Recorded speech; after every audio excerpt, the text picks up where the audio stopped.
Why, hello there. I hope you are having a good week. So, recently the channel crossed 69 subscribers. So, as a thank you, I'm uploading the 2.5D platformer course for free on YouTube. Now, this is the fast version of the course and it doesn't have the greatest audio quality. So, if you like this style of teaching, then you can actually purchase the brand new updated version and I'm going to show you how. But this is a good introduction to planning and executing a 2.5D game inside Unreal. And I think you'll learn quite a lot. And I love to be clear and clean in my explanations. But if you want something cleaner and crisper, you can buy it from Gumroad if you want to download, from Udemy if that's your preferred platform, and also from Skillshare, where you can stream this course and a bunch of others if you already have a subscription. Besides that, this is part two, and I hope you enjoy the lessons.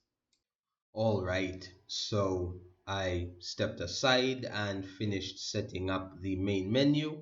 Since you're really acquainted with Blueprint code, it shouldn't be too difficult to follow up with every single thing that I show you.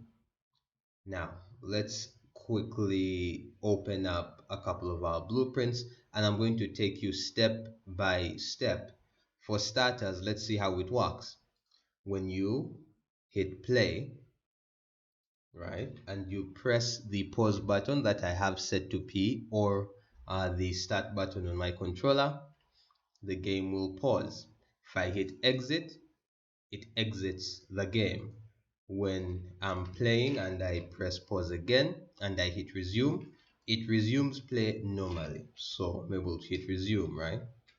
And then if I hit restart level, it does a full level restart. Let me come to the end and show that off again. So restart level, good. And if I press main menu, nothing comes out because the main menu is not yet set up. That's okay. Now, let's quickly go through the blueprint code step by step. All right, so to begin with, let's start from the pause menu itself. This is the pause menu, right? So this is what you see, the player sees once you pause the game. Essentially, it is just some simple text and then buttons that you have set up before, each one of which is set to is variable, and when you come down, each one has an on-clicked event. That's important. Let's look at what these events lead to for each button. Starting from the bottom, to exit game, it's simple enough. When exit game is clicked, simply quit the game. That's clean, easy enough. Currently goes to main menu. When main menu is clicked, there is nothing there yet, but in the next video we'll be setting up the main menu of the game. Next, restarts the current level when restart level is clicked. This we have done before when we did the death menu. On clicked restart level, the restart level button, we get the current level name and then open level by name and we add that in because restarting the level is restarting the same level, and we immediately get the local player controller ID and we set input mode to game only. So we give the game, rather we give the player back control over the in-game, not the user interface. That's really all it does when you click on restart level, right? So immediately you click restart level, it looks for the current level name and it loads that level. So that's a simple level restart. Then when we go up, this is set to resume the game. So before we go into what resuming is, we can fade back and start with the player, because the player pressing the pause button is what is going to get this code started. So we have, whenever the input action or whenever the button game paused is pressed, it's going to start by checking on, is the game paused? And we create a simple variable, a boolean called is game paused. And all it does is it keeps memory of, is the game paused? And by default, its default is no. It starts out empty. Now, when you first press, it will immediately go to the false because the default value is no, right? The game is not paused. So it will go into set game paused. So it pauses the game, and immediately we create a pause menu widget, right? Of which class? The pause menu class, or whatever the class of the pause menu that you have decided. And then we get the local player from controller from ID. That will be the owning player. Once that is done, immediately we're going to set a pause menu widget as a variable, or we promote it to a variable. That is this. This is important because it's going to make it easier to destroy it, or to destroy the pause menu, because the pause menu is basically a widget that appears on screen after the game is paused, right? This appears on screen after the game is paused. But what we want to do is to be able to destroy it when you unpause. Let's go into what that looks like. Then we add it to the viewport. Once that is added to the viewport, we come here and we say, hey, set show mouse cursor. That's the player controller. We want to now show mouse cursor, so you can use your mouse to navigate. You'll quickly notice that in here, when I press pause, you can see the mouse. When I resume, the mouse is now gone. So that's what causes the mouse to be able to be seen. Now, here we then say, hey, set is game paused. In other words, the game keeping track of whether or not the game is paused. It's just our own Boolean variable. Set it to yes. Now the game is paused. So when you come back to the beginning again, so let's say I press the game paused input again, and when you look over here, it says, hey, is game paused? Yes, the game is paused. Cool. So first, we will unpause the game. Notice here I was saying set game paused. No. So we unpause the game, which is good. And then remove from parent, we remove the pause menu widget. So that basically deletes it from existence. And then we come into the set input mode to game only. So you're only having your inputs read by in-game, not the user interface. Okay, the UI is what handles menus and other interactions within just user interface, while the game is everything that deals with movement and interactions in the game engine as it's running at all times. So set input mode game only, set is game paused to no, right? That's our little boolean. And then set show cursor with, or for our player controller to no, don't show the cursor. That's essentially all the code you need to have a basic working pause menu. The only little addition you have to add is to go into the on clicked for resume, right, which is this button here that resumes the game, and we'll think, hey, on clicked resume, set game paused, which is what it needs to do when it's pressed, but unpause the game, because that's what it's doing. When I click that, it unpauses the game. Set the show mouse cursor to none. Basically, we're reverting all that it did when it paused the game. And remove from parent, target, self. So it removes the widget, the pause menu. It basically gets all this and deletes it from the game. So that's essentially all the pause menu is doing. So let's resume. That's good. Pause, restart level. That's good. Pause, exit the game. Perfect. Now, in the next video, we're going to sort out one thing. the main menu. Now, if we go back to the plan, this is the generic main menu that I planned out with new game, level select, options, and exit, right? Now, for starters, this is going to be what we use, right? But if you've designed it slightly differently, as long as it has these basic components of a new game button, level select button, options button, and exit, you can design it however you like. You can have the text here and the buttons in the four corners. You can design it how you want, okay? I'm teaching you how to make your own games. So feel free to make adjustments and changes as long as you can follow along with the logic. Let's go. Okay, so now let's quickly get into creating our main menu. All it needs to have is some basic text and four important buttons which will have different functions. Let's quickly get into it. For starters, when it comes to a game's main menu, it's always better to just have it be its own level. So we're going to go into File and we'll hit New Level. Okay, so for the main menu, we'll keep it simple and we'll create a basic level.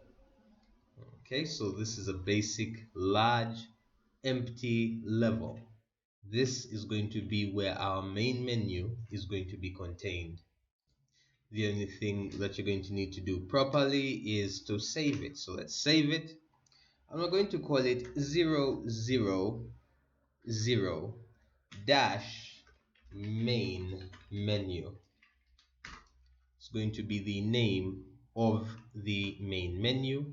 And just for the sake of consistency, I'm going to alter the name of the developer level. So instead of calling it developer level, I'm going to call it 00 dash 00 dash Z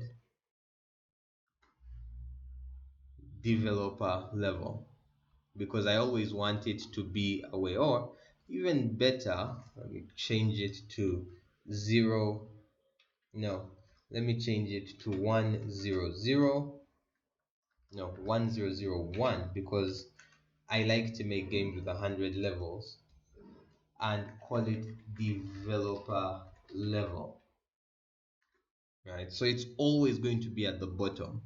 So anytime you want the developer level, there it is at the bottom. Just a simple naming convention. I also recommend, keep your naming conventions clean. So here we are in the main menu level, and let's get started. All right, so for starters, whenever we open up the main menu level, we want the game to open up our main menu blueprint. So we're going to go into this list over here. Now this contains a list of blueprints that are available to the engine that are a bit higher level than the ones that we use with, let's say, characters. So we can create a new empty blueprint, or we can open up the level blueprint. Basically, this runs every time the level starts. So let's start by opening up the level blueprint. Now, notice it says 000 dash main menu. This is everything that runs immediately the level gets started. This is where we're going to put up the code for setting up the main menu widget. This is it. Now that this is opened up, let's go back over here and go into blueprints and look for interface. This is good. Now, just for the sake of visual consistency, I'm going to get this and duplicate it. And I'm going to call this main menu. Okay, so this is now our main menu widget. double click this because we're going to be using it to make a lot of changes. So what you need to have the main menu blueprint opened up, have the main menu blueprint opened up, and we're going to start with this as our base. Starting by looking for the text, I want to change the text from paused to the title of the game. This game, I'm just going to call it Stick It Out as a form of encouragement, because I know when you're learning game development, it is really easy to give up. Do not do so. Always stick it out. Even the parts that are, for lack of a better word, boring or frustrating, stick it out. You're going to have something beautiful once you're done. Just for the sake of looking good, let's adjust this just a bit. I think this is good.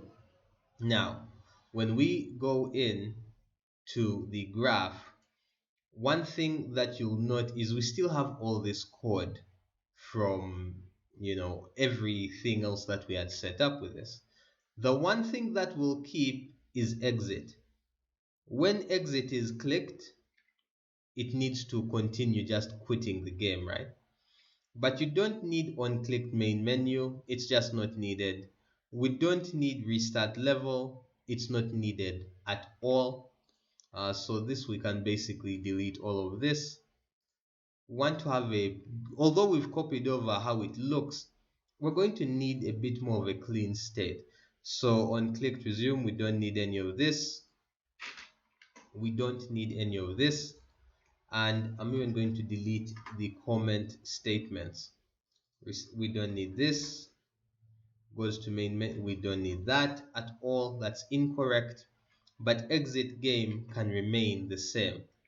So let's look into the design. We know for a fact that we want our buttons to do something. So once see new game, level select, options, and exit. So let's come over here and let's quickly rename this, right? Let's rename this to new game. And then in here for the text, let's look for the text and switch it from resume to new game. That's good. So what's next after new game? Level select. We'll do the same thing for levels. So instead of restart level, we call this level select so that we know what we're pressing. When we open this up, we'll look for the text and switch from restart level to level select. Ooh, that text is covering it up. Couldn't see what I was typing. Good. Now that that's done, there's one more. If I remember correctly, it's options. That's it. So when you come down here, instead of main menu, F2, call it options. Good. Then we come over here, change the text, and instead of it being main menu, it's called options, which is good. And now we have a pretty basic main menu. It's not yet loaded into the level, but it is ready to be loaded into the level. Let's get into that in the next video. Okay, so now that we have our basic menu ready to rock, the way to add it here is to go into the main menu blueprint. And for starters, we want to run this on begin play simply because we want it to run once and we want it to run immediately the level starts out. So on event begin play, what we want is to create a widget, and the widget class that we will use as usual is going to be the one we want, which is going to be the main menu widget. So just with event begin play and create menu widget, this is going to create this inside our game. That's cool. But let's put it into the right position, and so we will simply add to the viewport. Here we are. This is good. So let's quickly see.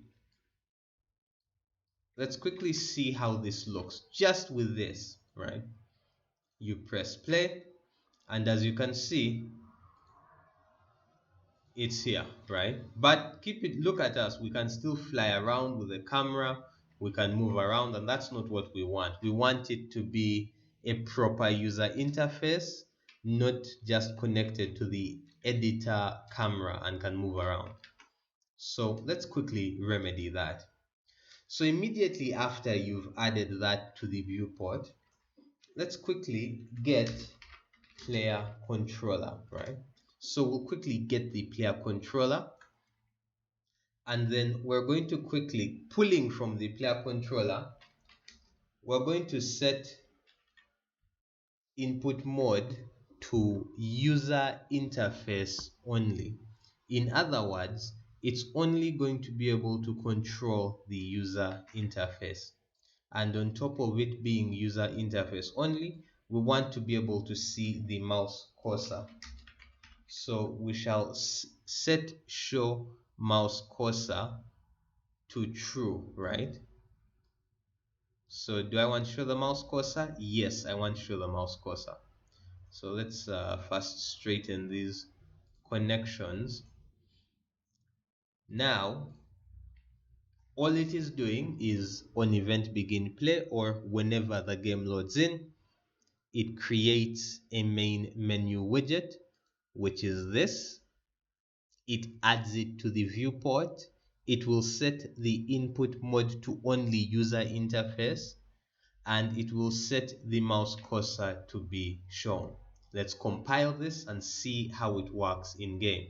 So I press play. Nice. I can't move around anymore. I hope you can hear me pressing on the keyboard, but the worst, the camera movement isn't working. That's good. Now, if I click on exit, that works. That is good. If I click on new game, nothing happens. Level select, nothing happens. And options, nothing happens. And that's okay.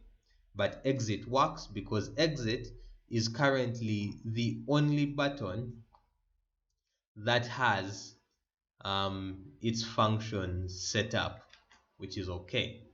So this is good. We know this is working.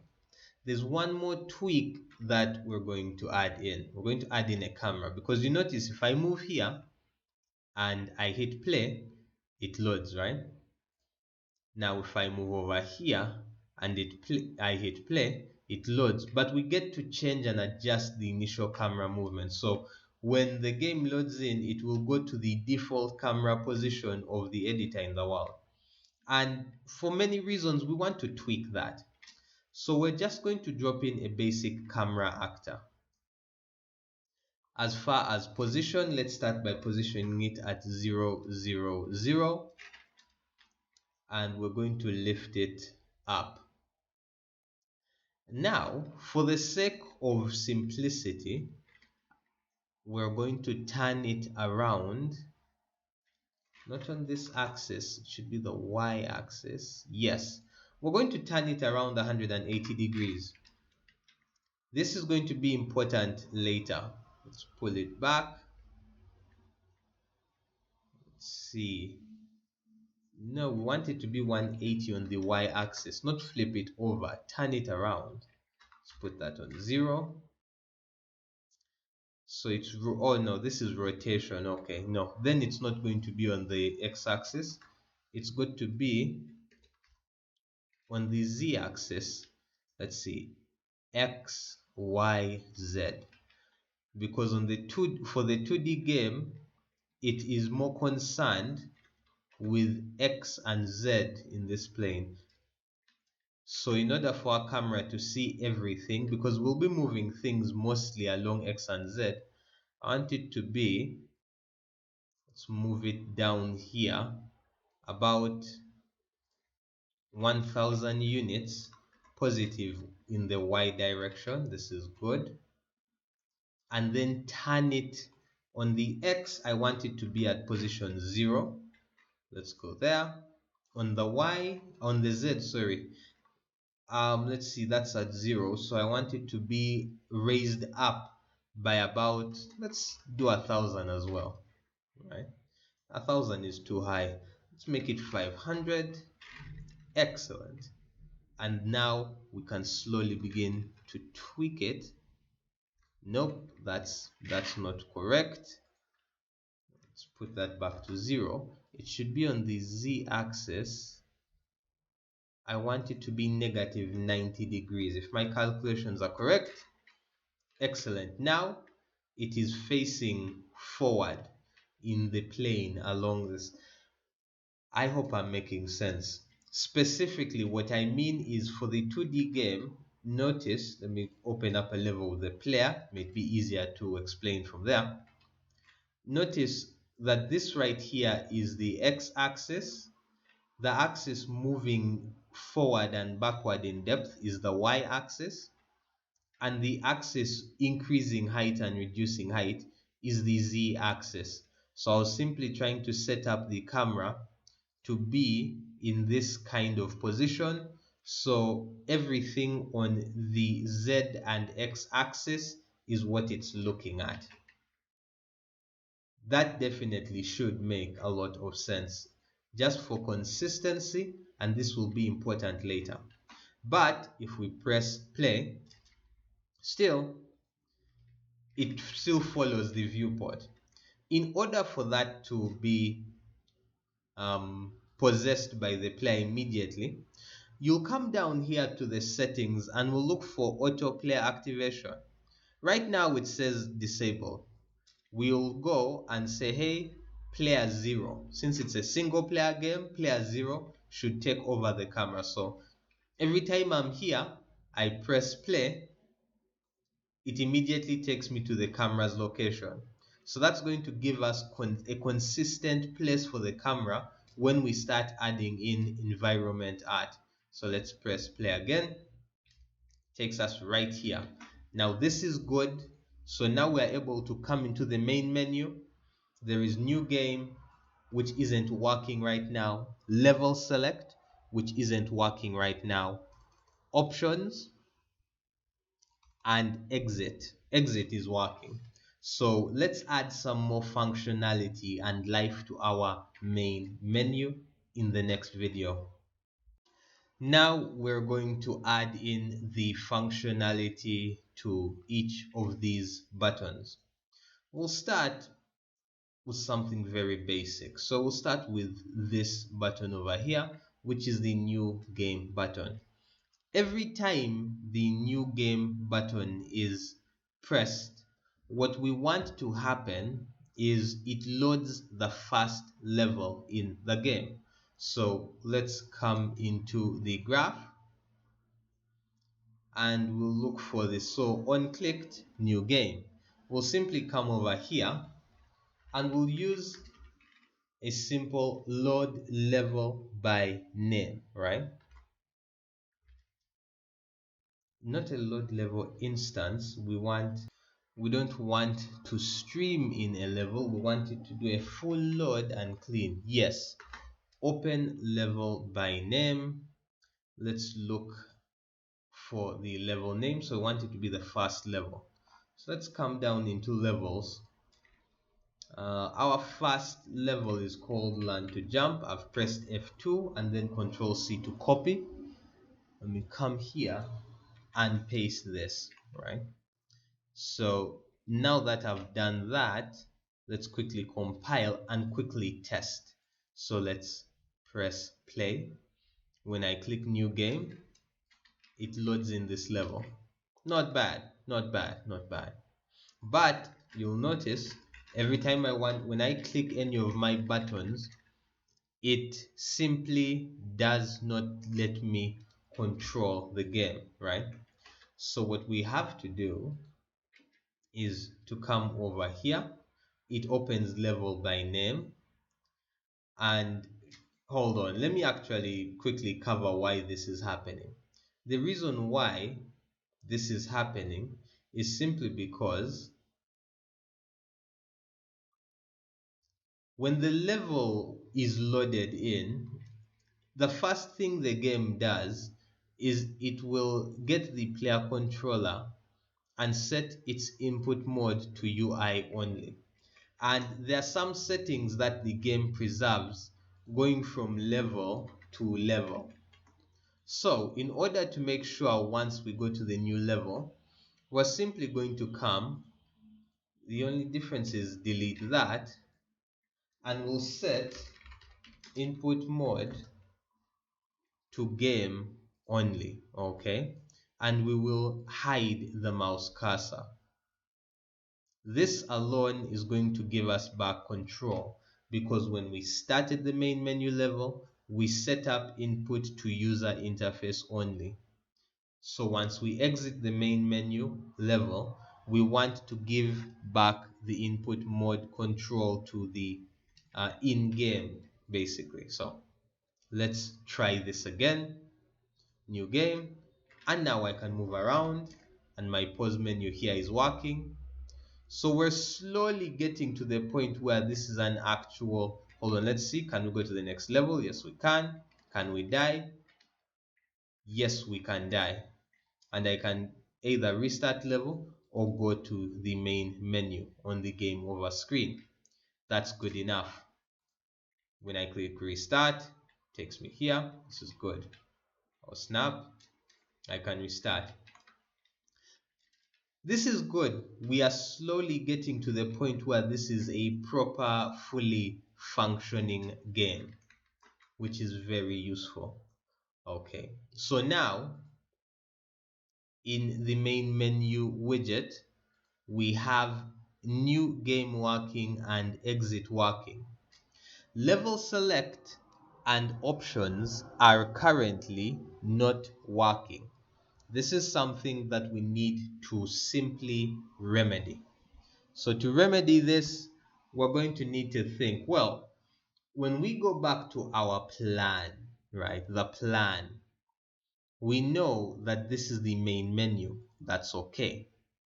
But we also know that when we hit level select, let me close this, it takes us to this other screen where we can go back to the main menu, or we can select from all of the levels that we have in game. And then when you click on options, it takes us to this screen where we have the ability to select from a few volume and resolution options in the main menu, or go back to the main menu. And this is something that we want implemented. And in order to do that, we're going to be utilizing a different component to keep switching between these three pages, between the options page, the level select page, and the starting main menu page. And they'll be all done within a single widget component. So we're going to do all of it on a single widget, okay? Let's quickly proceed with getting into that. But before we do, now that we have a working, living, breathing main menu, I think this is a good time to go back and finally add in the code that opens up the main menu level to some of our other user interface elements, and those would be the pause menu and the game over screen. Okay, so for the game over screen, I'll go straight into the graph and we'll simply do a simple open level by name, and coming back here, let's see what's the name of the main menu. I'll copy that and add that in. So anytime someone clicks on main menu from their death screen, it takes them to the main menu. Let's see what that looks like in game currently. Let's compile quickly. New game. Let's say I die. When I click main menu, it loads in the main menu. Good, that works clean. Now that we're done with this on the game over screen, I'll just copy this over. I'll go into the pause menu. I'll look for the on-clicked main menu button, drop this in. So now even when we pause, we are able to go back to the main menu. Let's quickly compile this and do a quick test to make sure that it is working properly. So new game, I'll jump into the level and boom. Okay, I'm in the next level. I press pause. When I click on the main menu, it works. When I die and I click on the main menu, it works, and it works clean. This is good, and the good framework for a working game is now almost done. Let's simply set up the level select and options pages in the next video and make sure that that is working. Okay, now we're adding in those pages. If you come and look over to the left side, there is a canvas panel that holds everything that is currently in game, right? It holds everything. It holds the basic initial text and it holds all the buttons. So what we're going to do is we're going to do a simple component addition that's going to allow us to change which canvas is being displayed. So let's get in. We're going to look for something called a widget switcher, right? Now we'll drag that in just under our main canvas panel. Actually, this image here, this darkening image, let me move it above the widget switcher because I don't want that to ever change. And then I'll bring in 3 separate canvas panels, right? No, I don't want it inside, I want it outside. Okay, let's quickly delete that second one. I'll add another canvas panel and I'll add another canvas panel. So let's quickly rename these, right? So the first one is going to be our main menu. Let's call it the main menu. The second is going to be our level select, right? Oh, I think I used an incorrect. Oh, no, I can't use the exact same name. Okay, level select panel. Okay, so let me rename this as well to keep consistency. Main menu panel, level select panel, and options menu panel. Okay, so each one is going to hold all the buttons and everything for that specific panel. So we'll gather everything, right? All this, and we're going to add it to the main menu panel.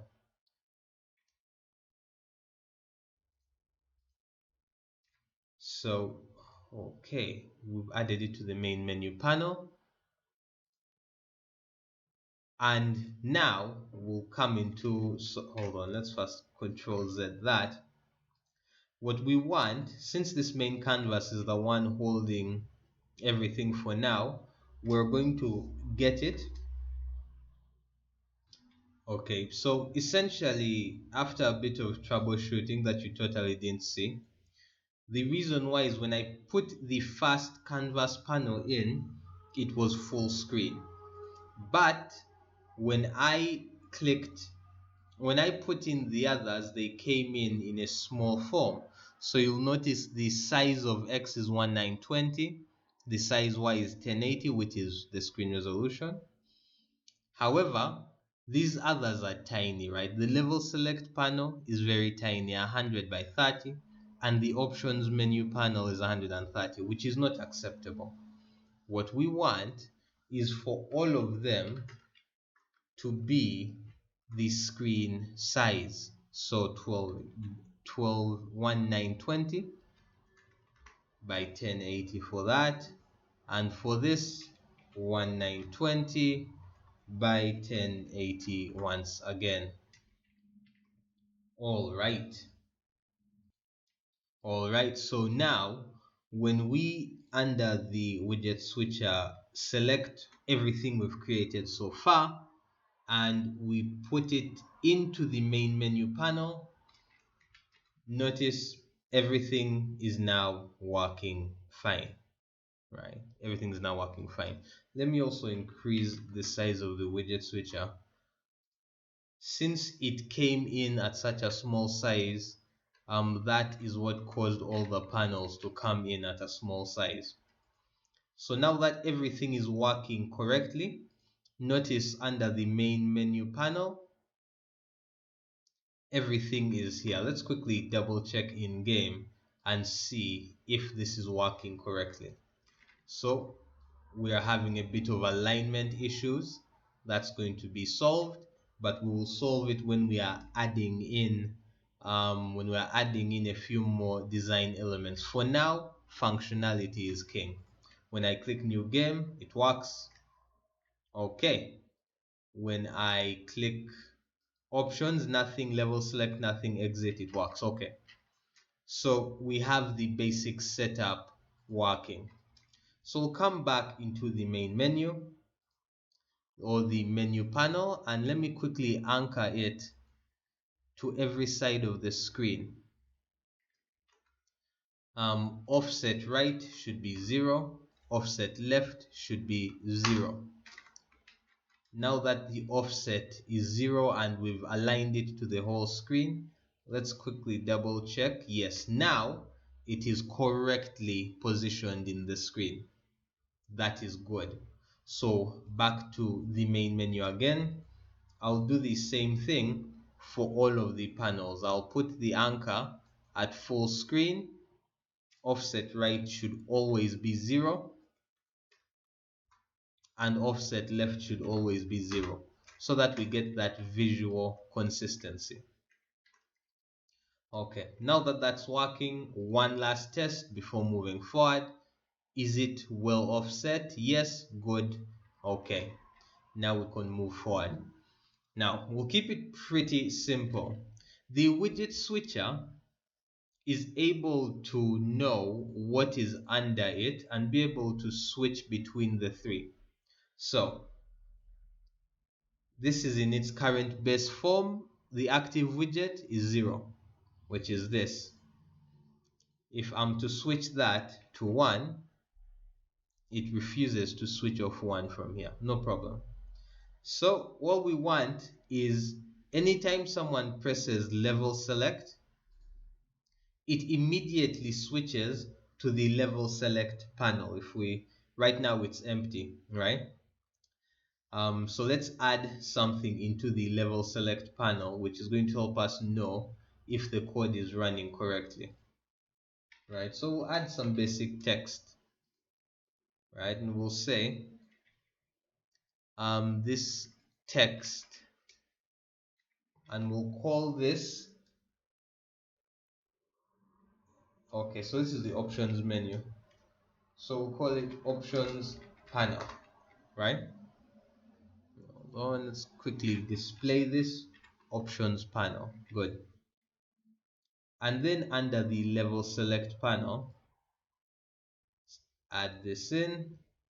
I don't know why it keeps showing up there, but let's push that into the level select panel. Let me black out that one.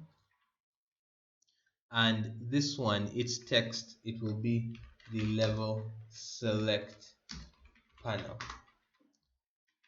So we have the options panel and we have the level select panel, and let's see if we can get all these things to display based off using the widget switcher.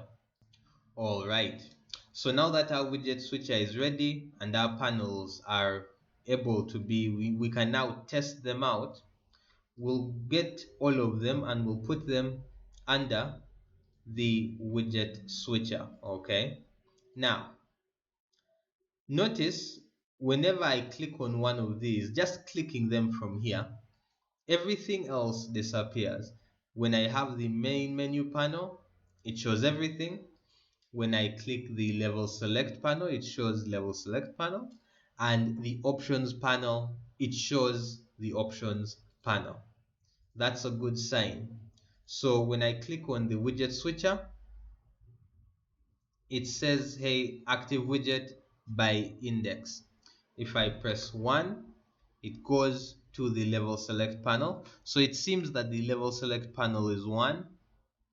If I press 2, that's the options panel. If I press 3, nothing. If I press 0, it takes us to the main menu panel. So currently, main menu panel is 0. Number 2 on the switch, rather number 1 on the switcher is the level select, and number 2 on the switcher is the options panel.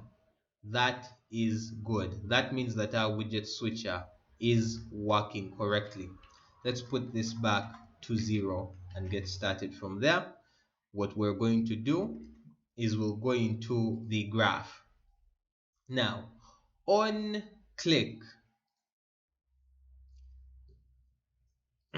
on click level select, we want to pull out the widget switcher. Hold on, let's go back here.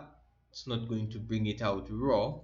Let's go to the designer. On the widget switcher, we'll call this is variable. So widget switcher 161, no problem, we'll use that. Now we'll come back here and you'll notice the widget switcher is here, right? So let's bring this in, get widget switcher. Now what we want to do is we want to set let's see, active widget, right? Let's set active widget, and we want to set the active widget to widget 1 because level select is 1. Just with this, let's quickly compile and check it out in game. So when I'm here and I click level select, it opens up the level select panel. That is good to know that that's working.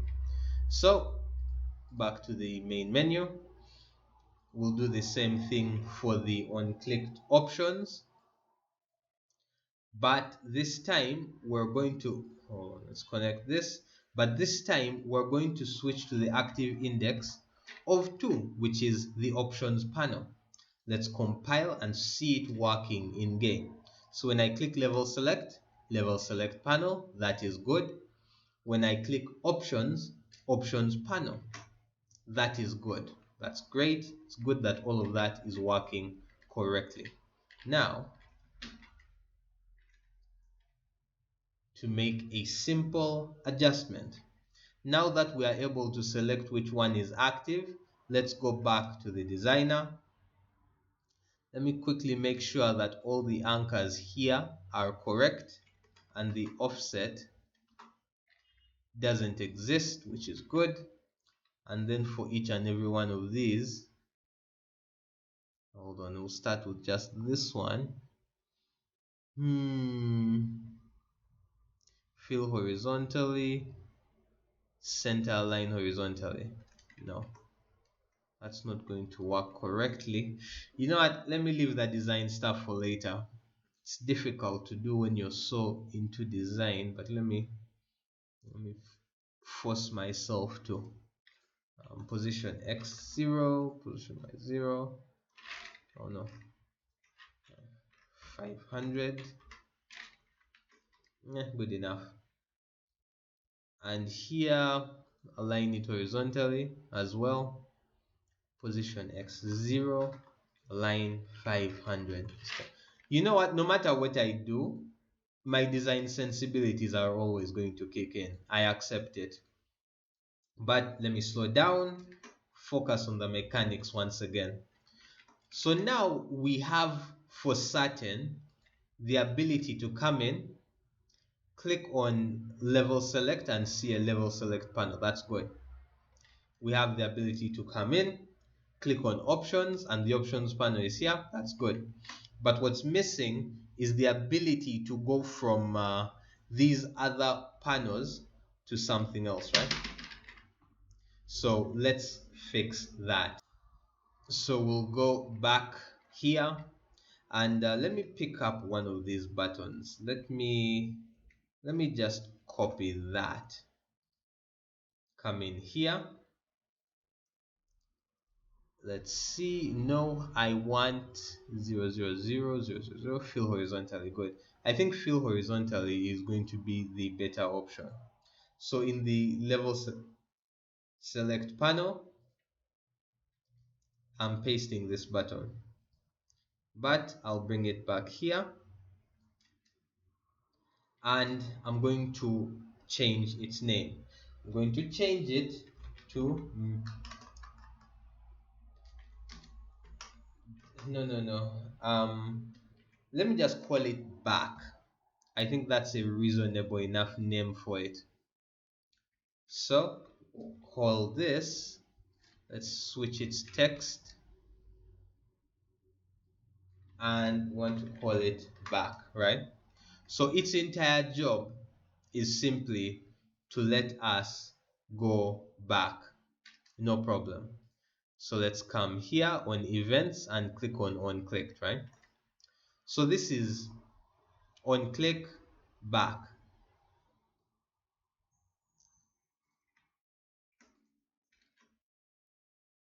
Right, let's change this text and I'll just call that back for now. And on clicked back, what we're going to do is we're going to get the widget switcher and we're going to set the active widget index and we'll set it back to 0. That's all we want it to do. We'll set it back to 0. So let's compile that. When we press play and we hit level select and we hit back, it takes us back here. So now we have two-way movement, which is very, very good for us. Now let's add that to the options menu as well. So we'll go back into designer, we'll get this and simply say, hey, duplicate. I'll cut that and I will paste it. No. Paste it here. Now, as far as its position, I'll set it back here and let's see how this looks like. Let's see, does it have an event? Because I duplicated it, but I don't think that duplicates the on-click event. Okay. So I'll put these all under the same comment because they do the same job. Essentially, it needs to just do this, right? That's why I just copied and pasted it. So it sets the active widget index to 0. Let's see this working in game. When you press play, you hit level select. We are now in the level select panel. Let's click back. You hit options. We are now in the options panel. So that is actually working properly. That is good to see. So in order to get everything else working, let's look at what we need. For starters, we need a basic setup for level select. We have the level name and an image, and when you click on that, it takes you to that level. Okay, and then for the options, we have some basic options for window. Do you want it full screen windowed or full screen windowed? And then the ability to select the resolution for the game, which is going to be 1080, 720, 480, and a simple volume adjustment in game. Let's get into that in the next video, and we're going to start with the basic level select screen. All right. So, in order to deal with the level selection, we're not going to make it stressful, okay? We want this to be about as simple as it gets. So, this is the current level select panel, right? So, let's quickly add in. Basically, I'll get that back button, which is similar to this, right? And in the level select panel, we'll keep it simple. We'll just copy a couple of these buttons in, right? So let's see, how many do we need? Well, we're going to need about, how many levels are there? There are about 10 levels. So let's have 10 of them. So we'll do a quick duplication.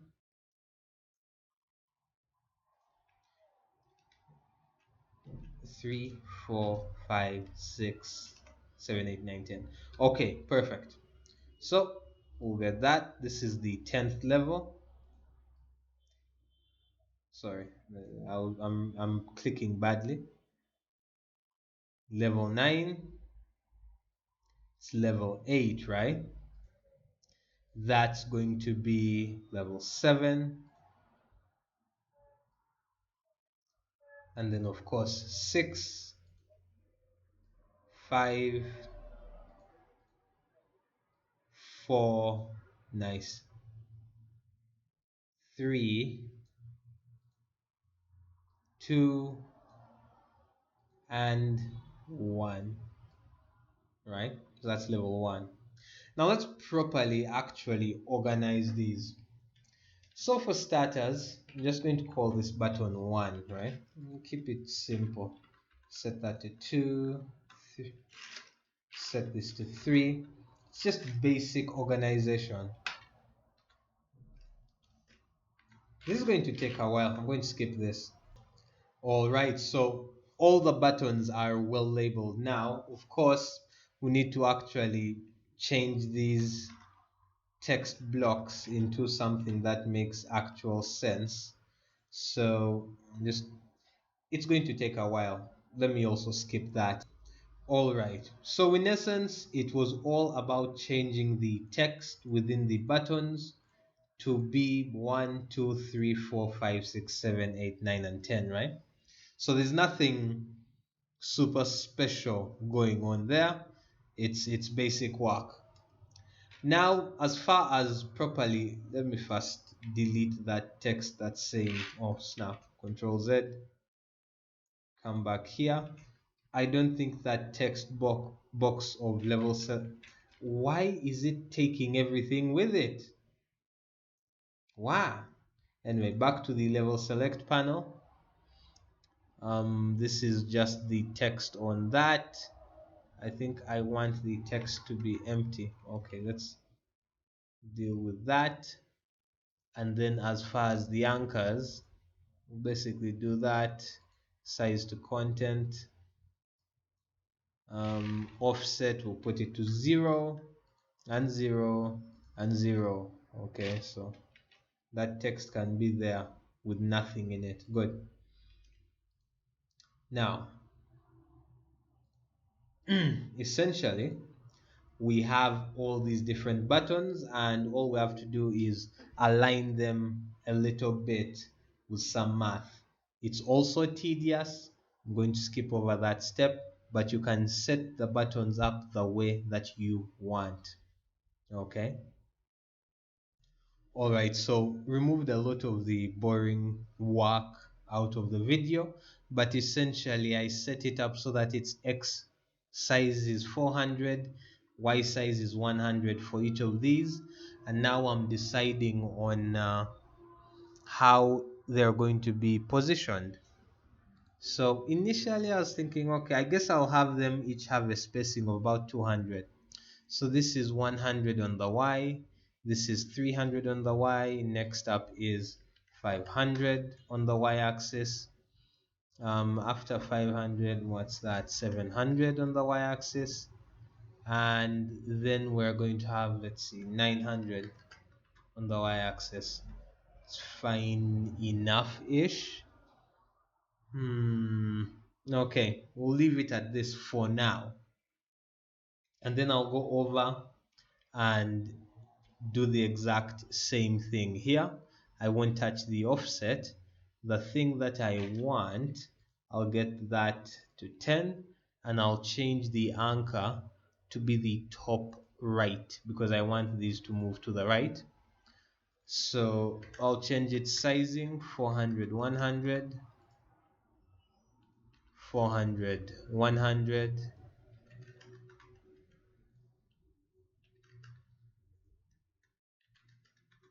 Basically just doing the same basic stuff over and over again. Okay, that's fine enough. Now its position X, I would want it to be, I think for all of these, I would want them to all have the same position X. So I'm guessing something like negative 400 should work. Let's try and make it, this one, its position X was 100. So basically negative 100. No, that won't work. It's going to need to be a negative that is different to it. In which way? Okay, let me start with what's common. Its position Y should be 100 to make sure it's lined up. Its position X is questionable. Let me make it negative 500, right? Since the width is 400, so just adding in a little negative there shouldn't be a big deal. The basic math is that since the padding is 100 units and the width, so this space here is 100 units and the width of each of these is 400 units. So to get this space to be 100, I'll simply use negative 400 on the X position, sorry, negative 500 on the X position. So there is a bit of math with setting up these UI elements. Let's see. I think this works. This works. It's not the ideal positioning. Okay.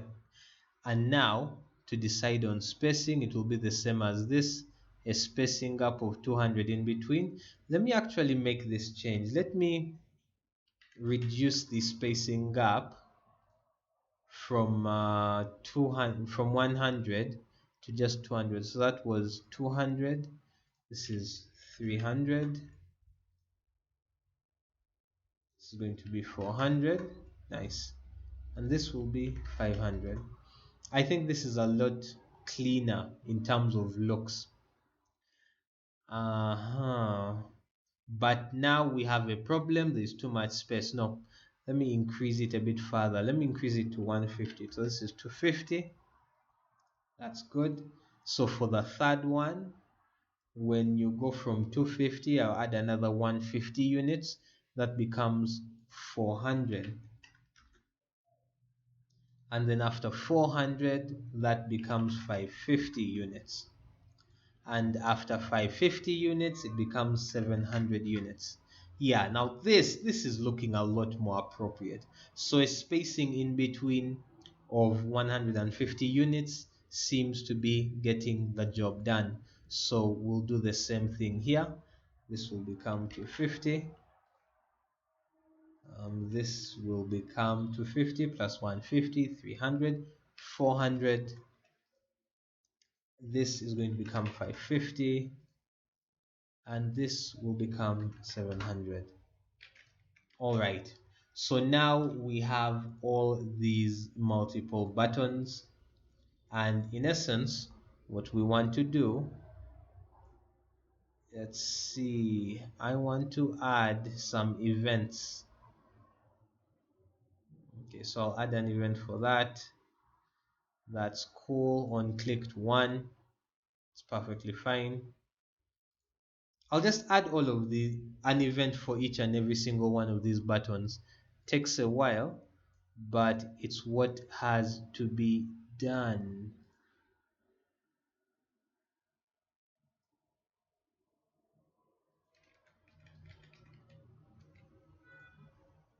Good.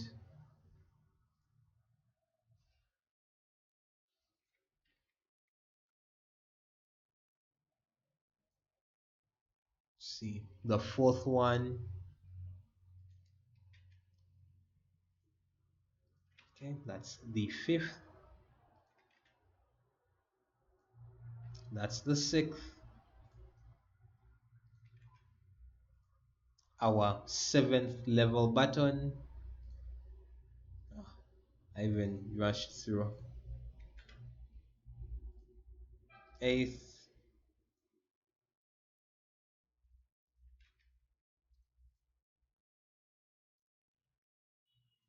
Our ninth, and last but not least, our 10th. Pretty clean. I don't like them being so spaced out. There's no reason for them to be this spaced out, because these are going to be simple functions. So let's position these real quick.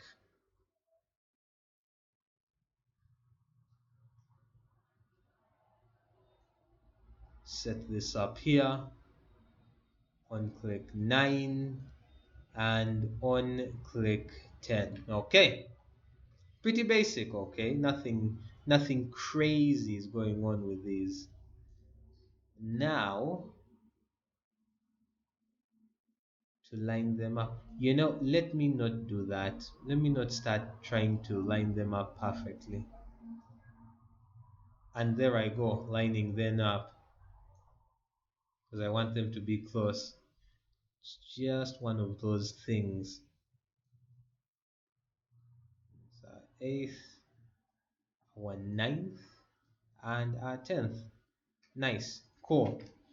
So we're going to keep this pretty simple, right? Immediately someone clicks, we're going to be using, where are you? Open level by name. Okay, that's all we're going to do. Open level by name. So let's quickly grab that and come down here. So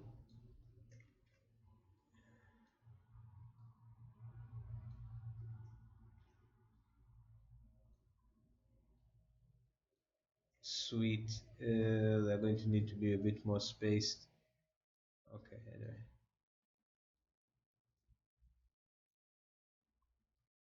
That's for our fourth button. This is for our fifth button, which is good. This is for our sixth button. This is for our seventh button, which is good. Our eighth, our ninth, and last but definitely not least, for the 10th level selection button, this is it. Now, this spacing is beyond questionable, way beyond questionable. So we'll need to line it up a bit more, which I'm going to skip. All right, I just felt like it was the right thing to do, to simply line these up properly. And now we're going to go one by one, entering the correct level name. So on click 1, that's correct. Learn to jump. Come over here on 2. I usually just press F2C. That covers, just copying. Then I'll quickly paste that.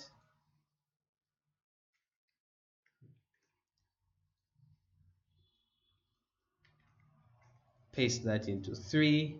Then I'll hit level 4. I'll copy that as well. Copy that into there.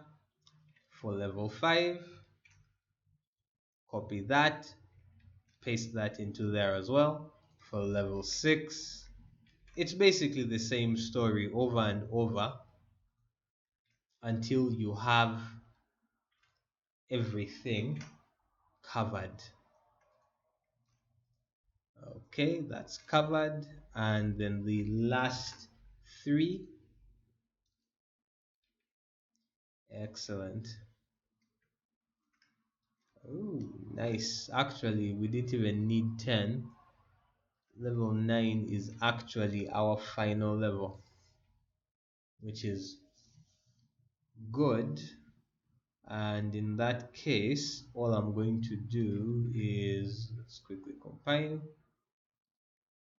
compile this, and I'll just leave that. I'll leave level 10 as the developer level, right? So level 10, that's going to take us to the developer level. That's going to be good enough for now. Let's quickly compile. And let's see if this code works. So let's press play, jump over here, jump over here again. I press pause. I can go to the main menu. This is cool. I can click new game. That is good. I can play through a level and go to the next level. Don't die. Okay, let's see. Can we do this without dying? Yes. Yes. Yeah, shit, almost died. Come on. And cool. This is good stuff. Oh, snap. I've died. Okay. I go back to the main menu. I click on level select, and let's say I want level 5. Ah, level 5, not bad, but I don't have control of the level, which is crazy. Something which we need to fix immediately. So essentially all we need to do, we'll go back to the main menu, and immediately we're going to just get this and copy these 3 nodes that are to set input game mode only. We'll copy that, and I'm going to paste this right here. Okay, paste this right here. That basically sets the input into game mode only. Little bit of text, and one by one I'm going to attach all of them to it. Yes, there is an easier way to do this. We can set up a function, but for now I want you to see all the blueprint code in detail as is.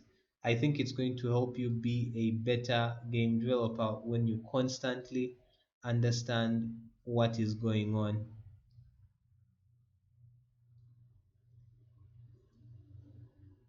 So all these are now connected, and once again connected. Excellent. So anytime you press a button, it will take you to the stage with that button numbers and the level name, and it will set the input to game only. Hide your cursor. This is good. Let's go and see if it works in game. Okay, so I die. I go to the main menu. I look for level select. I'm like level 4. Ooh, and I can move around. Our melee enemy is there. Come on, push hard before the enemy comes. Okay, sweet, you dodged him. Jumped over. Okay, I failed to jump over. This needs to be nerfed. Go back to the main menu. Level select 1. Yep, takes us back to 1. And we have the ability to do so. I'll press pause again. Back to the main menu. Level select is our developer level. Yep, we're in the developer level. This is good enough as a start. I'm quite happy about it, and this is good. This is quite good. Let's look at this. Interesting. Irrelevant. This is good. So all of this is now working. We now have a working level select screen. The code for the level select screen is all here. All of the buttons set up for the level select screen are here, and this is good. Next, we now need to make some decisions about our options panel. Now, when you go back to the design document, this is now done, okay? The simple level selection. But inside of our design, we had something else, right? We had our main menu. This is now working, but this options isn't working. So new game is working, level select is working, exit is working. Now it's just the options side of things that needs to be worked on. Now in options, there are going to be three. One option is going to be volume, deciding on the volume in the game. One is resolution. We'll probably need to add in some basic quality as well. And the other is all about the window. Is it full screen? Is it windowed full screen? I'm going to take you through how to set up these basic options in the next video. Let's go. All right, so good morning, which is probably the wrong time depending on when you're watching this video, but for me, it is a new day. Now, let's quickly get into the options menu, okay? So in the options, we're going to start from the bottom with that basic volume slider. When you are developing a full game, being able to control the volume by in terms of the player's hands is very important. So let's sample that, right? So for starters, let me quickly, I was doing a couple of tests before recording this. When I press play right now, our basic menu just comes in and that's all we see, right? And if we go into the options menu right now, it just has, I put up some text saying volume. Come back, the level select, we've already tested, it works. And here, the options just have that text. Let's fix that real quick. For starters, let's put some audio into the game. I have quickly created a folder called sound inside of our game content folder, and inside we're going to import something. So I have a little bit of no copyright music which is going to be used to test out the sound. When it comes to the format, I always recommend that you only bring in WAV files. Okay, files that end in WAV. So notice that once Unreal Engine recognizes it's a WAV file or WAV file, you're going to be able to just press and you can hear that sound nice. Now, quickly, I'm looking into the details. It's just test menu sound. That's what it's called. So if I get this test menu sound and I put it into the world, I'll put it at location 000, maybe put it up somewhere here. And you'll notice there is a couple of options we have here. There is sound effect chain. We don't have any chains. We can change the volume, increase it or decrease it. And as you come down, there is attenuation settings. We don't have any settings for that. And this is good. Okay, just a couple of options you're going to have, including subtitles, which we're not going to deal with currently. So this is good. This is good. Now, I've basically put the sound into the game, placed it right over there. Let's hear how it sounds once I press play. Ah, nice. So you will notice that in-game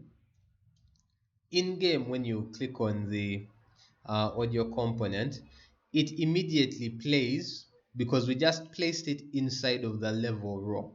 So once you start the level, any sound that you've placed inside the level immediately starts to play. So this little bit is inside the level. Let's try that again.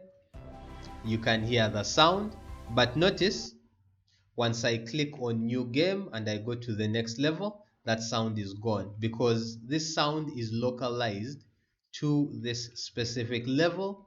It doesn't connect to every other level in the game, which is good. Now, moving forward, we've set up a sound inside of the level. Let's go into the main menu and add in a volume slider. This slider is going to change the sound level of all the sounds that are in the game. Let's go in. So we'll come here.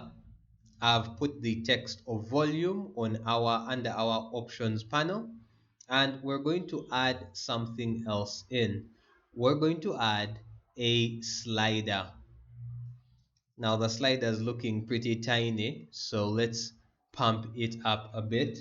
We're going to look for style, and under style there is a setting called bar thickness. So let's increase that thickness to about 20. 20 is fine. Let's go even higher. Let's do 40. Yeah, that's a nice thick sound bar. Now let's increase its width. Let's give it a bit more length to work with the girth. Put this over here. This is good. Excellent. So we have a proper, easy to see, visible sound bar. Let's go in and just have a quick look at how it looks in the menu.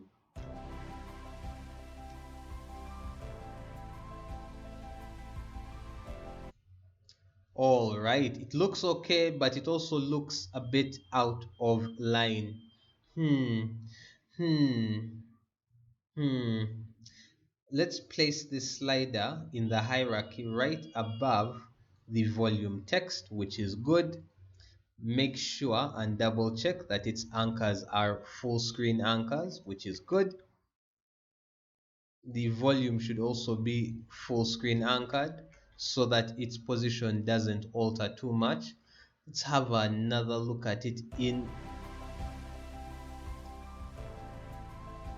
Excellent. Now it's looking a lot more reasonable.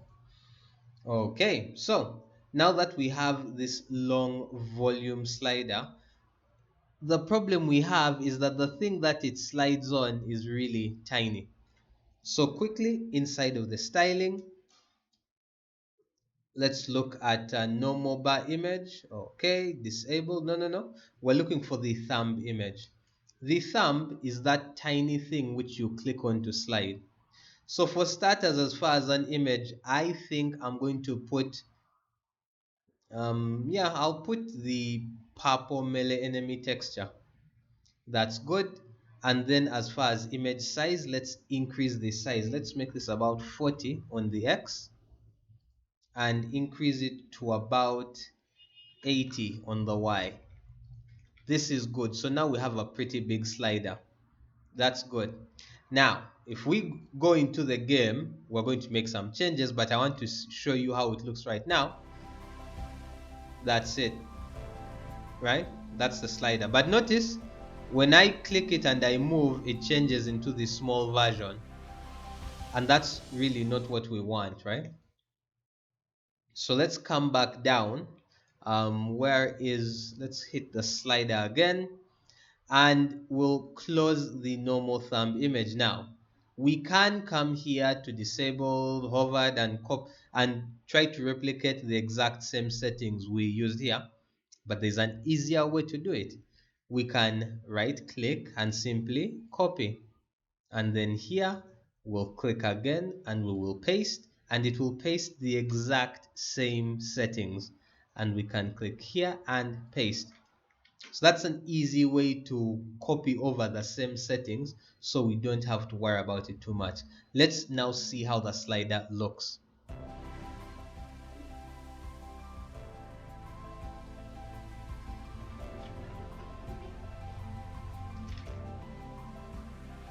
Yeah, I don't know. I think that was my monitor just delaying to display. But now as you can see,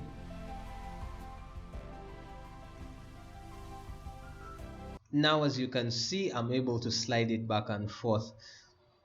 This is probably just a my design issue, but I'm going to make a couple of more changes. I think on the X, I'll set it up to be 80 on the X and the Y as well. No, not 80. On the X, let me bring that down to, let's say, 60. I want it to be a bit wider there. Okay, that's good. Let me copy these over again. Keep in mind, as long if you're happy with how it looks, keep it the way you like it. I just have certain specific design and user interface sensibilities. Now, currently, it looks like a basic block, which for some reason is, oh yes, sorry, I have to click on, I don't just click on it, I have to click on the thing. Yes. Okay, so this is a basic slider that you're going to have inside of your game. We can do a couple of other things to make it a bit more usable. We can come here and switch it over from draw as image to draw as a rounded box, right? Which just changes how it looks, and in my experience, it changes how good touching it and pressing it feels. We can set it up to image, we can set it up to box, which is all fine and dandy. Let me copy these over and see if it is more consistent.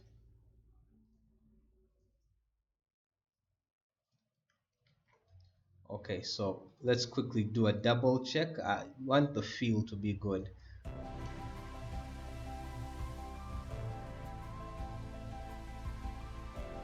This is entirely my game. I guess I have too many applications running, including my recorder.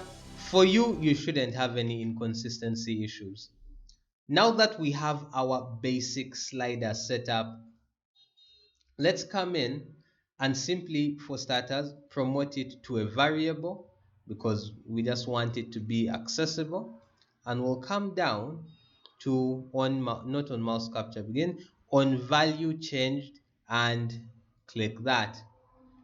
Nice. Now we are back to our blueprint and we have our own value changed slider too, which is cool. And we can now make some decisions on, hey, once the value of slider 2 has changed, what do we do from here? And now let's go to that. Now, the blueprint node that we're going to use is a pretty simple blueprint node. We'll drag it out and then we'll simply look for sound class mix. Right? So it is set sound class mix override, right? So once we click that, here we are. Now, here we're simply going to connect the value to the volume. So now every time you change the value, it will change the sound class mix, right? Once these two are connected, you simply drag this out and we'll say push sound mix modifier. That's all we're going to do.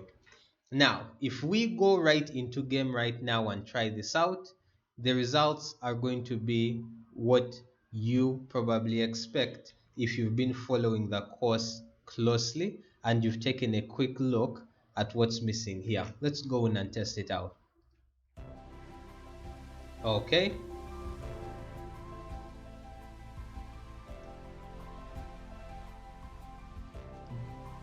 Now, did you notice something? Nothing changed at all.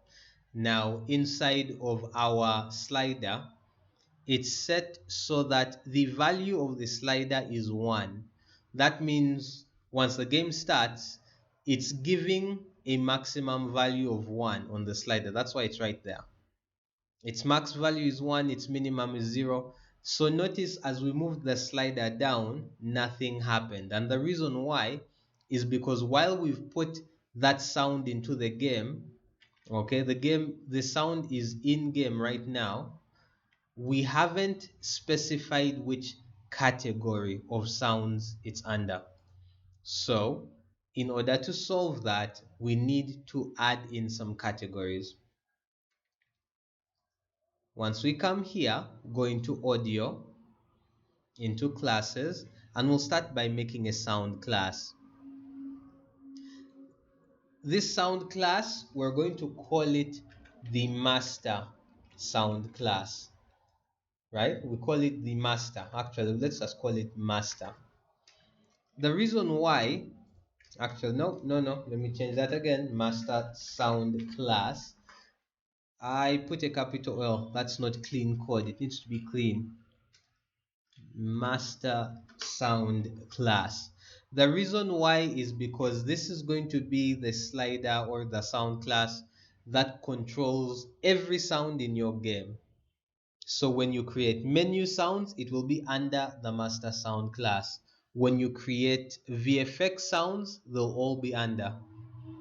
Now quickly, if we open up the master sound class with a quick double click, we're going to create a child class, and we'll slide down and we'll call the class menu sound. Okay, that's it. Now what that means is that every single time I reduce the master sound class volume, all of its children will inherit the lowered volume. I'm sure you've seen in a lot of games, there is under the audio options, master volume, and then there is music, maybe menu music, in-game audio, voice, and this is how it's done. For example, we can simply come and say this is menu sound. Then under here, we can put in another class and we can call it voice, let's say voice acting, right? So every time you reduce the main sound, it alters this, but not altering the sound of the voice acting. It edits the properties of the master sound class. You can even come in lower and you can simply say VFX, right?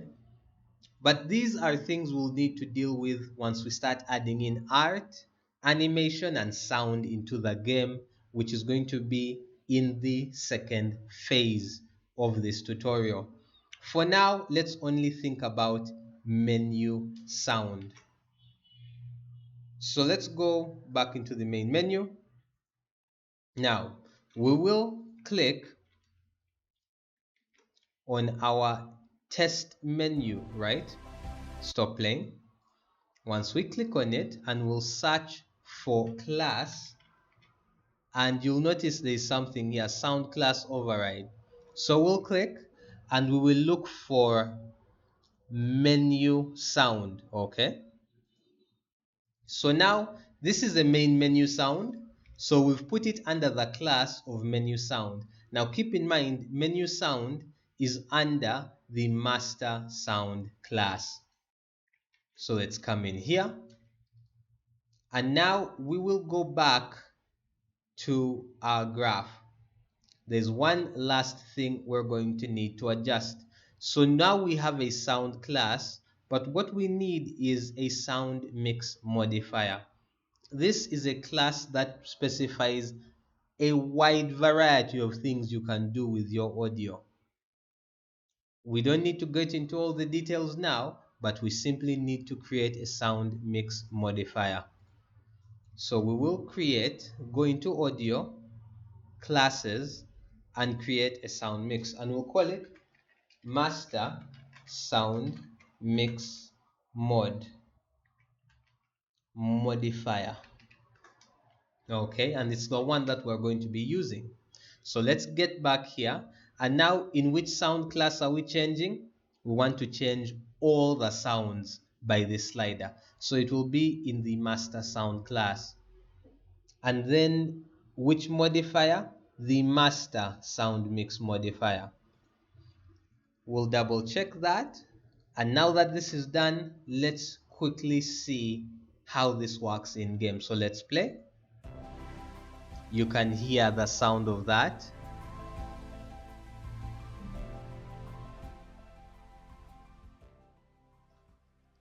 Excellent.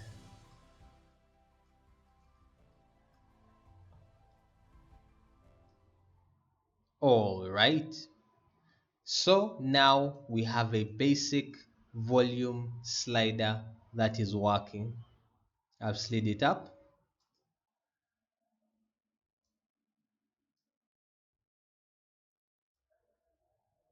Slide it to max. Come back. Did I cancel out the audio? 1 second. Let me quickly double check this. So it plays, listening in, listening in.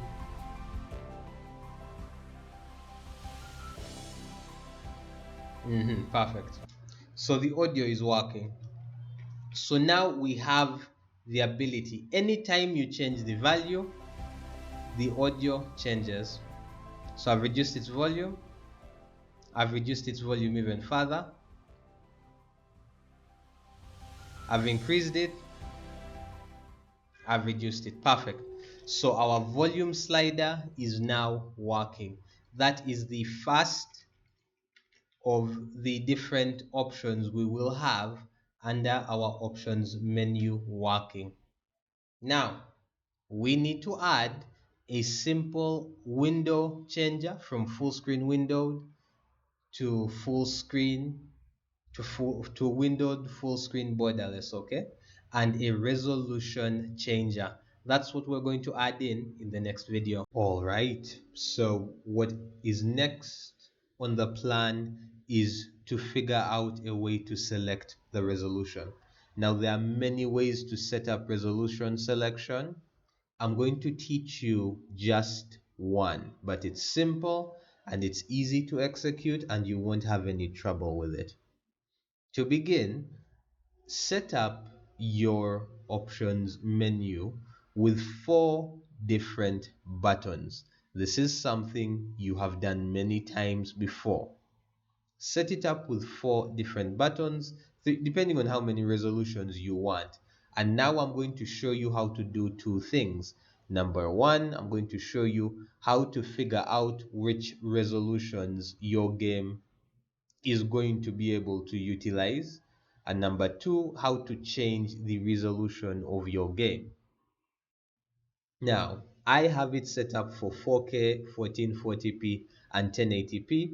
So for starters, set up buttons based off which resolutions you want next to a resolution text just for visuals. Once that's done, for each button, of course, promote it to its variable, position it the way you want it to be positioned, and come down and set up an unclicked variable for all of those resolutions that you desire for your game. Once you're done with that, we're going to start by setting it up so when you click one of the buttons, I'll set it up for the 1080p button, you are going to check and print out in game which resolutions you're able to use. Let's see what that looks like in the graph editor. Take your time and get it done. Once you're done with that, this is how you get which resolutions your game is able to have, right? Let's quickly break this up. From your unclicked from one of the buttons, the next node you're going to pull out is the get game user settings node, right? What that does is it checks within the game user and it looks for all of the settings within it. It's pretty self-explanatory, as most blueprint nodes are. Then get supported full screen resolutions. All right. And then we'll have a simple from resolutions, pull it out, and then we'll set up a simple for each loop, okay? Now, in the for each loop, what we're going to do is we're going to loop it out and simply print in a string. That's all you're doing for each. Now, what the for each loop does, it will go through an array and print out the data from that array. And then each array element gets converted into a string, and it does it multiple times. So once you have that simple check, for me I've set it up for 1080p, but you can set up your own button. In fact, if you really want to be a good developer, you can even set up a small button in the corner of test resolutions that will get this done. So once again, on click whatever button you want, get game user settings, get supported full screen resolutions for each loop with the array elements from the resolutions that it prints out, and print it out to a string. So in game, there's one other thing you have to do. I recommend coming over to window, output log, and put your output log somewhere here. So when you don't have an output log, go to window, output log, and now all of the output logs will come here. So let's quickly get into game and see what this looks like. I'll go into the main menu level, press play, go into options, quickly remove that sound, and I'll click on 1080p. And it has just printed out all of the resolutions that we can use in the game. So I'll come over to the output log and I'll look and I'll check. So I can do 4K, that's good. I can do 1440p because 1440p is 2560 by 1440. And then I can do 1080p. You should know what 1080p is. It's 1920 by 1080 pixel resolution. That's pretty excellent. Since we have those three resolutions available, now let's get into actually setting it up in order to have my resolutions change. Now, the way that I have it set up right now, apart from 1080p, because I changed that for testing, when I press 4K, notice it now says X equals that, Y equals that, and the current resolution is. So it prints out the current resolution. When I click 1440p, it changes the game's current resolution again to 1440p. It's quick, it's instant, and it just works. Okay. Now, back to the main menu. Once you're done testing, if you have a specific testing button, keep that for you. For me, I'm going to set this back up right over here. Now, let me quickly take you through how to change the resolution with a button element.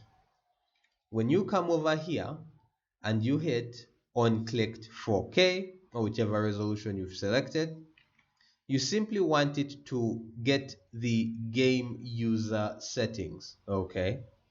And once it's done with that, it returns the value for the target and set screen resolution, and I will specify the screen resolution.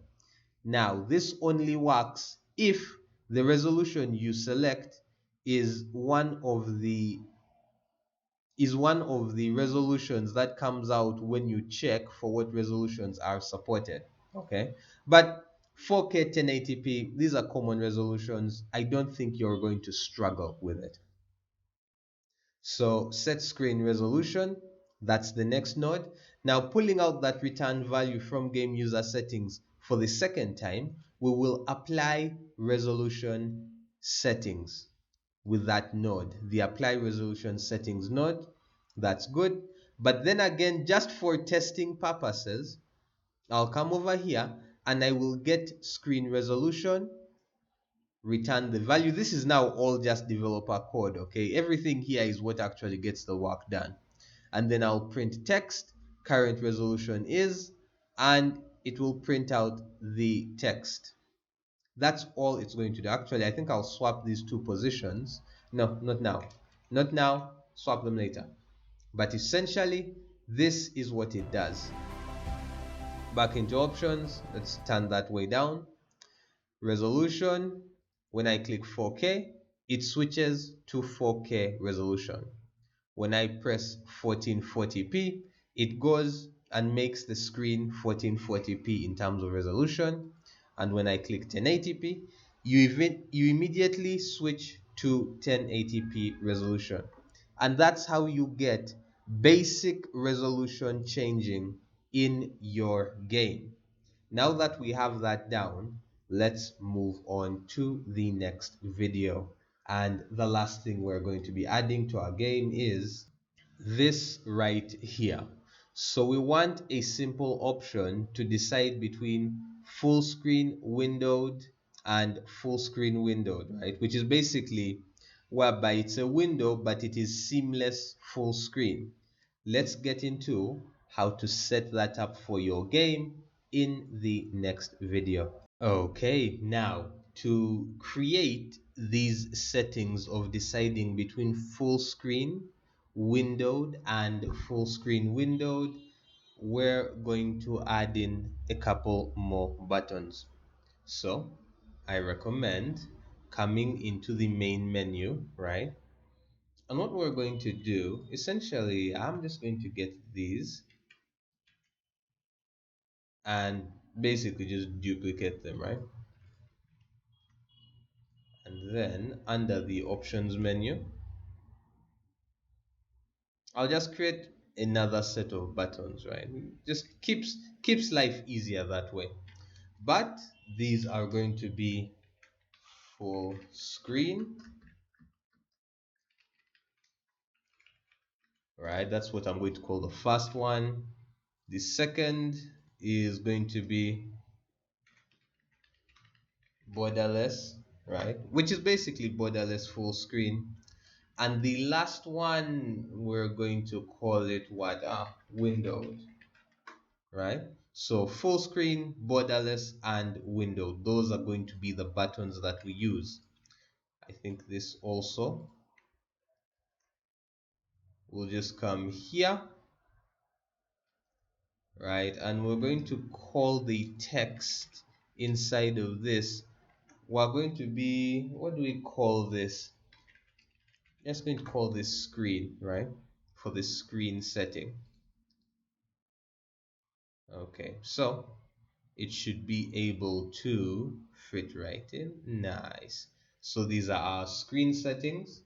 So you can choose, actually these are called windowed. Anyway, I'll call it screen, but what's a better name? No. Um and man, Windows settings is a lot of, it's very verbally massive, but you know what? It's okay. I think this is a fair statement. Window settings. Let's look in the plan. What they call? I call it window. Now I'll leave it at window set. Nah, window. Yes, that is good and clean and concise and small. So window, nice. So you have your resolution settings and your window settings. Now we'll quickly alter the text in them. So the first one is going to be full screen, right? That's all it's going to state. The next, we're going to call it borderless. Oh, sorry, I'm looking for text. We'll call it borderless because it represents the borderless option. So full screen borderless. And then finally, we're going to call this windowed, right? So these are going to be your current settings in terms of whether or not you want your game to be full screen, borderless full screen, or windowed. And so you have now a basic volume setting, window setting, and resolution. Now, for the sake of not ear blasting myself to death when we're doing any testing, I think that it's going to be smart, not just style appearance. I'm going to drop this value to 0 for now, which means that the volume inside the game is going to be 0 just for a bit. Otherwise it gets painful when you're testing and the sound is very loud. Now that we have this, we know for certain that there's full screen, borderless, and windowed as buttons.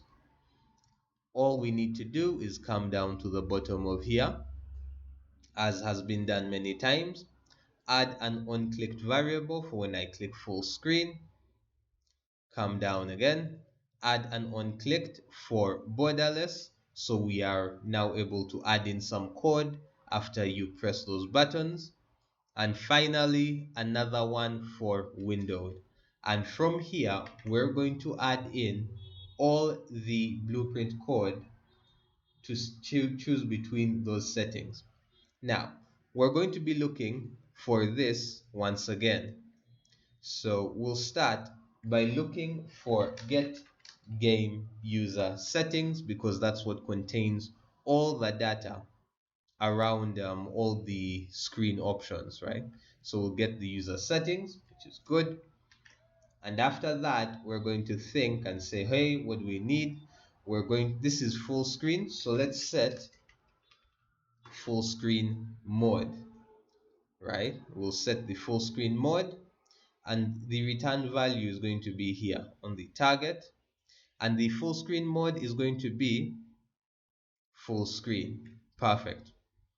Then we're going to come out here and apply these settings, right?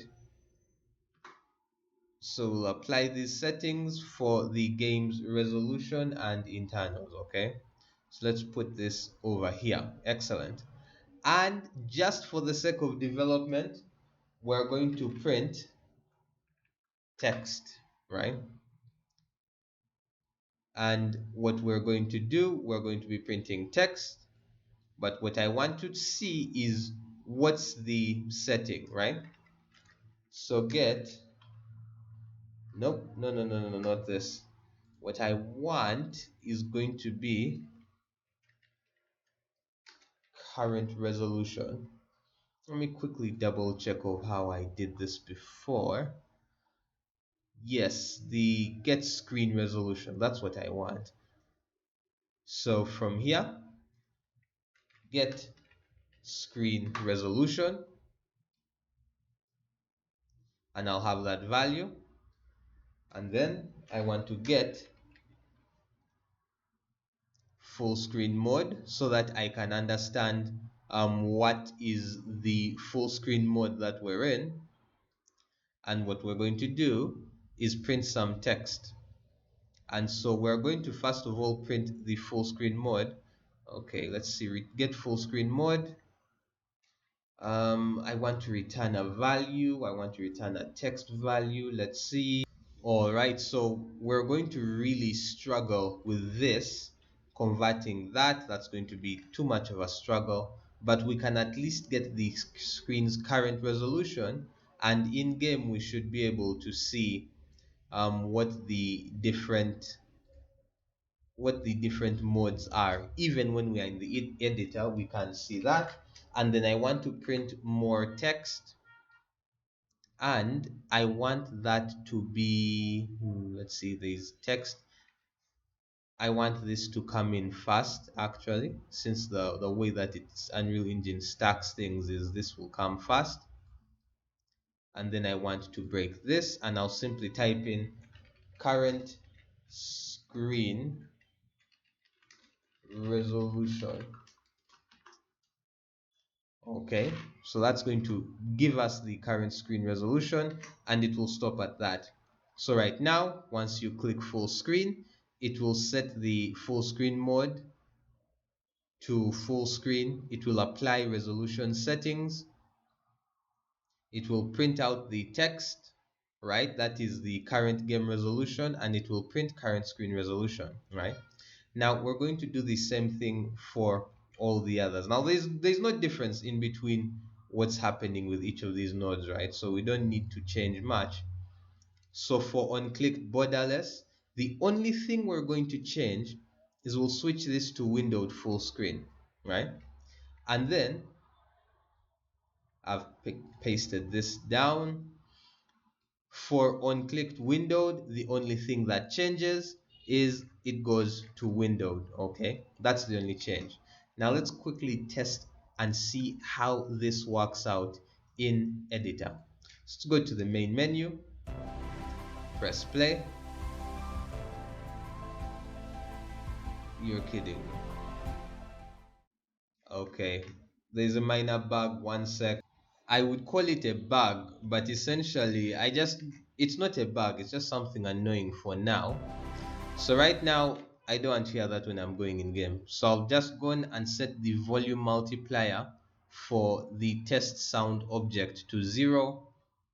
um I just don't want to hear that. I'm spending way too much time developing, and that's kind of terrible music. Anyway, let's move on to what's important right now. So once you click full screen, it will set the full screen mode to full screen. When you click borderless, it will set the full screen mode to windowed full screen. And when you click windowed, it will set the full screen mode to windowed. Let's see that in game. So press play, come here, and let's click full screen. Current resolution is 1080p, which is good. So if I click 4K, now it has switched it to 4K. Does that work? It's still 4K at full screen. When I switch to 1440p, that setting stays. So the lower settings are working, right? Now let's try borderless. Borderless, good, that's working. And windowed, perfect. Windowed is also working. Now, we're going to need to test this in a proper setting. And that setting is in a fully ready to rock game that is fully packaged. So before we make any more changes, and there's a lot more that's going to go into this game, we're going to package this game basically the same way you would package it as when you're sending it out to Steam or to Epic Games Store. This is how you're going to package and organize your game. So let's get into that in the next video.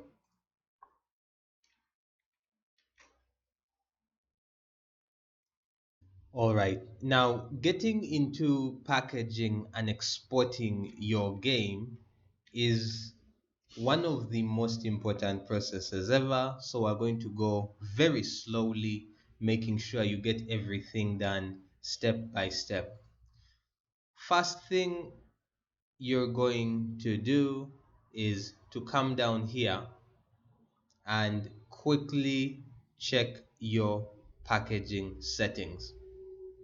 You're going to come in and it's going to give you a lot of different options. Don't worry about these options, okay? They're not that important. First things first, you need to come down here and set the build configuration. And the build is going to not be, it won't be debug, not debug game, not development. Set it to build for shipping. Okay, you're building this as if you're shipping your first game. So you're going to build for shipping. Okay, very important. This is the first thing you're going to do. The next thing you're going to do is you're quickly going to look for levels, right? So notice this. Currently, under what is default maps, right? Under the project maps and mods, the default map is starts with land to jump, but that's not what we want. We want our main menu to be the first level in the game. So set it up to main menu and main menu, right? So in editor, it starts with main menu, game default, main menu.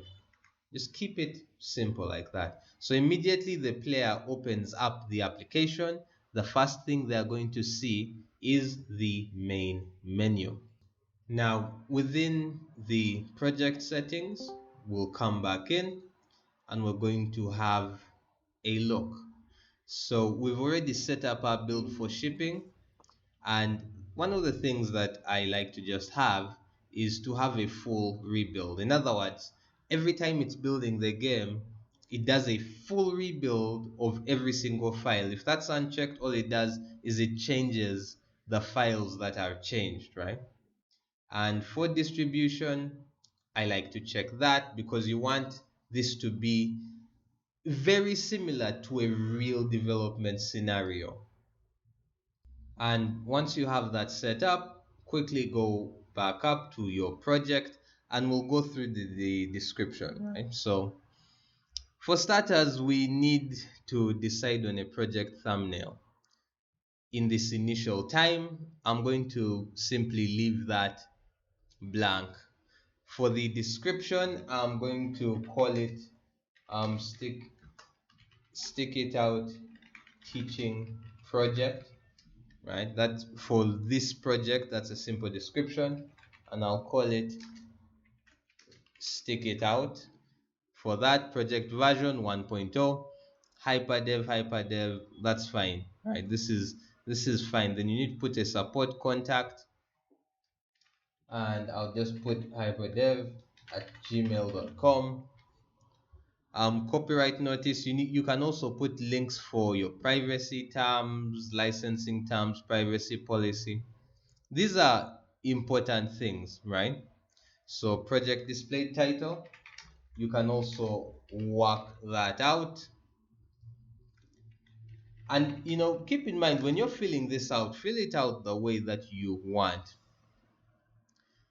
Once we're done with setting these up, we'll look through, then we'll go through these settings. Use borderless window. You should again use a borderless state window instead of Windows system. Yeah, that's better. But it's not. Don't worry about these. These settings are based off what you want, right? You can even leave that unchecked. Once this is done, you're mostly good to go. Okay, so you have your project name and all that comes associated with that. You've come into the game mode so that it goes to the correct map when the game gets started. You have your maps and modes set up correctly for the right maps, and now we can look into fully exporting our game and having something you can click on in Windows and it will launch. Now, since we are doing this build on Windows, I'm going into Windows. I'm going to look basically Windows and HoloLens as supported platform. I don't need HoloLens, so Windows is going to be the only supported platform. None of this matters. Let's move on. Now, once that's done, we'll basically go right down to platforms. We don't need to deal with Android or any of that. It's only Windows that matters. So we'll come down and we'll say, hey, it gives you some options. There is no need to change any of these. DirectX, it's okay. Leave it at DirectX 12. Now, in-game, the fast splash screen, you can leave this as the default. For now, we don't need to change that. The initial icon, right now in its current state, there is no need to change any of that. You can just look through these settings and know that these don't need to be changed right now, but this just shows you what is going to be used once you export or rather build your game. Okay, so now the basic setup is done. We'll go and click on platforms here and immediately go to let's see, where are you? We are looking for not package settings. Gotta say, they really have updated this menu. Yes, here we are. Oh my goodness. Let's quickly refresh the platform status. So it's querying, double checking to see the status of the platforms. Perfect. So under Windows, you can simply come here. Now that all of this is set up, you can package your project.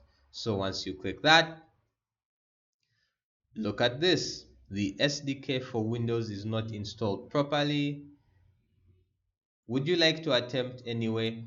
If you click continue now, it's not going to work packaging the game. So in order to package your game for Windows, you're going to need to install some libraries in order to make sure, and that basically covers the Windows SDK. So let's do that in the next video. Now, adding in the SDKs is a pretty simple process. It's not painful. Don't be worried about it. The first thing is we want to look for Windows SDK in Google, and you're going to find it really easily. So that's the Windows SDK, and you'll notice it says Windows App SDK provides a unified set of APIs and tools. That's cool. Basically, this is what's going to let Unreal Engine develop and package the game for Windows. So when you come to the SDK page, it's basically going to let you install. So quickly download the installer for the SDK, okay? And once you have that there, next step is going to be to install it. Now, when you're doing the installation, it's going to give you a lot of different tools that it wants to install. Install everything, okay? Don't leave anything out. Just install everything. That usually takes between, depending on your SSD and your internet, it's probably going to take between what, 10 to 15 minutes to get done. Now, you should be seeing this on your screen once everything is installed. Moving on. Now that you have the Windows SDK downloaded, the next download you're going to have is .NET Core 3.1. This is basically a simple instruction set that is going to be needed in order to create games for Windows. Now, if you come here, look for the x64 version, and you're going to download that. So once that's downloading, you're done. And once it's downloaded, simply install it. Now, from here, all you're going to need to do is install this, and then we'll move on to the next step in order to create your game file. Of course, before proceeding, make sure that you actually fully finish installing the .NET Core libraries. Then you can move on to the next step, which is the last one before you're able to package your game. Okay, and now for the last step. Look for where you have installed Unreal Engine 5. You should be seeing this, right?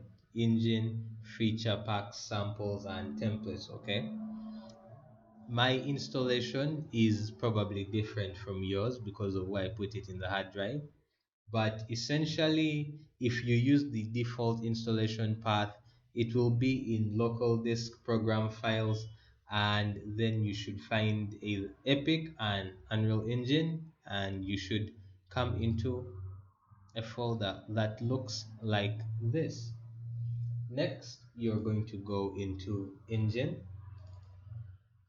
because we want to look for where the engine finds all the feature sets or the links to the libraries to build. We'll go into binaries, and we'll look into third party, right?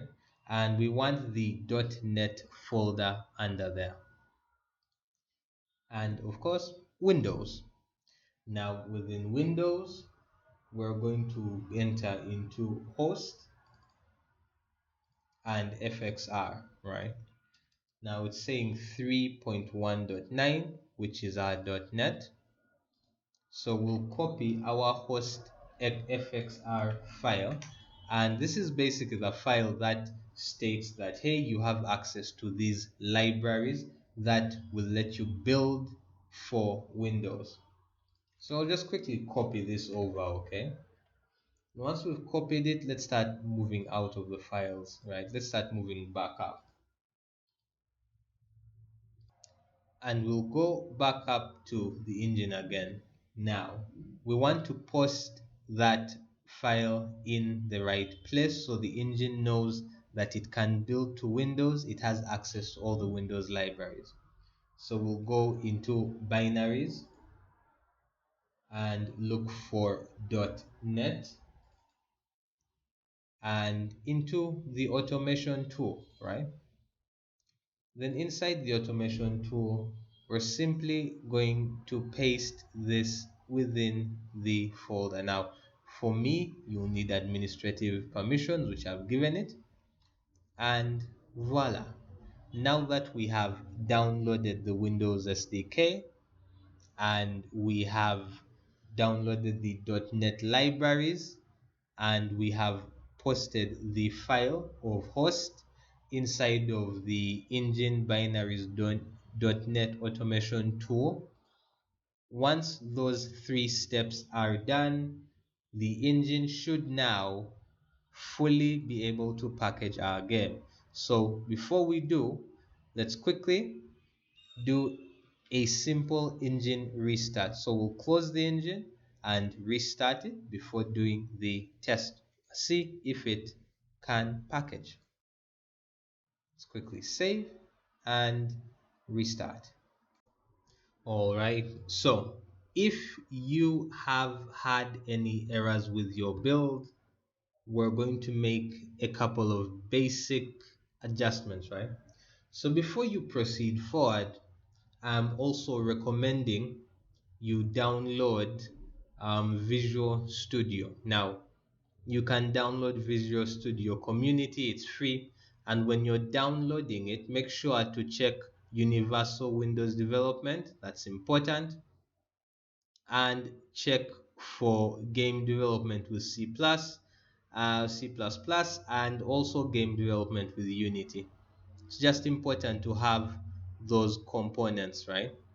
That's it. Once you have these installed, we'll go back and attempt to package and build the game again. All right, so you've done the hard work. You've gotten the SDK, you've fully installed Visual Studio, which is excellent. And now you will come over here to start the build. Click on Windows and click Package Project. Once you do that, it will lead you to a folder. You'll select that folder and it will create the project there. Now, it takes a while. You're looking at between 1 to 2 hours for the build. But once you're done with that, you're going to have a fully ready to play simple game you're starting with. And that will be one of the last videos before we call a conclusion to phase one. Okay, essentially go through, do the build, and then we're going to do a quick playthrough, and that will be the conclusion of the first phase of learning to develop games. Let's go. Get started, finish your build, and we'll start off in the next video. By the time it's done, notice it went through so many different steps, but at the end, you should be seeing this: build successful.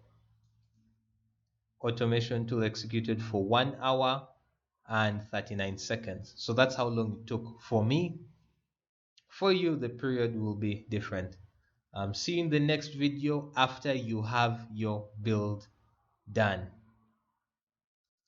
All right, so now that you're done with your build, you should be seeing it available. I've changed the name to version 001, and just quickly, if you look, you'll notice its size is 400 megabytes. That's okay. So let's quickly click in and do a quick test run. Double clicked on that. All right, so this is our game. It's in full screen where I am. I don't think that there should be any issues. Let me switch it to 1080p. Nice. If I increase the volume on the slider, come back here.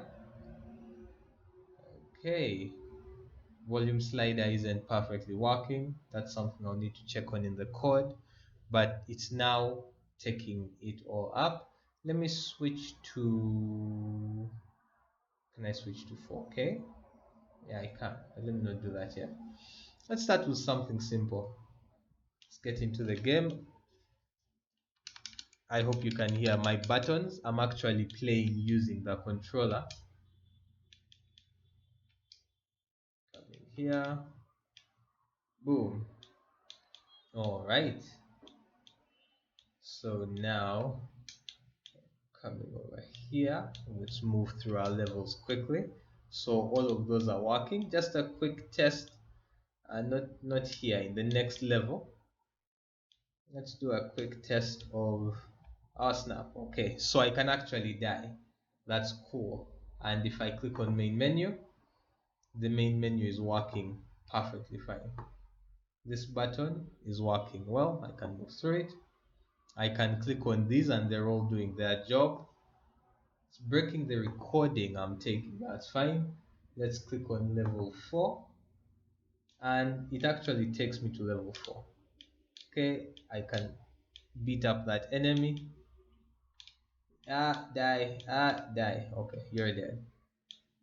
And I come, I'm moving the block. Nice. So let's do this really tricky puzzling piece over here.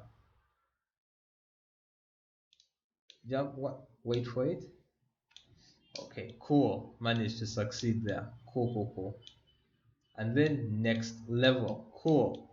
So for this level, I'll quickly kill these two enemies here. Quickly kill these ones.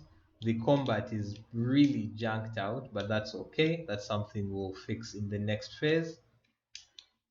Boom. Move to the next level. Okay. Is the ranged enemy is working and is killing as intended. Let's, oh snap, jumped off the level. But hey, can click restart level and that works. That's good. Jumped over the first projectile. Nice. Jump over one. Shit, the platforming is kind of terrible there. So okay, someone sent me a message. Oh snap, kill you. Okay, these platforms, just from this basic playtest I can tell that the platforms aren't really set up proper, but that's okay. It's good to test out your game. I'm hoping when you designed your levels you made them a little bit better than what I did. Nice. Next level. Okay, these come closing in. Boom, it kills. We can restart the level. So let me try actually surviving this time. This is a basic. Okay, dodge that. Come over here. Can kill that enemy real quick. Come down over here. This is cool. And boom. Now on the level where comes down, the narrative level. NPC sees the player. It's printed some text. That's cool. Now coming over here for our boss level. Okay, so our boss is here. It's actually chasing. But if I do damage to it, okay, the boss's code is still as junky as ever in the final build. Okay, it's not the final build, but in this build. Okay, I killed the boss, so it went and it made a ranged enemy. Oh snap! I need to kill that. Snap! Oh snap! I think it keeps generating enemies. So yeah, we probably can't kill it. GG. But this is the essence. Let's click on options.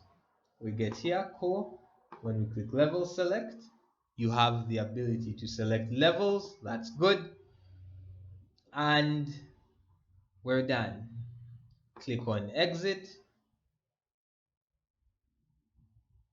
And voila, we have gone from basically nothing, a simple plan, to a baseline for the game that you can develop using Unreal Engine and blueprints. That's fantastic. I am going to go and take a break. I'll probably be back in maybe 2 3 days to continue the tutorials. We're going to be adding in some more sprites, some more animations, some more music, and that's going to be really fantastic. So we'll get into that in the next video. Till then, enjoy. Now that you have created a packaged game, you are now a real game developer. No more small one-off tutorials on one thing, and then you're stuck. No, you are the real deal now.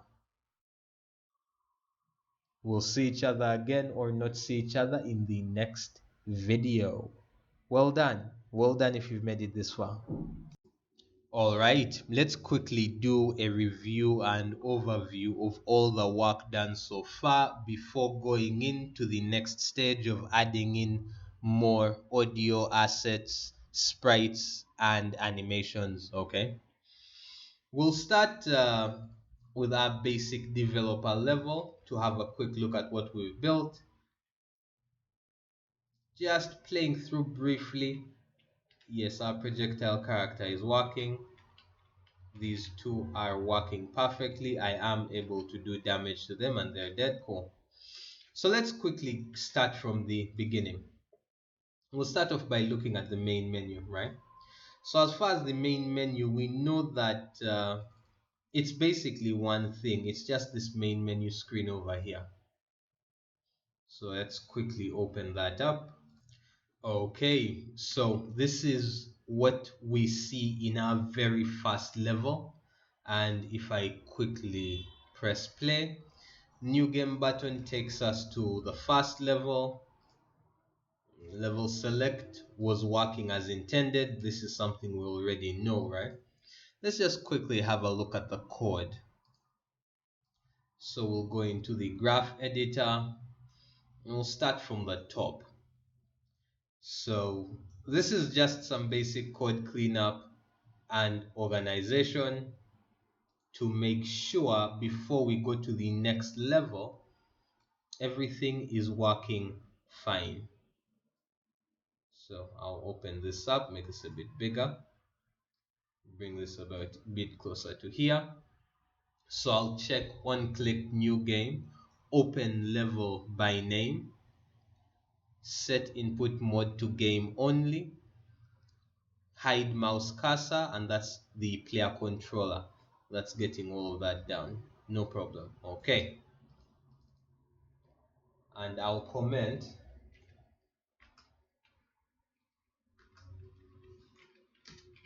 the first level of the game when new okay, this is good. I'll quickly change this. I think the font size should be, no, not that, 40. Let's try 40. Nope.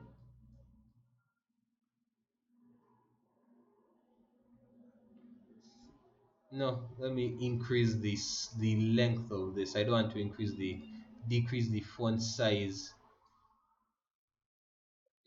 Okay, nice. Just some basic organization, and I'm going to do this for every single blueprint that we have. So it's only here for organization purposes. So this entire video is just stating and reorganizing all the blueprints. So let's widen this out. All right, I want it to take up that entire square. Let me see what font size that starts to work at. Let's see, 50, no, 60, no, 70, no, 80. I think about 75 is where it lies. Okay, so it goes to the first level of the game when the player clicks new game, and this is it. Does it work? Yes, it works. Good. So quickly save that. Now to clean this up even more, bring it right over here and quickly say straighten all pin connections, line these up, straighten all pin connections. Let's just straighten this. Okay, so for the first line of code in our game, this is clean and well described. You don't need to make the text size this big. Okay, I'm just doing this to show that even when I zoom out, I can still see goes to the first level of the game when player clicks new game. So I can see that and know what that does. All right, for starters, increase this real quick to 75. We'll give it at least one bar of spacing, then start to move this around. Okay, this is a basic one-click level select widget switcher. We know that that switch works because we set it up. Open select panel, opens level select panel on level select click.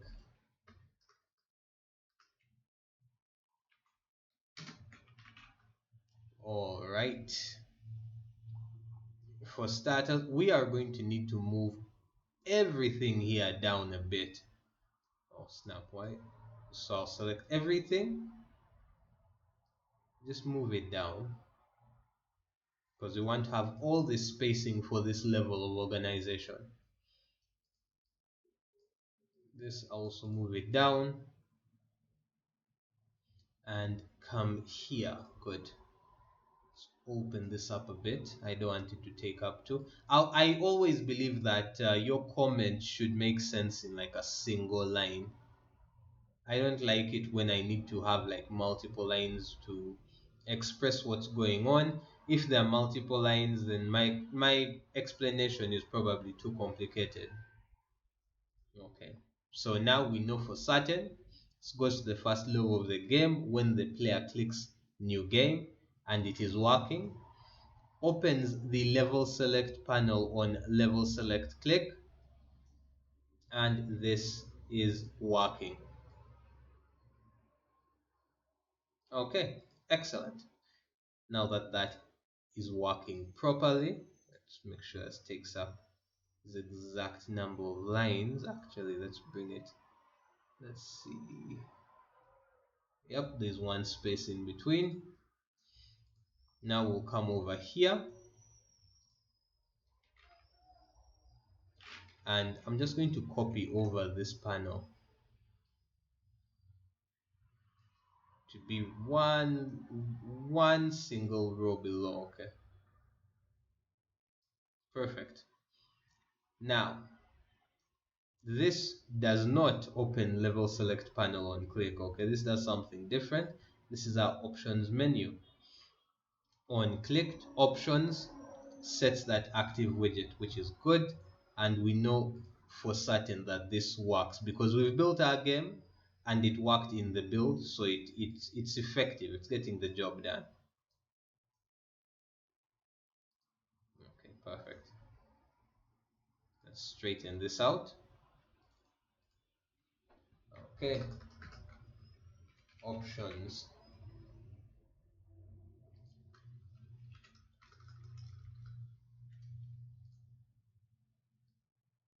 let's open that up. All right, let's quickly save that. So now our first set of blueprints are well organized. Our second set of blueprints are well organized. We know that the first level works, the level select works, the options panel opening works. Now, last but not least, very important,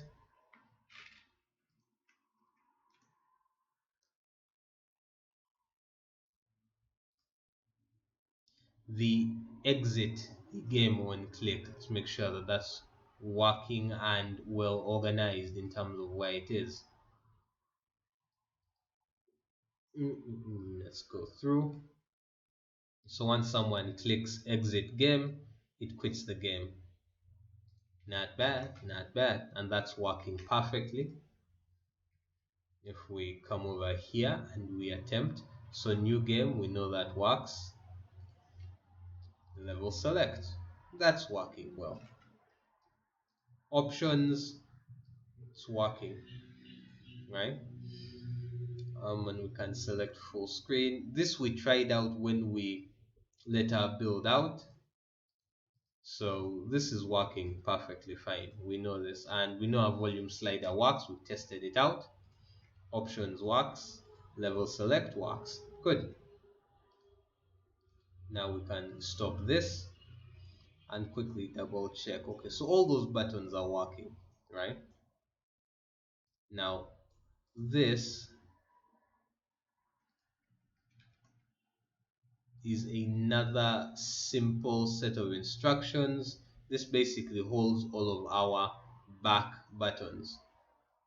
Hold on, let me first change this up. Opens level. Okay. Opens options. This does that do that? This is the options, okay.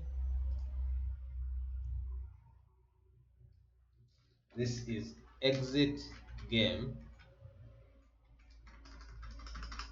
On exit click, that works there. Perfect. In fact, this is getting a bit okay. No, that's fine. Now the next one is basically back buttons.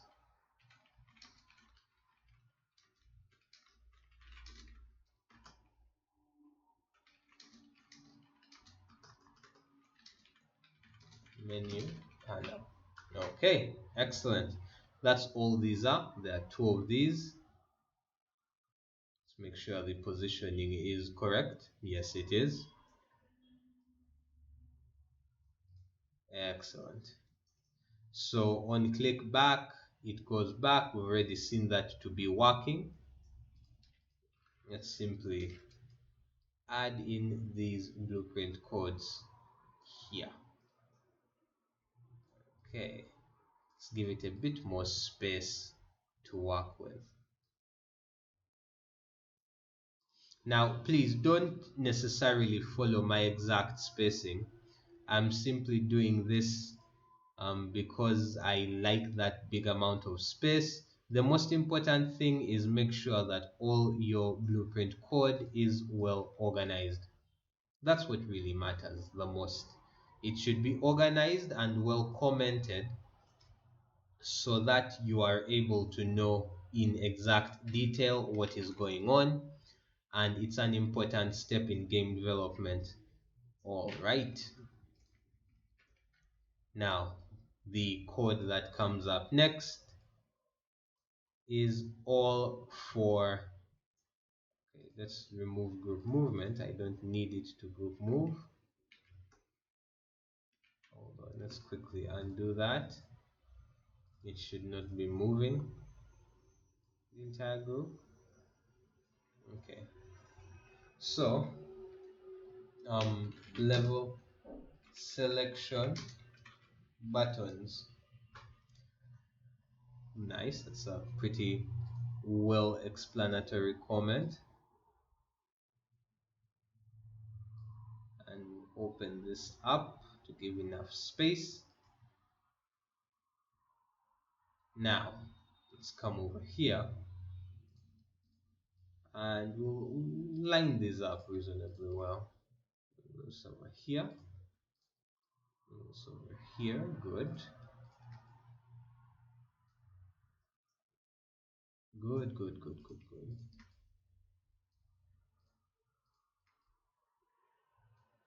Excellent. It's just lining them up. Some relaxing code organization.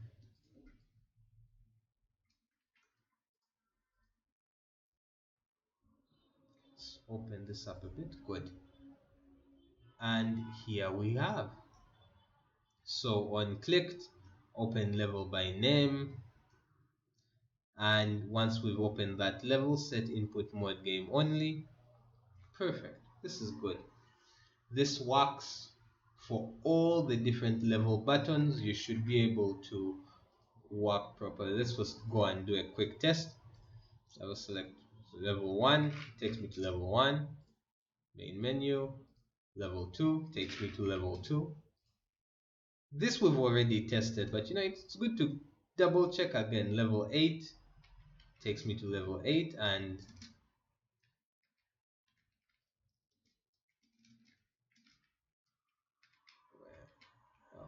okay, yeah, this is good. So we'll go back into the main menu code once again.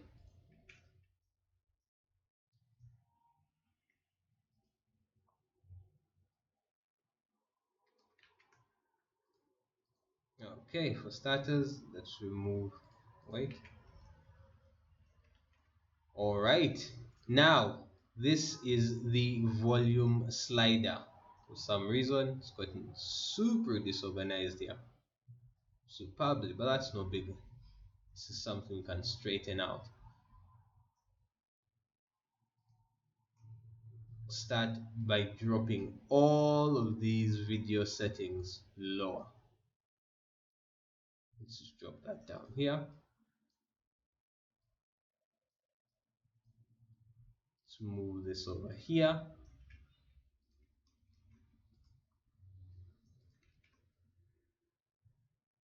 Okay, let's just make it a comment. It doesn't need to be group movement.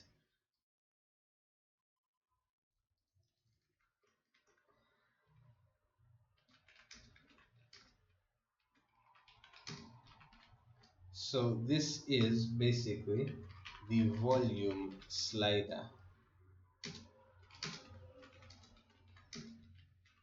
Perfect. This is the volume slider for in-game audio. Let's bring it in over here. Good.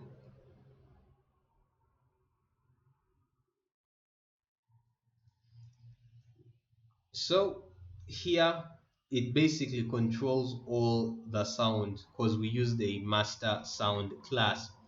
Now let's quickly come back here, look for our slider and look for its value. So its minimum value is 0, its maximum is, its current value is 1.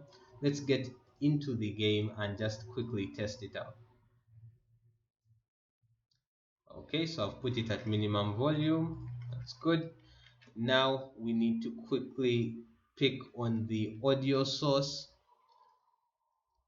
and come here and inside its details, because I reduced its volume to 0 initially, just because I didn't want to be ear blasted. So its volume multiplier, let's put it to 1. I'm hoping this is being heard in stream, so the volume works. Halfway. Okay, so the volume slider is legitimately working. So we'll have that there. So the volume slider is working. This is perfect.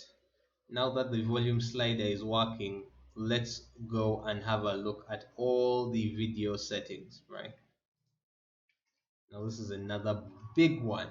Okay, so I'll use a very big box in order to hold all the blueprints inside it. Of course, I'll set this to comment. That's good. We'll move everything in over here. Now, what does it start with, right? It starts with on-clicked 1440p, so that means where's our on-clicked 4K? Should be over here. So we'll quickly straighten this link. It's basically just straightening links. Keep them nice and straight. Here we are. Okay, perfect. I'll put the screen resolution here. I like where it is when it's there. Let's straighten this connection and straighten this connection as well. Now for this, I'm going to remove this. I don't need to print any text, and I don't need to print that at all anyway. So that means these two are of no value, and we won't need to get the screen resolution. Excellent. So next, we'll pull out the next on-clicked 1440p. Let's straighten out these links. Straighten out the links. The apply resolution settings are here.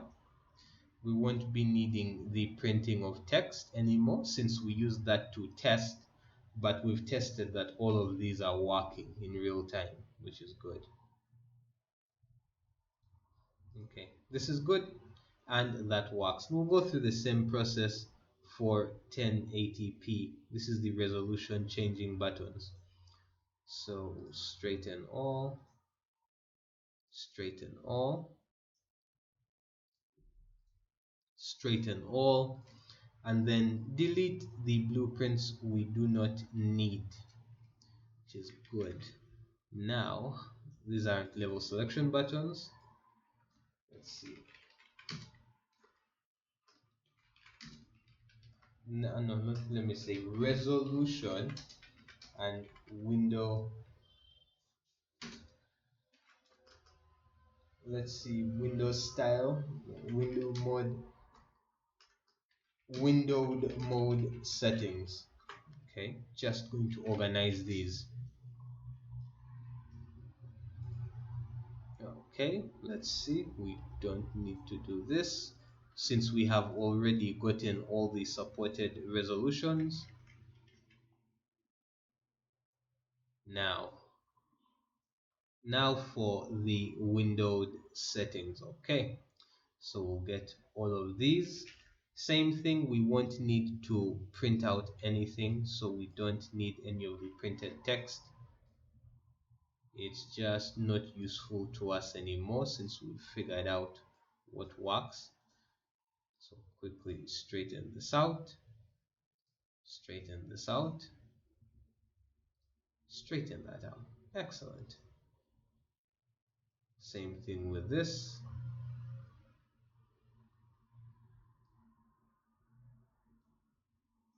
Just organization.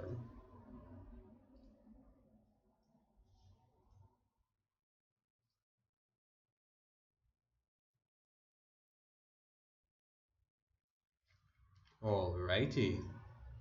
Then we will remove what is not needed. So it's going to be clean and lean. Do the same thing for windowed.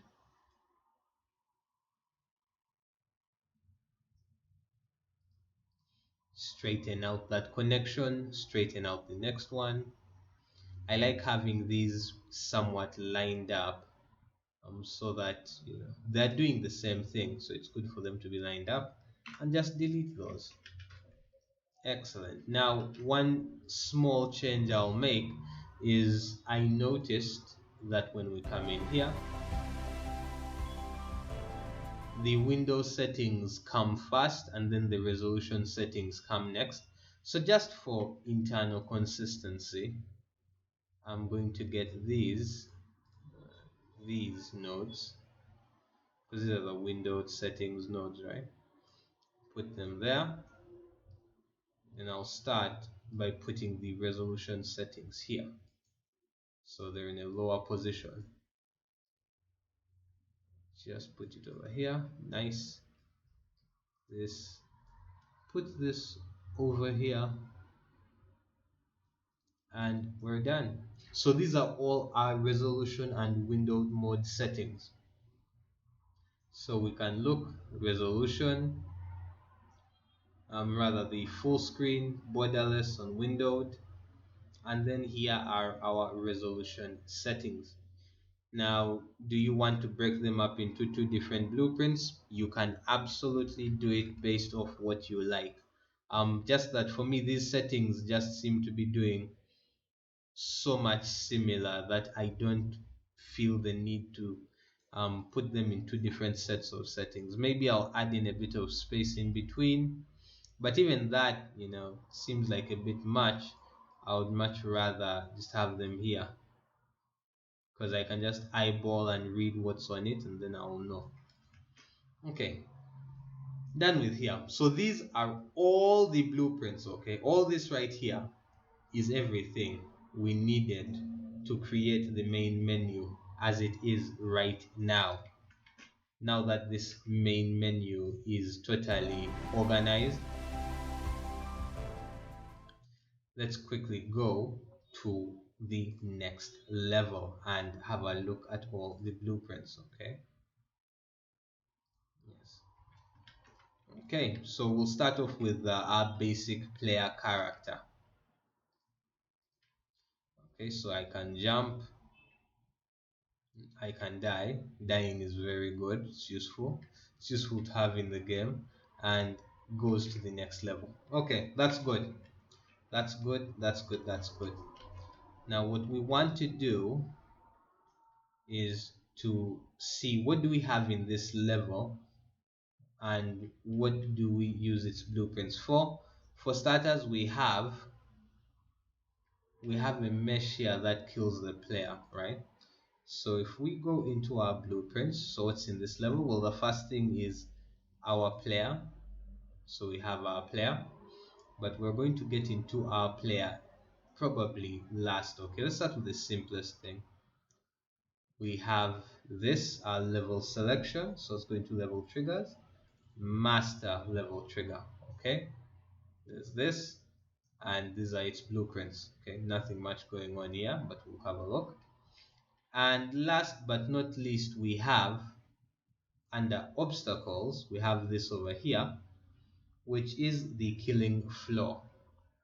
And we'll have a quick look at the code in the killing floor. Okay, all right. So coming with what I think is the simplest thing here, let's quickly start off with the killing floor. Now all it has is a box collider. That's all it is. It's a box collider that does full damage to the player. So let's come here, and all it does is it applies damage to the player on contact, but it also has code for making the movement of spike traps editable. Yeah, but it has all this, and this is a lot. This is some spaghetti blueprint code. We don't need any of that. We don't need that comment. This right here is everything that makes it useful. So actor begin overlap, not important. We'll quickly come here, increase this to 75. Okay, keep in mind you can set the size of the text, I say again, to whatever you want for your game. It is your code. I just like this because it fills up an entire space. Then quickly switch this from group movement to just a comment. It should always be just a comment.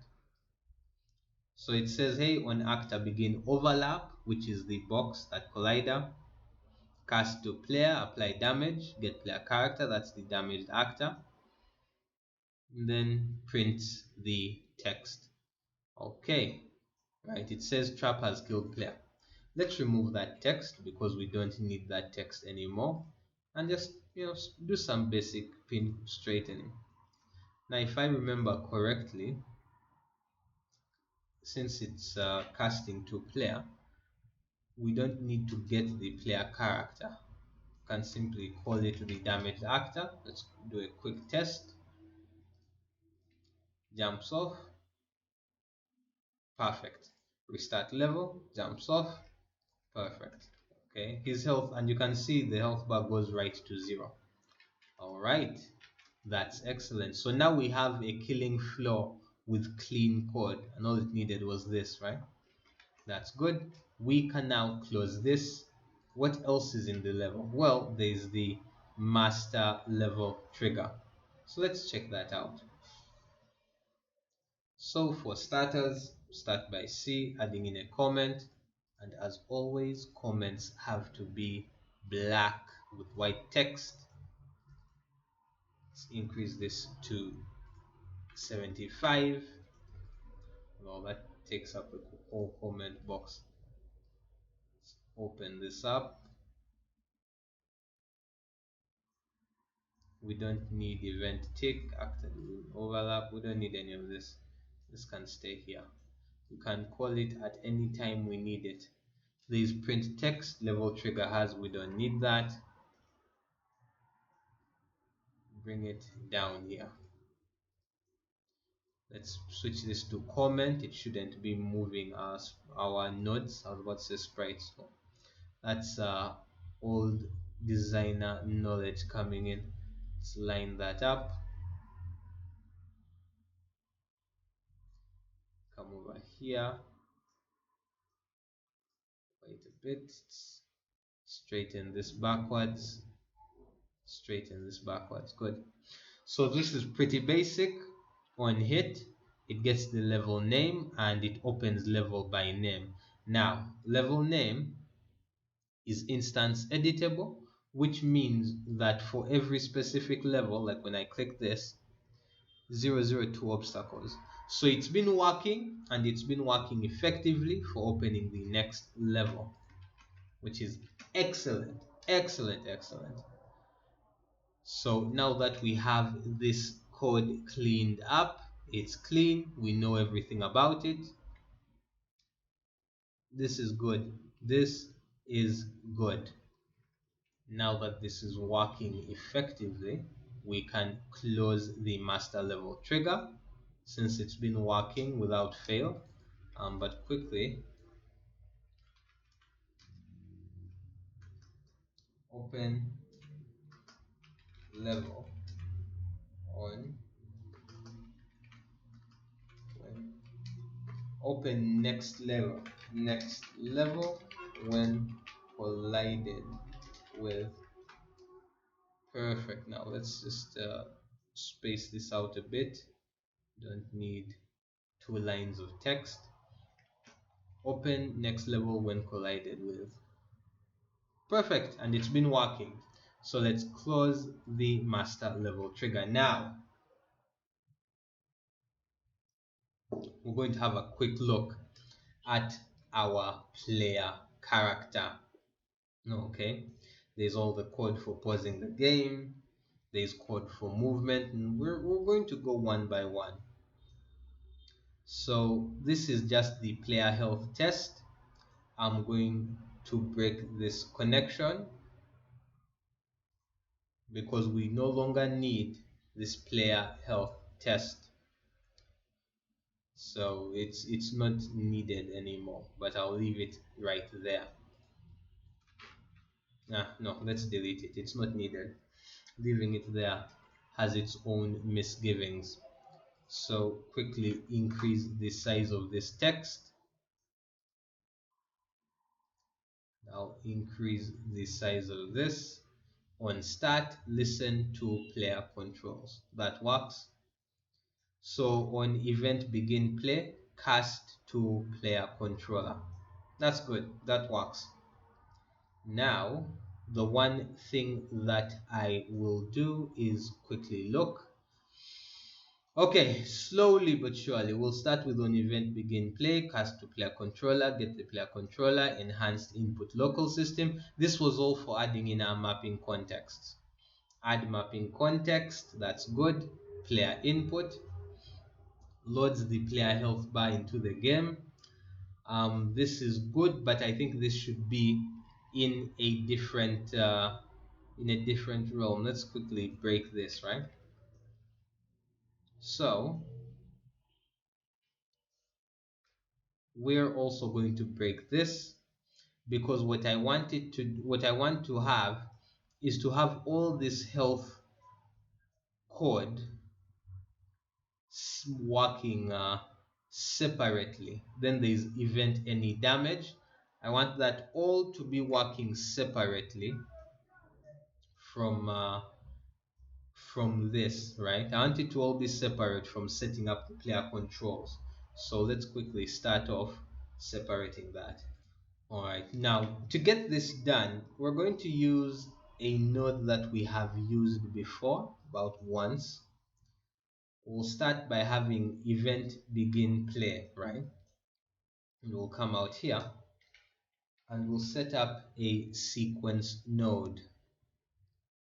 Okay, this is its purpose is basically to straighten. I think this is okay. Just remove pin. We'll add as needed. Okay, so on event begin play happens immediately the players loads into game. So this is something we already know. We've been through this. What we want is, let me remove, no, let's bring it up here. So on start, for starters, I think I'll start by getting everything under here and moving it down. Let's get that out of the way so we can focus on the organization of the first handful of blueprints. So I'll straighten this connection backwards. I'll straighten this connection forwards. All right. So on start, listen to player controls. But before then, I'm going to switch this to a basic comment. And then on start, right? Just to have that here. I want to have something. Actually, no. Let me call this begin play, because it is the event begin play action, and it's really the most important one in the game, because it's the one that starts out immediately. This blueprint, the player is loaded into the level. Let's have this here, straighten this out.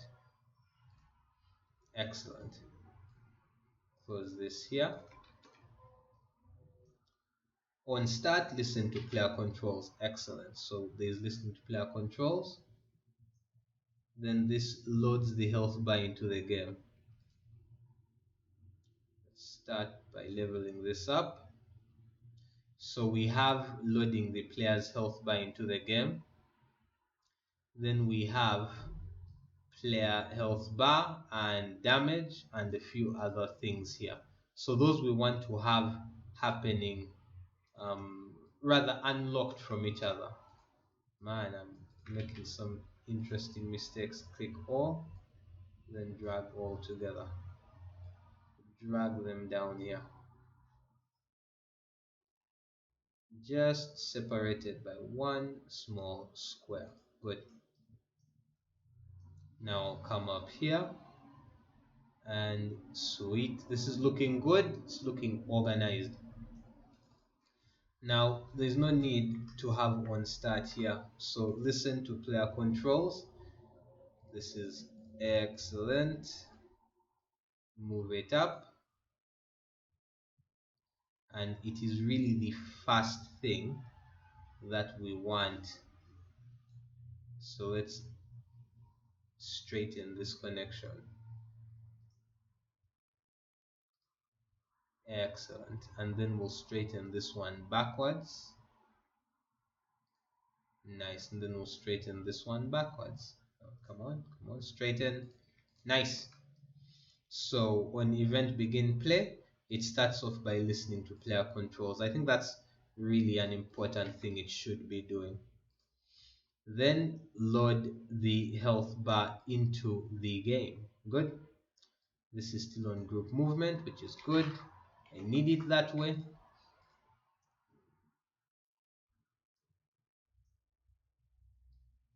Okay, let's play health bar into the game. That's what it's going to be doing next. We've already tested this and we know it works. Let me straighten the connection backwards. No, that may not be a good idea. I think it's better to, let's just have this down here. That's fine. And that's going to be the second thing that it does. So the first thing it does is it connects the player's buttons, your inputs. The second thing it does is it loads the player health bar into the game. Okay, now that's good.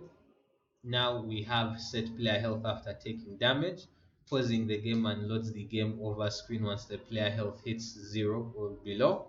And then lastly, set controls to user interface. That I like a lot. So what we'll do is we'll come over here. Since these three are so closely connected, just want to make sure that this is a comment, this is a comment, this is also a comment. No, let's turn that into a comment. No. No, I don't want to do any of that. Let's quickly start with the size. Yeah, that's size is now massive. Set 5.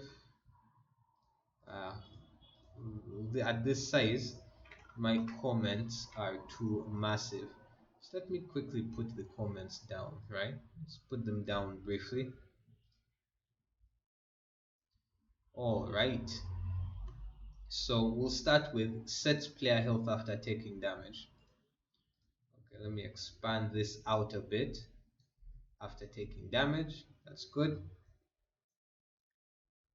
Set it up around here. Good. Nice. So let's see. So what exactly is this? This is event. It's an event, it is singular, and it only deals with itself. So on event any damage, these are all already lined up. Nope, there's no need to print that text, so that text can go. Nice. So sets game paused and creates game over widget. Okay. Sets player health after taking damage, stops at event any damage, add minus health. Now it branches. Okay, it branches off. So we'll stop there and move on to the next set of blueprints. Right, I'll move these a bit closer to here. Good. Pause the game and loads game over screen. I think that text is a bit too verbose for what it is that it's doing. And maybe it's getting a bit too long. I don't want it to always be growing in length. Sometimes it's better. Okay, I think just the word loads game over screen once player health goes below 0 on death. I think just saying on death is a good enough description. Loads the game over screen on death. So let's see.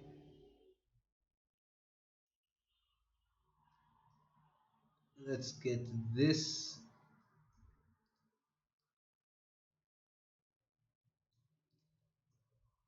So this is separate from, all the event any damage. That simply sets the player health variable, which is good. Although I also want this, maybe I'll want this in a different position. So for example, I guess this works because you can see clearly that the player health is this that's being removed the damage value from. Then here there is a branch, it checks on if it's 0 or less. If it is, okay. Now quickly moving this one forward because the set game pause is what should be here since it branches off. Actually, it sets player health after taking damage. Good. Loads the game over screen on death. This is good. Let's simply set this up and straighten connections now.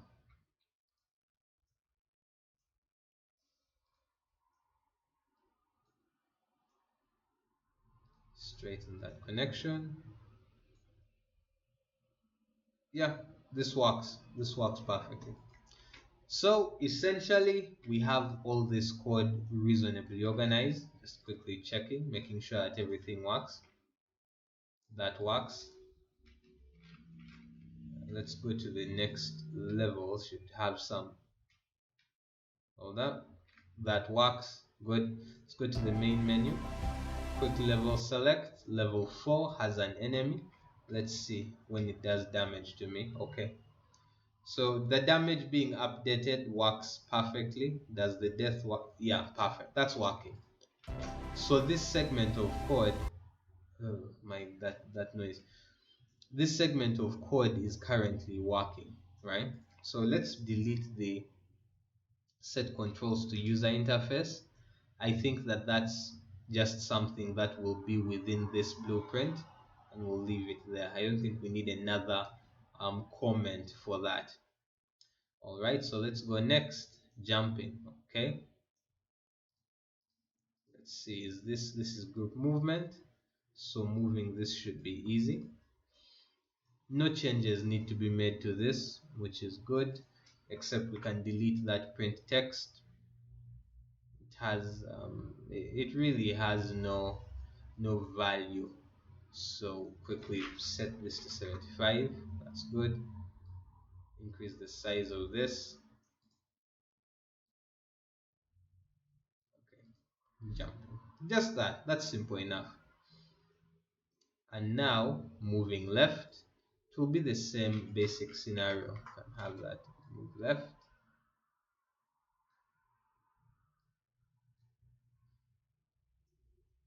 That's good enough. Let's increase the size of this, give it a bit more space to breathe so we can see exactly what's going on. This is the one that we used our enhanced movement input for. I think I'm going to straighten this backwards and straighten this backwards. Keep have that nice clean organization. And we have a variable called direction, which we have set here. That's good. Haven't used it yet, except for, hold on, let's see. It's used a bit later on the attack animation. So let's get this and move it up as well. Just adjusting our move. Okay, so this is move right. I'm going to go through this. Very basically the same as our move left. Give it a bit more space to breathe here, and just straighten out the connections and straighten this out as well, and this I will straighten backwards. Good. This is good. So I'll move right input, I'll move left input. That's excellent. Now we'll come down, and this is the sword attack input with an internal cooldown. Okay, that's cool. For starters, increase this size, and we'll increase this to, okay, now in its current state, hold on, in its current state it causes the player to spawn in a sword. That's going to be changed once we add in the animations. Instead it will play the animation, and the animation is the one that is going to do damage. But for now we'll leave it as is. Now we need to organize this code properly. So we know whenever the player presses the sword attack, it double checks and sees if the player can attack. Okay, that's cool. There's a lot of code and it's very badly spaced. Okay, so I want to straighten this backwards. It's going to be a bit simpler to manage that way. I'll turn this into a comment. Good. We'll move these over here. Just before, okay, this is straightened. I think I straightened it itself. Let me straighten this backwards, but I'll give it a bit more space before doing so. Let's keep this looking clean. The spawning of actor, straighten that out as well. The delay, the giving the player the option of can attack once again. That's good. Just clear this up. Clear this up. Actually, we'll come over here, we'll move this forward, and the attack cooldown. Clean this up so that it looks a bit more logically consistent. Now there are two spawn actors, that's good. There are two variables for where the actor will spawn. Let me straighten this backwards. I'm not changing anything as far as the blueprints. We're just making some simple adjustments to how everything is organized. Quickly delete this text. Right, when it's false, it does nothing. That's good enough for now. And we'll reorganize this, space this a bit more, bring this a bit here.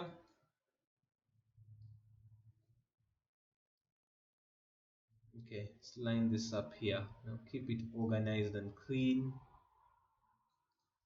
Of the player sprites, getting world location and setting up the attack. Yeah, this looks a lot better than how it started. Okay, and we've not changed any of the logic. It's only been adjustments to how it looks. So the minute I press the sword attack, branches, directions, okay, spawn, actor, sword, attack. Okay, now before we do anything else, let's come here. That's good, so that one's working. Let me slide this down just a little bit. And one thing that we'll get from owner is self. We'll set up the owner to be the self.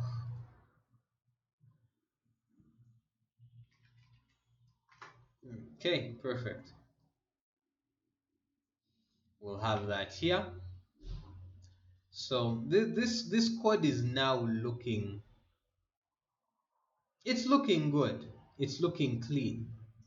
It is now looking clean and not like a jumbled mess. So once you press the sword attack, it checks if you can attack. Then if it's false, nothing. If you can, it branches, it checks out which direction you are facing, and it will immediately spawn. If you're facing right, which is true, it will spawn it on the right side. Basically, that's what this does. It spawns it on the right side. Let's quickly straighten this, right? Or 120 units ahead of you.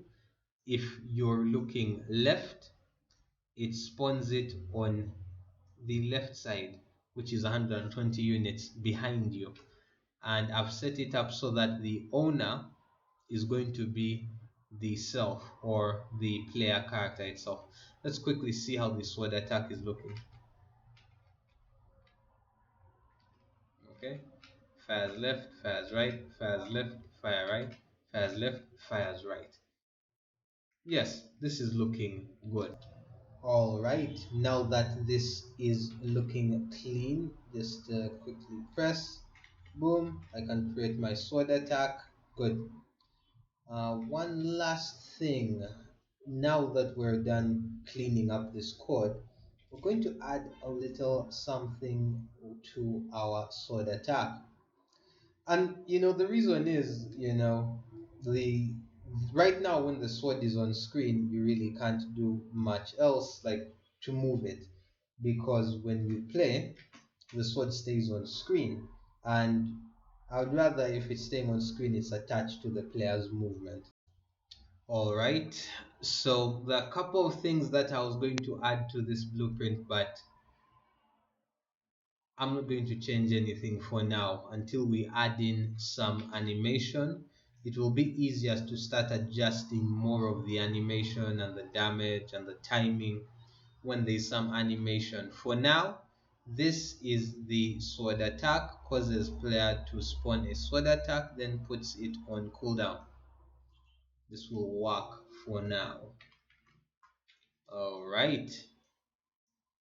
This is clean. This looks way more organized than how it started. Next, we'll quickly go into pausing the game. Let's drop this down 75. And it's something that we should go over really quickly because this is the most recent stuff you are learning.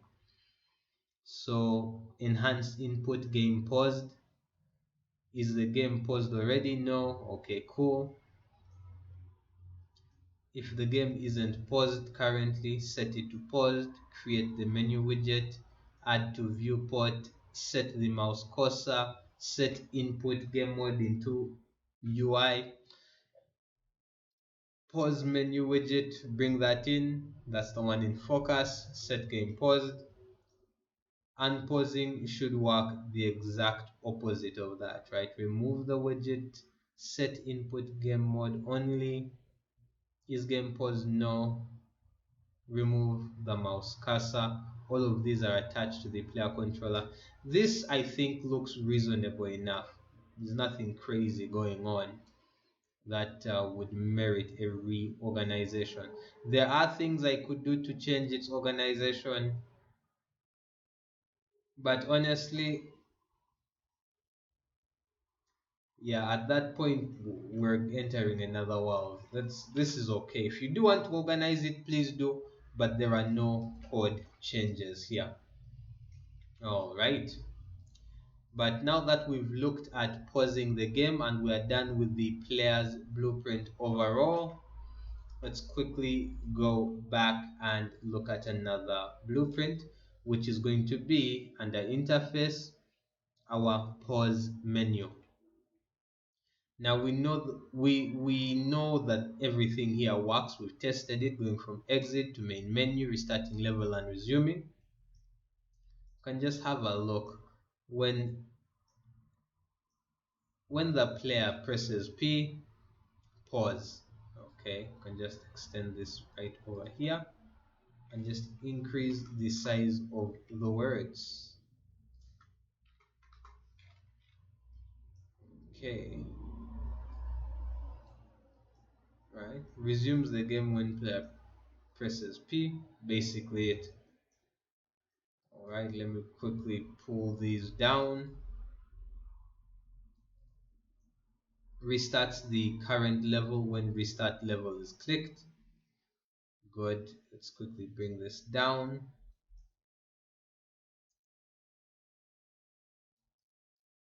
Just for the sake of visual clarity, and increase the size of that text so that even from far I'll be able to see what's going on inside of it. Good. Restart level, current level name, it gets it. Open level by name, which is the current level. This is good blueprint code. It's working. Set input mode to game only. All of that is already working. Goes to the main menu when main menu is clicked. We already know that this works. It has been tested even in the build. Just some general commenting.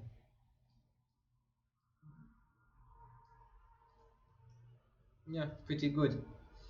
And then exit game when exit game is clicked. It's the same thing. It works, so there is no need to change anything, which is always good, and it can remain the exact same.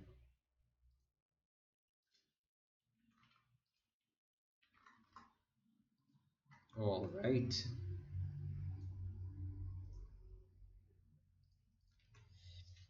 Okay, so we know that our pause menu really works. It's been getting the job done. There is no need to change anything in its blueprints. The player works currently. No need to change any of its blueprints. This is good. Now we'll go into the next level and see what is there. Okay, this is obstacles. Okay, so what did we add to the obstacles? We added these, right? So these are the spikes. So let's go look into our blueprints and look under obstacles, and we want master spike trap. All right. So we'll start with just the player applied damage. Okay, let's double check that. The spike traps do 100 damage, which basically means they insta kill the player, which is exactly what we want. So for this, I don't think there'll be any need to change anything. Straighten connections. This casts to player. Well, we don't need to get player character because as player, you are the damaged actor. Can straighten this link. We can straighten this, and we can remove the actually we can remove the printed text because we do not need it, right? And quickly change the size of this text just to be a bit more readable, and bring this down. All right, now that that's done, let's quickly look at the movement code. Okay, so let's see. Code for making movement of spike traps editable. That is what it is. And there's a lot of code in here that's getting everything done. All right, so for starters, let's just go through the code to begin with. So it's on event begin play. Good. So we'll start with that. There is always the start delay. Oh my goodness, let's just push this aside. It's really disorganized. So clean this up. We start with a start delay. Let's straighten this. Good. Once the start delay is done, we move component 2. Good. Once that is completed, it comes here and there is another delay and there is a middle hold time. Okay, that's good. Let's keep that and clean it up and organize it. Then it moves component 2, and then when that's completed, oh yeah, there is a delay. So let me come here and there's another delay. Oh my goodness, there are 2 delays. Holy cow. And then it comes back here. Woo! This is going to be fun to organize because there are so many components that are getting moved. So organizing this is going to be tight, but it will be done. So there is a delay, but what I'll do is I believe it is shift.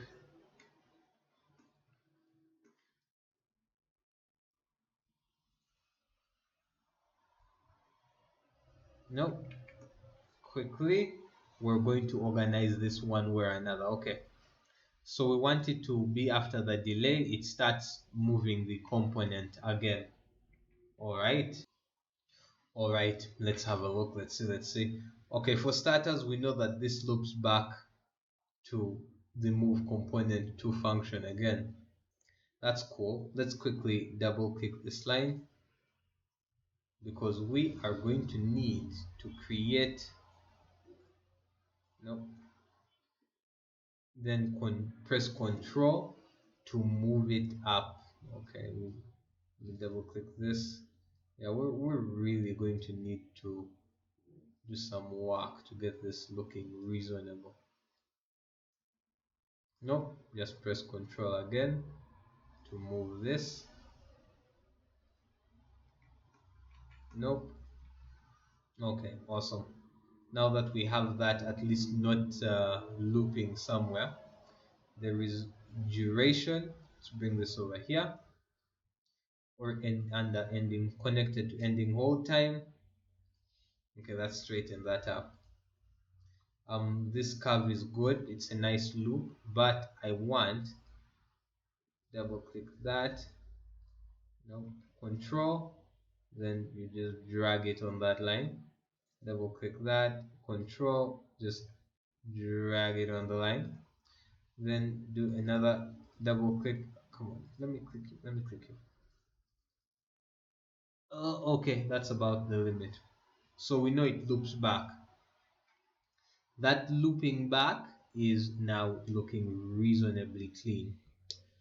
Then let's see, starting move time. Okay, let's first get these and reorganize them. Okay, so there's default scene route going to like a million different places. We'll need to sort that out. Come here, I'll straighten this backwards. Okay, then come over here, starting movement. This should be able to sit right here. Good. Starting move time, let's situate this somewhere right over here. Actually, yeah, this works right over here. Get world rotation. Oh my goodness, this is a lot. This is a lot. Okay, it's looking a little bit crazy, but you know it makes sense. So these are all connected over here. Let me bring ending movement and put it here. Starting movement is there, ending movement, let me bring it, no, come on over here. Good. Get world location. Good. Okay, we're getting somewhere. It's starting to look like an actual set of logically spaced codes. Oh my goodness, this is some serious spaghetti. Default scene route is here. Nope, let's ignore this. So there are how many of these? This is linked to like a lot of. You know what? Let's just accept it as it is. If you can get your code for this looking good, good for you. But I don't think there is a way for me to make it look good. It works. And I think let me just be happy that the code works. It's a little bit spaghetti. A little bit spaghetti. Just a tad. But I guess that may be the nature of this looping code. Alright, so let's look at what it's doing, right?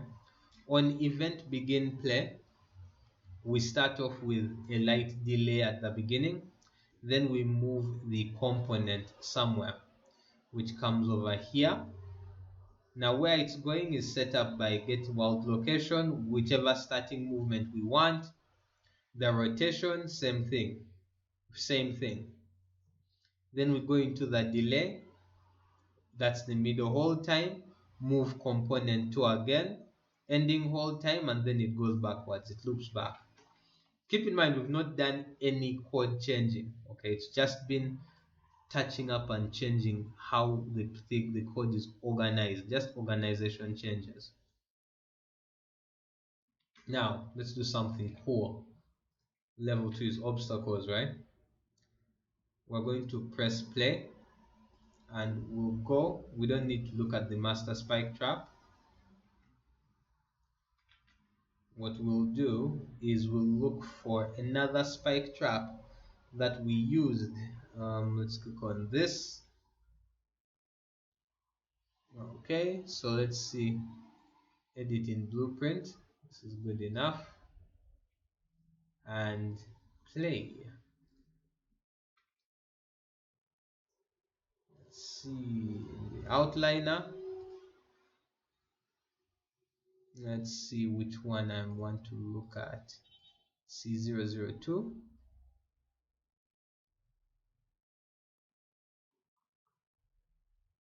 Awesome, this is working.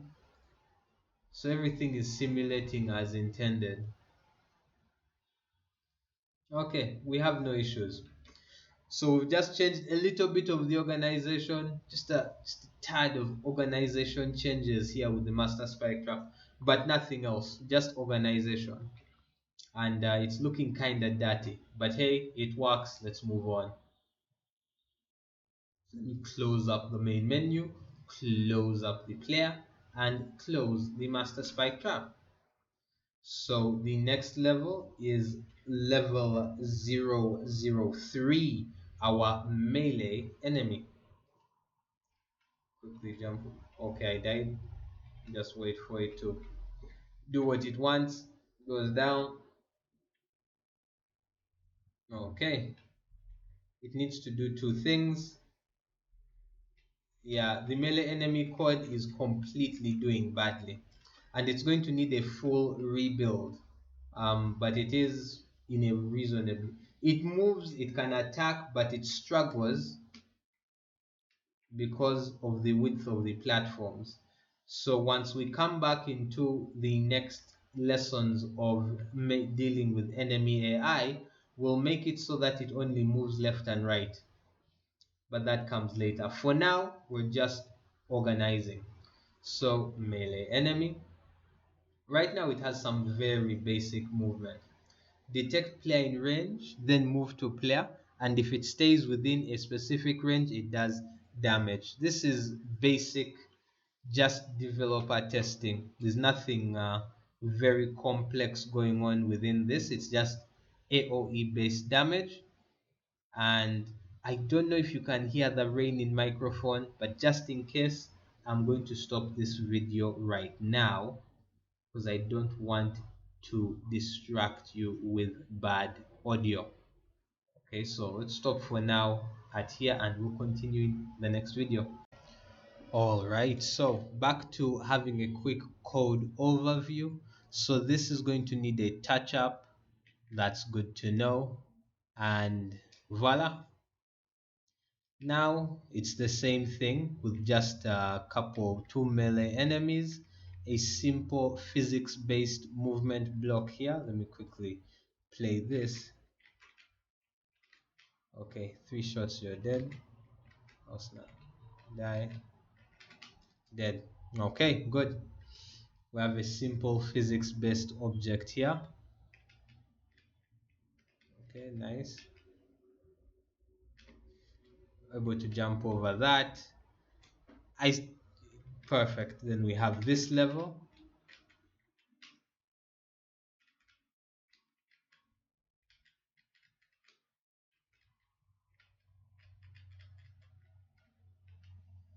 Of very questionable quality, but that's working.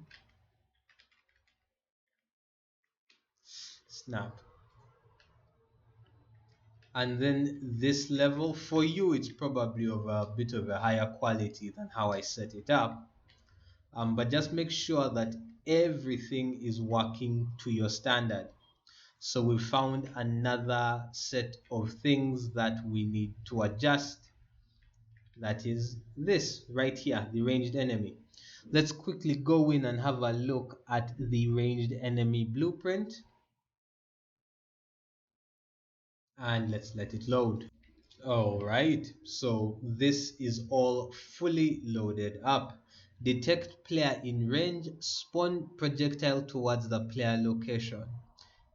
Now, there is some code we haven't yet put in. If player gets in close range, run away a distance and then stop.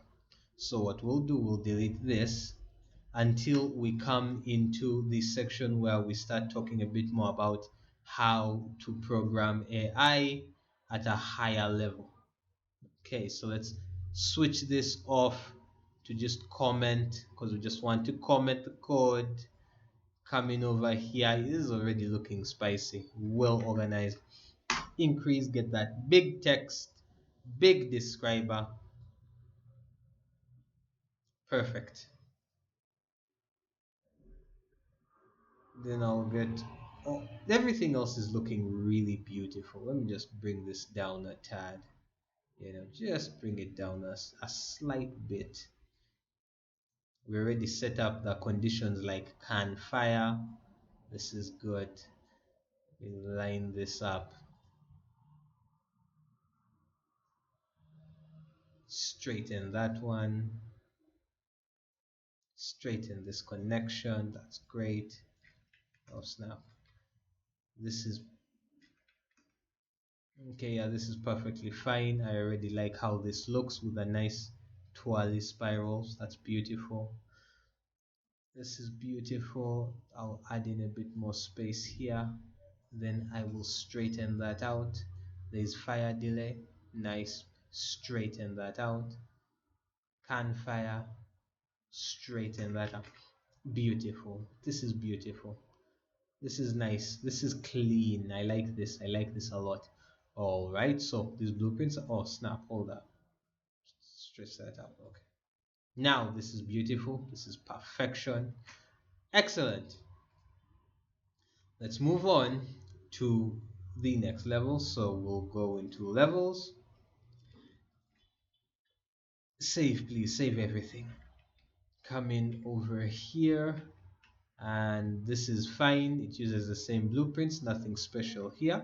Oh, yes, our NPC. Basically, the moment we come down here, boom, I'll walk over here. And this NPC, currently it sees the player, nice, and it will deliver some dialogue, and then the player gets to the final boss. I love it.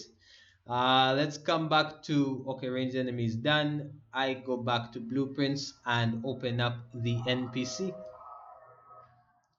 Some loud cars passing by. Okay, back to the NPC. Now the NPC basically it's running on an event tick, so it's running every frame.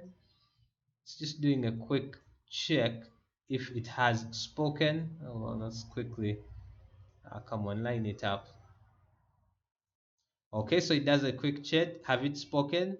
If no, then it comes, it gets the distance to target actor. If the distance goes below that, it prints NPC sees player, then has spoken. And in between here, later on, there will be all the blueprint code for all the dialogue. That's excellent. Let's just straighten this real quick. Come here. That's not going to be needed anymore. We have gotten that down. Let's quickly do that. Awesome. Let's straighten that as well. Now this is a bit of logic, right? And I love my logic to always be in twirls. This is just how I like to organize. Please make sure it's organized the way you like. All right, now we'll put in a comment box. Right, just a comment, not group movement. Bring this over here. Set up the exact text size. Text size, not text size. Whatever. English as a language is fun. Okay, let's push this over here. Push this over here. Set that right there. Nice. Open this up over here. And of course, the only color that the comment box should ever be black. Nice.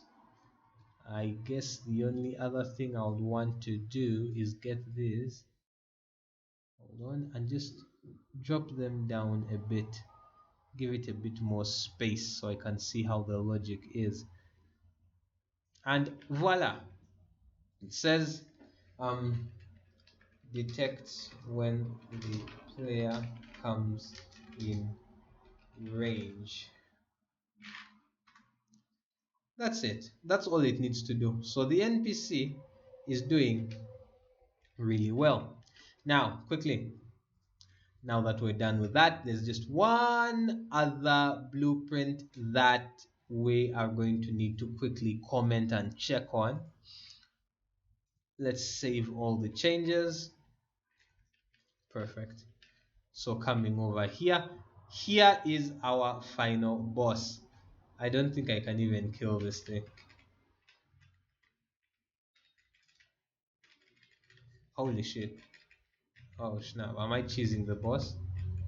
Holy shit, the boss one-shot me. Hold up, hold up, hold up. Let me try that again. I think I can cheese this boss. Okay, I'm going to cheese it. Its movement is terrible. Oh, cheese. Okay, boom. Wait, wait, wait. Okay, let it come to me. Oh, snap. No! Holy shit, these projectiles run forever. Okay, that's dead. Holy shit. Okay, this boss is going to need some rebalancing, but we'll rebalance it in a bit. In the meantime, we'll come over here and open up final boss. And it has three branches. Man, this final boss has a lot of code in it. Okay, so for starters, comment please. So this is called phase one. Cool. Right? Describes the first phase of the boss. And we'll say phase one. Oh snap, wrong button. Melee attack only. That's cool. I think this should be group movement. We'll move that down a bit. Switch this to comment. It's phase two. Two.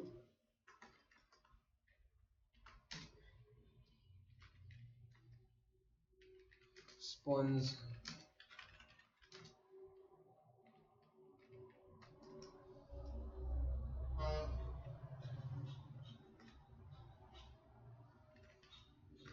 We will definitely need to work on the game balance because a boss that just constantly spawns in enemies. Oh my goodness. Super loud vehicle outside my place. We do not want the boss to be constantly spawning stuff in, but for now this will do. Okay, so that's phase two. Open this up to here. Cool. Now you no longer group, let's open this up. 675. Nice. Let me say just comment, just be a comment. Okay, you're just a comment box. Okay, stop this around here. This is cool. And then I'll get all of these and I'll put it over here.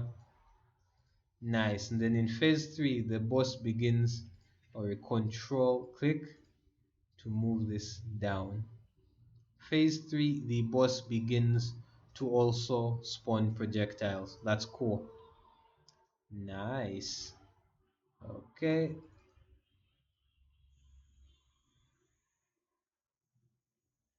My goodness, that looks so ugly. No, I don't want that. I think what I'll just do is I'll just move it over here a bit. Sweet. Not bad. Phase 2 it spawns ranged enemies. Phase 1 melee attack only. Okay, and phase 3 adds ranged attack. That's it. That's all we're going to need for this, and there's a fire delay. That's cool. This is cool. This is good enough. Sweet. I like this. I like this a lot. This will be everything. So now that we've done some simple code organizations, now we're going to begin phase 2 of our game development journey. You started off with a basic plan and a baseline. Now we're going to make it more beautiful, adding art, adding animation, adding sound, and adding very good fun to play against AI code. Now that you're done, congratulations, and whatever happens next is going to be a lot more fun than setting up the foundation. But now that you've built the foundation, the power is in your hands as a game developer. I'm very excited for what comes next. Let's go.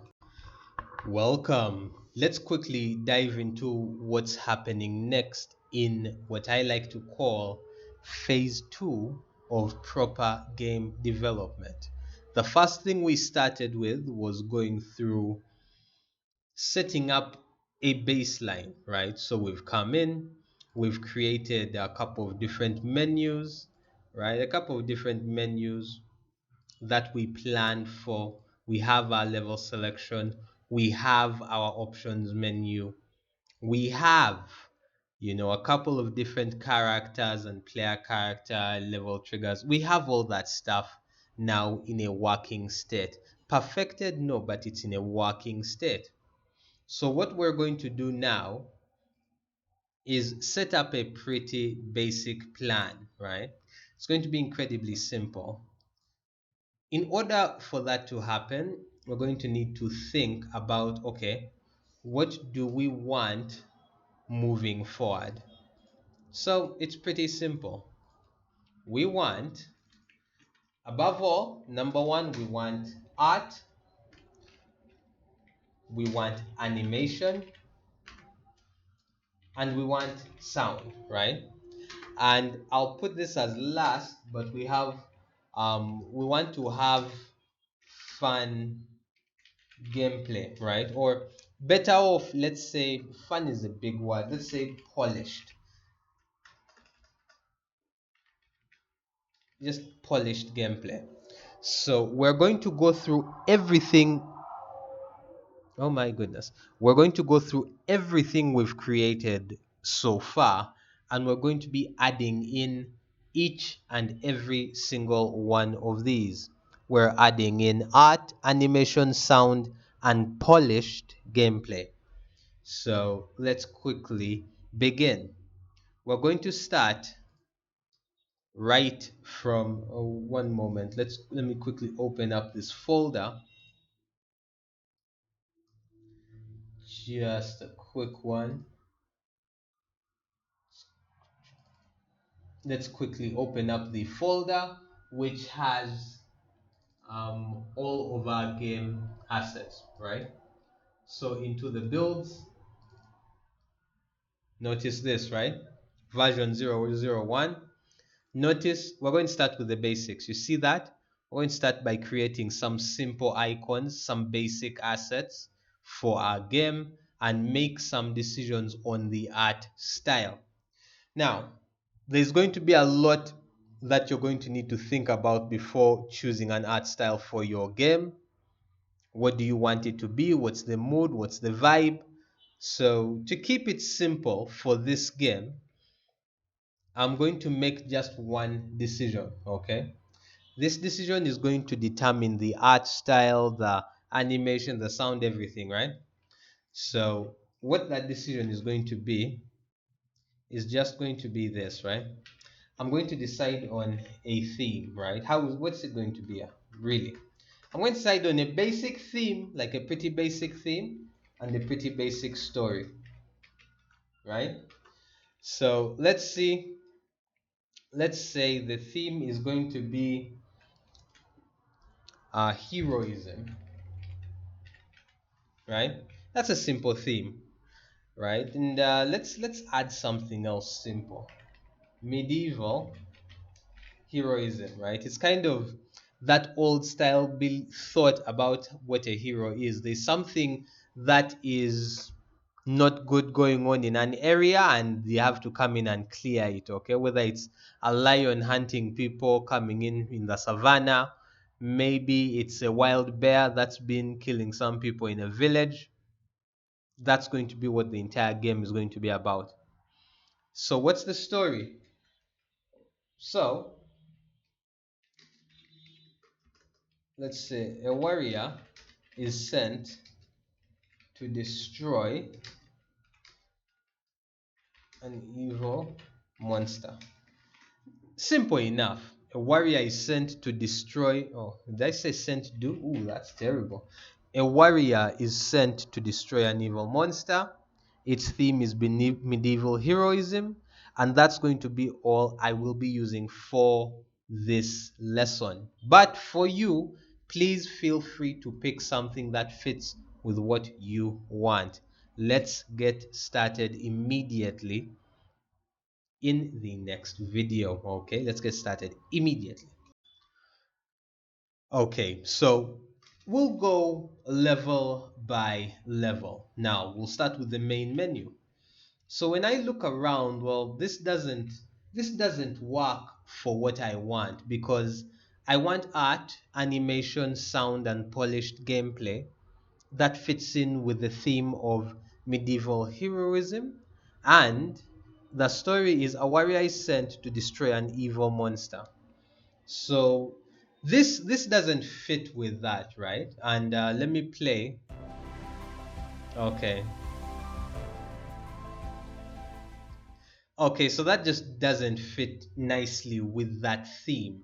So to make that fit the theme, we're going to need to add a couple of things. For starters, from where this camera is, I'm going to add in some environmental art, right? That fits with the theme so that when we are looking inside our main menu, we're able to see something that fits with that theme. And then also a bit of audio and user interface changes to really spice up the look of the game. Let's quickly get that done. So I've gone online and found this piece of music that I think fits in line more with that theme. First things first, you can either buy or get copyright free music that fits in with that theme. Next, I've been looking through a lot of the assets inside of itch.io. Keep in mind, there are many ways to do art, okay?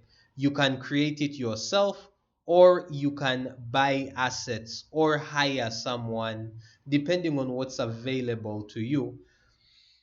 If you do not have any resources, then learning art is also an option. Pick whichever one you want. I just want to show you where I've gotten this from.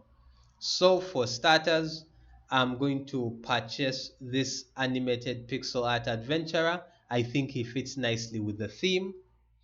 Then this is going to be our ranged enemy. Fits very nicely with the theme.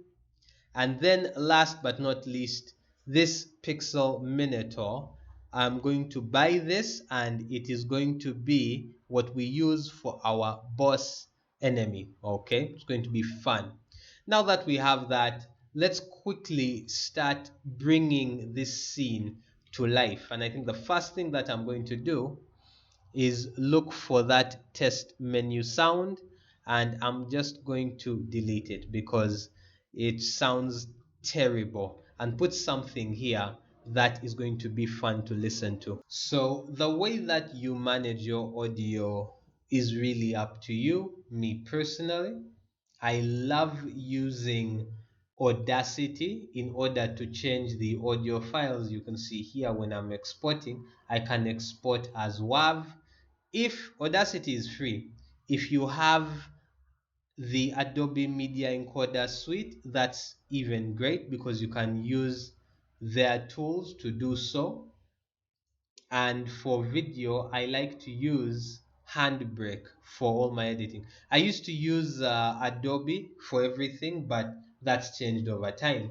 Now that I have the WAV file ready, let's do a quick import. So I'll quickly import the file because I placed it here, and medieval menu music, bring that into the game and give it a moment to finish importing. Okay, this is perfect. Now we'll quickly come and put this into the game. Let me adjust its position. I'll put it in at 0, 0, 0, but then I'll bring it up about 500 units here. Okay, so that's where our music file is. Let me drop it down to 250. Excellent, right? So let's come in and look at its grouping. So my medieval menu music will come down. Which class override? I think it will be under the menu sound class. So now it's editable. Let's play and hear how that sounds. Okay. Am I able to reduce its volume? Yes, I'm able to alter its volume. But now I want it to sound reasonable even from the time you jump into game. So I'll cut its starting volume in half and hear how that sounds.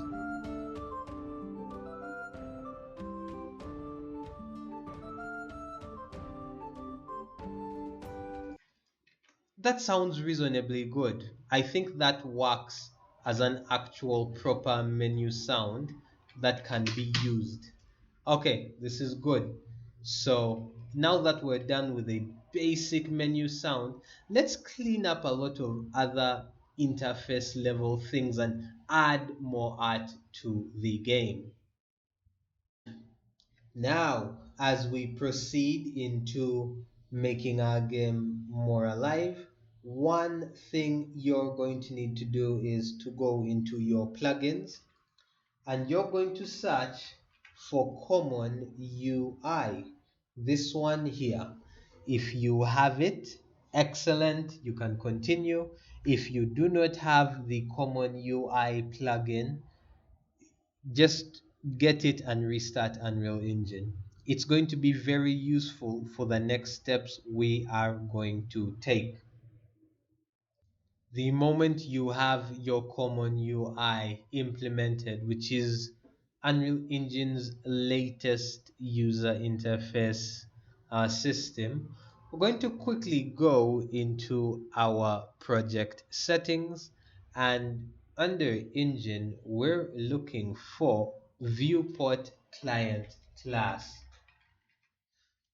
Okay, so right now, the game viewport client is the main client class.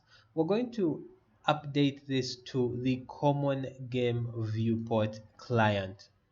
Now, restarting requires, rather applying the settings requires restarting the engine. You'll go through that and restart the engine. All right, so we're going to add a bit of spice to our menu. Notice currently when you get into game, this is what you see, right? But let's change up the menu style a bit. The first thing we're going to do is change the mouse cursor. So go into your blueprints under interface and look for, let's see, user interface. Here we are, and widget blueprint, right? And we'll decide on a user widget for this. And we'll call this simply mouse cursor. That's cool. And now let's open this up. Now, of course, with the cursor opened up, let's open up a quick canvas panel. Okay, this is the canvas. And now we're going to add in an image. Now, I've looked online, you'll find lots of different cursors, but the one that I liked is a really simple one that I'm going to quickly add in. One moment, come over here, change the settings.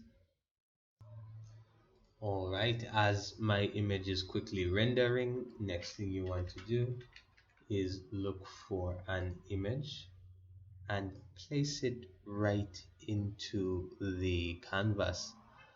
We'll put it to the right and position X, let's put it at 0. Position Y, let's put it at 0 as well. No, not size Y. So you want your cursor to be in the top left corner, right over there, okay? And then for size, I'll put it at 200 to start with. Alright, so after some minor off-screen edits, now our mouse cursor to texture is properly working and is imported into the game. And you can basically import any file you want to create your mouse cursor. Next thing we're going to do is come back into the image, or rather our mouse cursor widget where the image is. Now we're going to be looking for just one thing. We're looking for this brush. Now under brush is where you're going to change which image it's using. And let's quickly look for mouse cursor. All right. This is looking pretty reasonable as a simple, cool little mouse cursor for our game. Let's quickly compile this. That's good. And we'll head back to the main editor face. Next, we're going to want to open up our project settings. Now, within project settings, what we're looking for is to scroll down until we get to user interface. You can ignore the DPI curve for now, and what we're looking for is software cursors. There you are. So let's add in a software cursor, and we'll just simply set it to default. And the one we want to use is, of course, mouse cursor. Once that's done, we'll just save those settings, and now when we get into game, look at that, our mouse cursor is now changed to this. But notice the positioning is a little off, so let's make a quick change. Now to adjust that, come back into the mouse cursor settings. I'm going to click on this and let's change its size down. So I'll change it down to, let's say, 50 and 50. Right, let's change its size. So I've now made it much smaller, about 4 times as small. Let's see if it's now accurate. Nice, not bad. So now we have this mouse cursor that is different, but this is too small, so let's change it right back up to 100 and 100. Sweet. Now, depending on which image you've used, you'll need to make other changes to it. Yeah, this is cool. So now we have our little medieval knight mouse cursor. Let's move on to the next UI element. Also, as an example of the little changes you'll make depending on which object, I realized that once I added 50 to position X, which adds 50 units there, rather here, and 50 to position Y, which adds 50 units here, now you will see that where the pointer is actually where our mouse is. So that varies depending on which image you are using.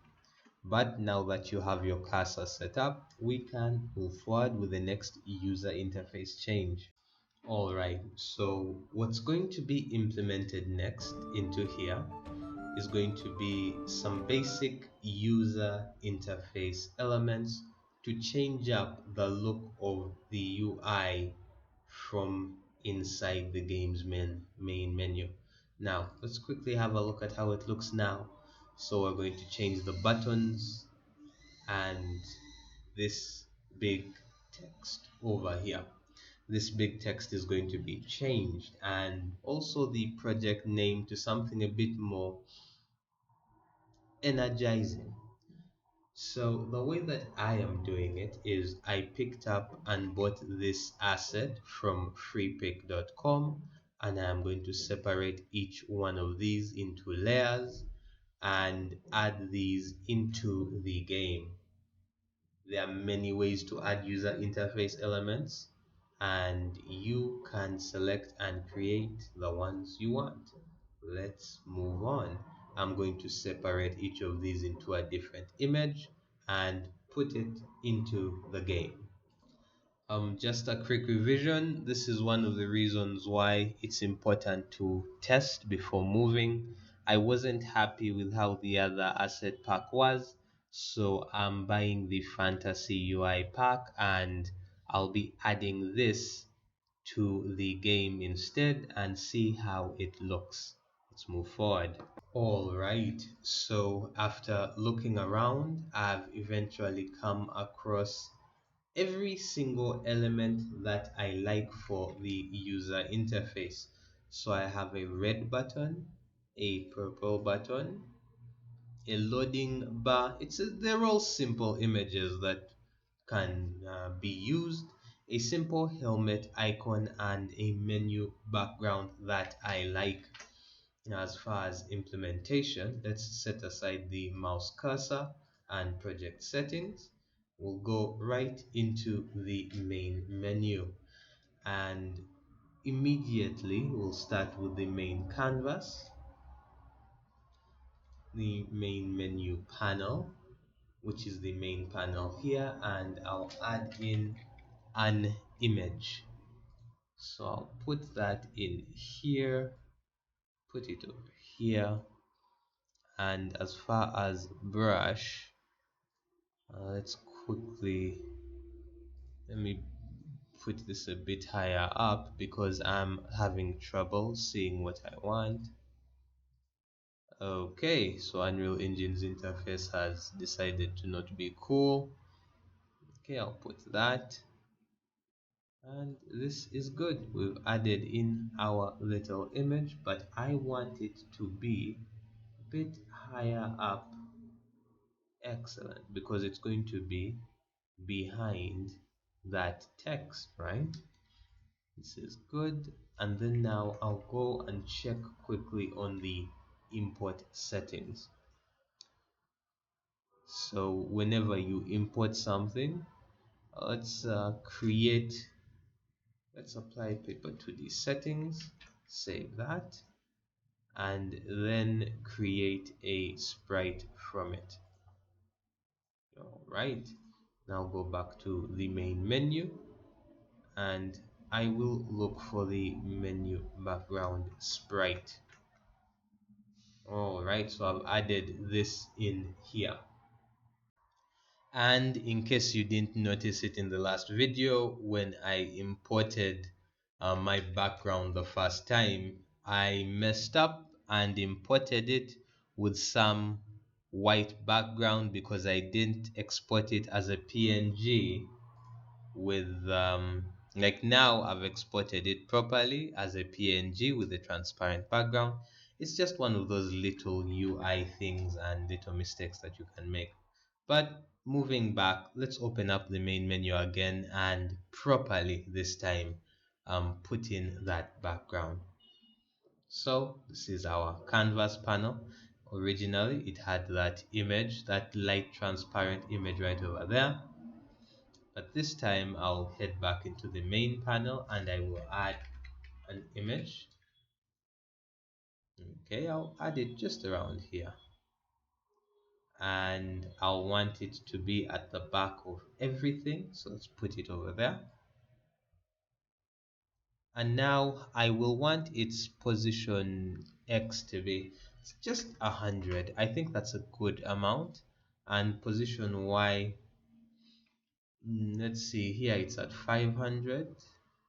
Size X, size Y, let me make this 800 by 500. Okay, that's good enough. And then its position Y, I'll give it just 500.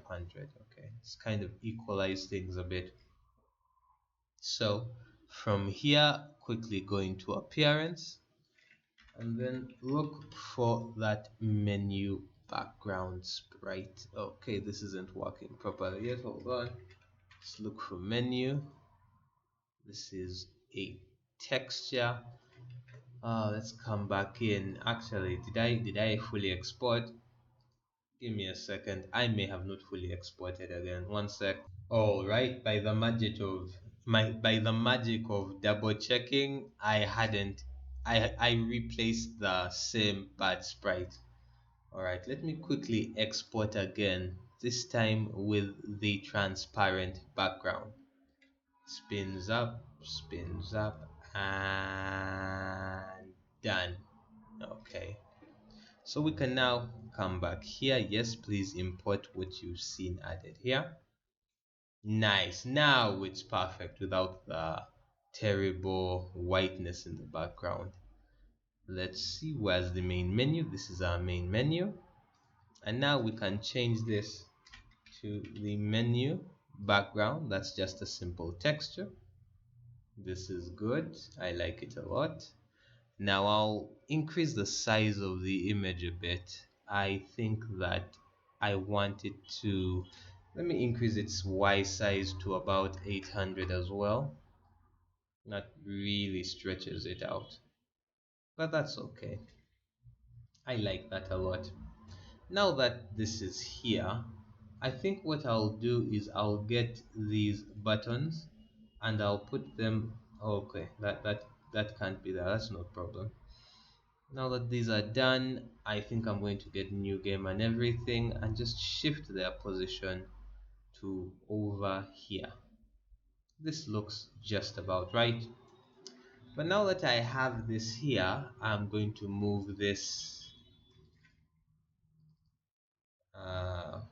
move this over here, and now I need to make more user interface changes. But just to quickly get a peep, I'll go in. Okay, this is now beginning to look like an actual proper full game. Just make one or two changes, right? So that's the menu as it is right now. They still stick it out, which is a cool name, but I don't think we need that anymore. Just having a quick look at it now. Yeah, now we're beginning to get to somewhere. I'm also seeing the clouds moving in the background. This is good. This is good. Now just for a couple of user interface tweaks. Let's see its size. Why? I'm not going to care about that. Its positioning, I will care. So it's position X. Let's make this 100. I love having that margin on the side. Actually, let me make that 150. Yeah, give some space on the side. No, back to 100. I like that. Its position on the Y, I'll make that 200. So just a bit of padding here. Is that excessive? Maybe, maybe not. That's good. Now I'll check out the new game. Now the padding and spacing here is going to be, let's see, by 200 units. That's fine. Now I'll go into exit game. So the difference in position between these is not looking well organized. So let's quickly just organize this, right? Offset right for all of them. I think they're right offset. Let me make it consistent at 1200. Nice, that's good. And that's fine. Offset bottom is of 80 is fine. I think let's make it 100. 100 is good. Okay, this is looking good for our interface. Now that these are working properly, let's quickly space them out a bit more. I think position Y, let's make this 200. In fact, 200 is even few. Let's make it 250. Yeah, 250 is just right, just like on that border. So that's 250. This is, let's make this 150. Nope, that's too much.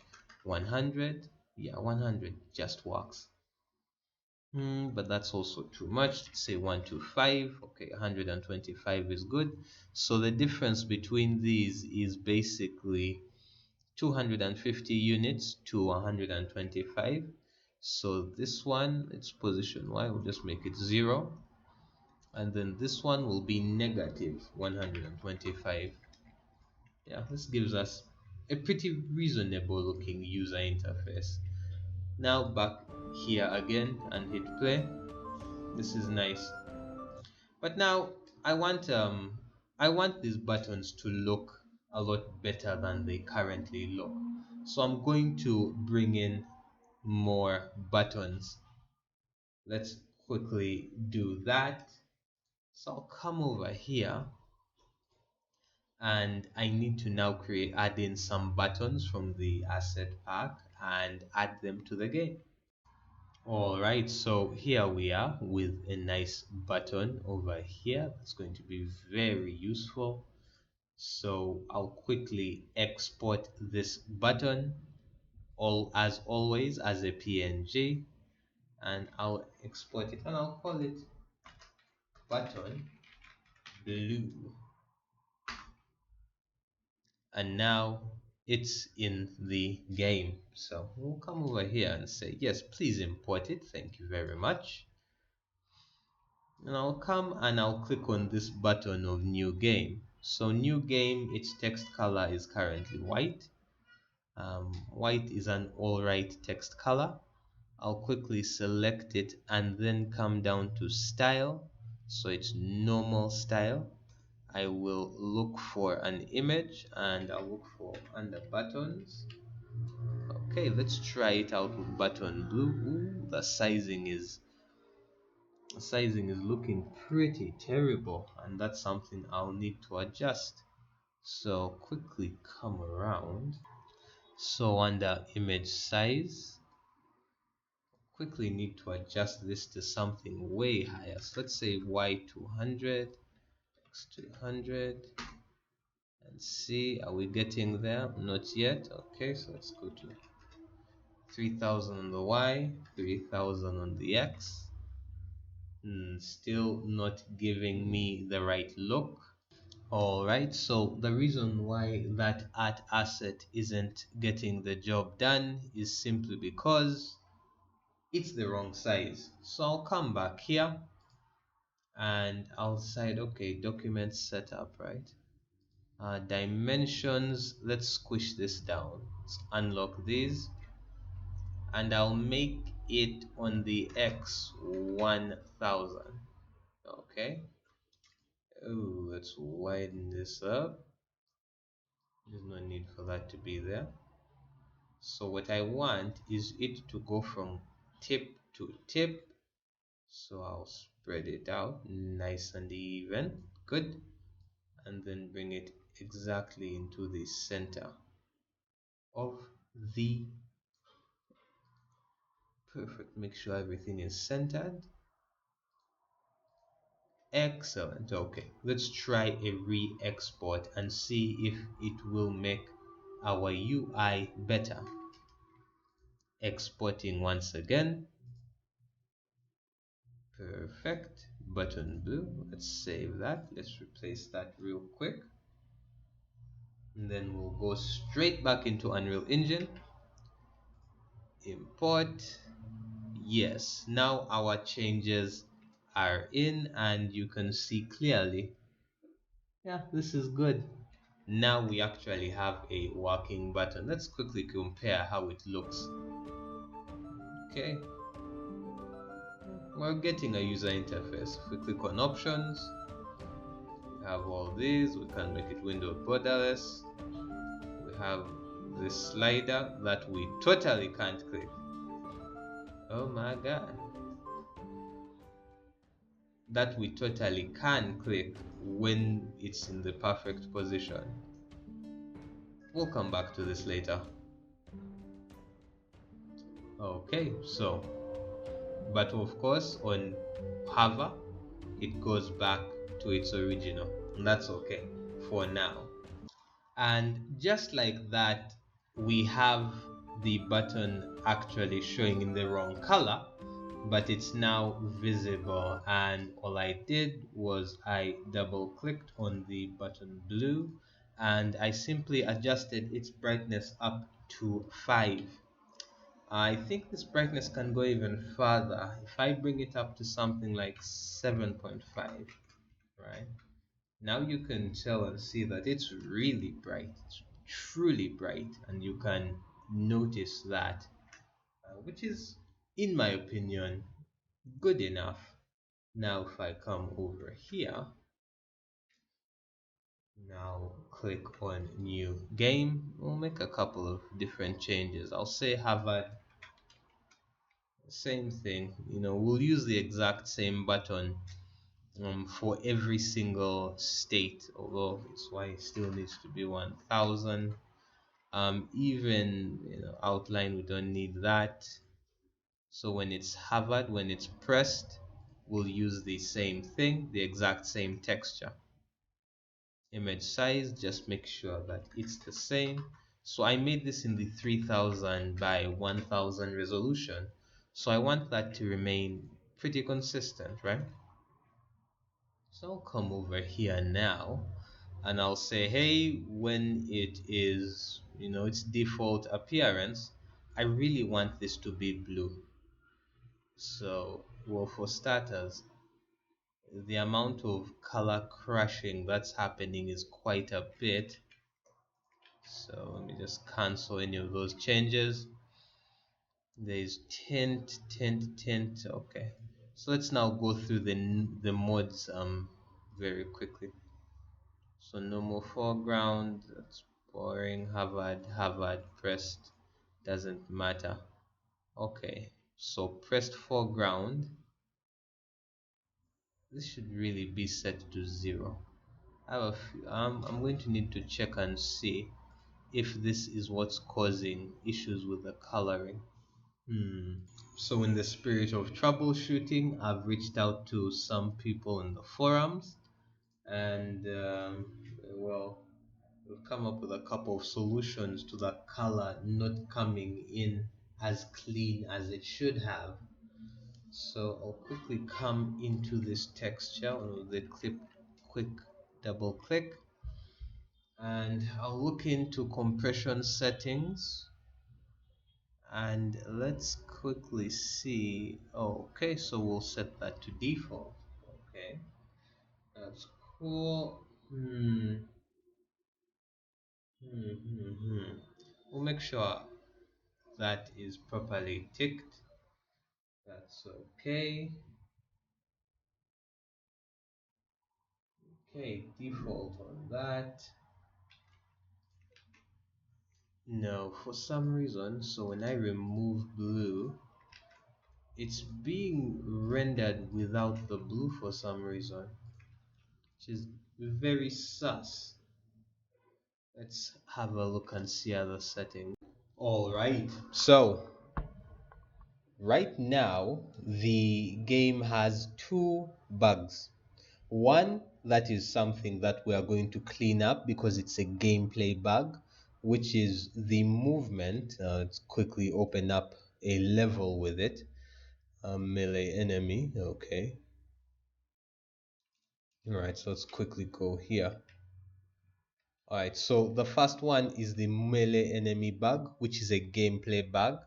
And that's something that we're going to go once we make the changes to the how the AI of the melee enemy works. That will be fixed. And the second bug is this bug in the user interface, because after importing, let's quickly go to, yes, this is how it should be looking, but instead it's green. Now for the user interface bug, I'm going to leave it here until the game is done because it doesn't affect gameplay. That's no big, it's a color thing. For the gameplay bug, we're definitely going to work on it and clean that up. The reason why, and because I could have easily edited this out of the tutorials, but the reason why is when you get into your full game development, you're going to encounter issues and you need to know how to decide on, hey, this is an issue that will either be fixed later, or you know what, we're going to leave it in and let it rock. So gameplay bugs are unacceptable. Small things like a color bug, it is possible to leave it in and work on it later. I am usually a bit more of a I don't like the word perfectionist. I like excellence though. Is it excellentist? I don't know. And depending on your character, you're going to have less or more acceptance for bugs. But I believe gameplay wise, a game should always be clean, and art wise, and a game should be clean, but gameplay takes precedence. I will leave that decision up to you, and let's continue with the videos. I just needed to put this out there. All right, let's move on. Okay, so back to the user interface. I'm quickly going to come back to new game. So this is what I want it to look like when it's just standing normally. Okay, that's fantastic. And I'll quickly go back into the editing software, and I'm going to add in a couple of different button colors here, or with this singular button I can come in here and I'll decide on, okay, this is the style when it's normal, and I will simply copy. On Harvard, I'll simply paste it in Harvard. On pressed, I'll simply paste it in Harvard, right? But I'm going to make a couple of changes. So when it is being hovered over, I'm going to tint it a bit to, let's say, yellow, right? Let's tint it yellow. So let's see what that looks like. So now when the button is hovered, or this is not the level I want to be in, we'll quickly go back to the main menu level. Now when it's hovered, it gets a bit of a yellow tint. Okay, that's fine enough. That's one way of doing it, right? Alternatively, let's quickly recopy this again. Let me quickly copy this and paste this here. So we'll set that back to normal. Alternatively, I can just add in new button assets. And since this one is a bit bugged, let me bring in some new assets. All right, after quickly putting in the red PNG, let's quickly go back into Unreal Engine. Yes, please import. Quickly compile this. So inside of interface, I've now imported that. That is good. So I'll come in and decide, okay, look, I don't want a bugged interface thing. Okay, forget everything else I said. I don't like bugged interface stuff. So how about red? Red is looking good and I like red. Let's see how it looks in game. Quickly compile this. Okay, red is coming out nice. Look at that. Beautiful. Okay, on hover, this is excellent. This is fantastic. So this I like. So let's quickly stop, come to the menu, and then be like, okay, cool. So what I am going to do is with this, let's quickly come back here, click on new game. So anytime it's hovered, it switches over from red and it turns into the blue one. Okay, not bad, not bad at all. Let's see that one more time. Shows that it's selected. Okay, this is good. Now, I still don't like the blue, so I'm going to swap it in for another color because I just don't like bugs. And by the magic of time travel, I now have a purple button. So coming back here, yes, please import. I love it when you import all my stuff automatically. Unreal Engine, you're the best. So we'll go into Harvard and instead of button blue, let's do button purple, right? So on normal, it's red. On Harvard, it's purple. Let's see how that looks in the user interface. Ah, that looks black. That means, that's not good enough for me. Let's quickly see how this is actually looking in editor. So button red, yeah, blue is missing. Here we go again, back to the bug fixes. No, I'll leave the purple there until I have a fix for that bug, but that comes later. For now, let's just finish out the UI. So we'll get this. So on pressed Harvard, it's going to be, no, on Harvard, I'm going to leave it on blue. Where's blue? Here we are. On Harvard, I'll leave it on blue. I think this is going to be the better way to do it. We'll quickly peep at this in game. Yeah, it's something. It gets a bit smaller, changes to green. Okay, this will work. But at least keep in mind, depending on which sprites you're using, I may be the only one with this issue. So let's quickly go into just making the user interface. So I'll go into level select and immediately, hold on, let's see this one. Okay, so I will simply copy this, come here, be into normal, paste that, good, come here, normal, quickly paste that, getting all our buttons there, perfect. Next we'll come over here, I'll quickly copy that, and here quickly paste that there. On Harvard, once again, paste that there. On Harvard, quickly paste that there. And now this is how our user interface is looking. I think this is a bit better than what we had originally, right? It's looking a bit more lively. So here, yeah, this looks like an actual UI, right? It would need a bit of a touch up, right? Like there are things here and there that I look at and I think we could perfect it a bit, but this looks good. At least the game is now starting to be alive. The next thing we're going to do is come over here and we're going to do the same thing, but for this let's quickly start with the back. Okay, so let me quickly open this up so I have easy access. Let me copy the back button here. Let me paste that. Hold on, no, that's foreground, sorry. It's over here.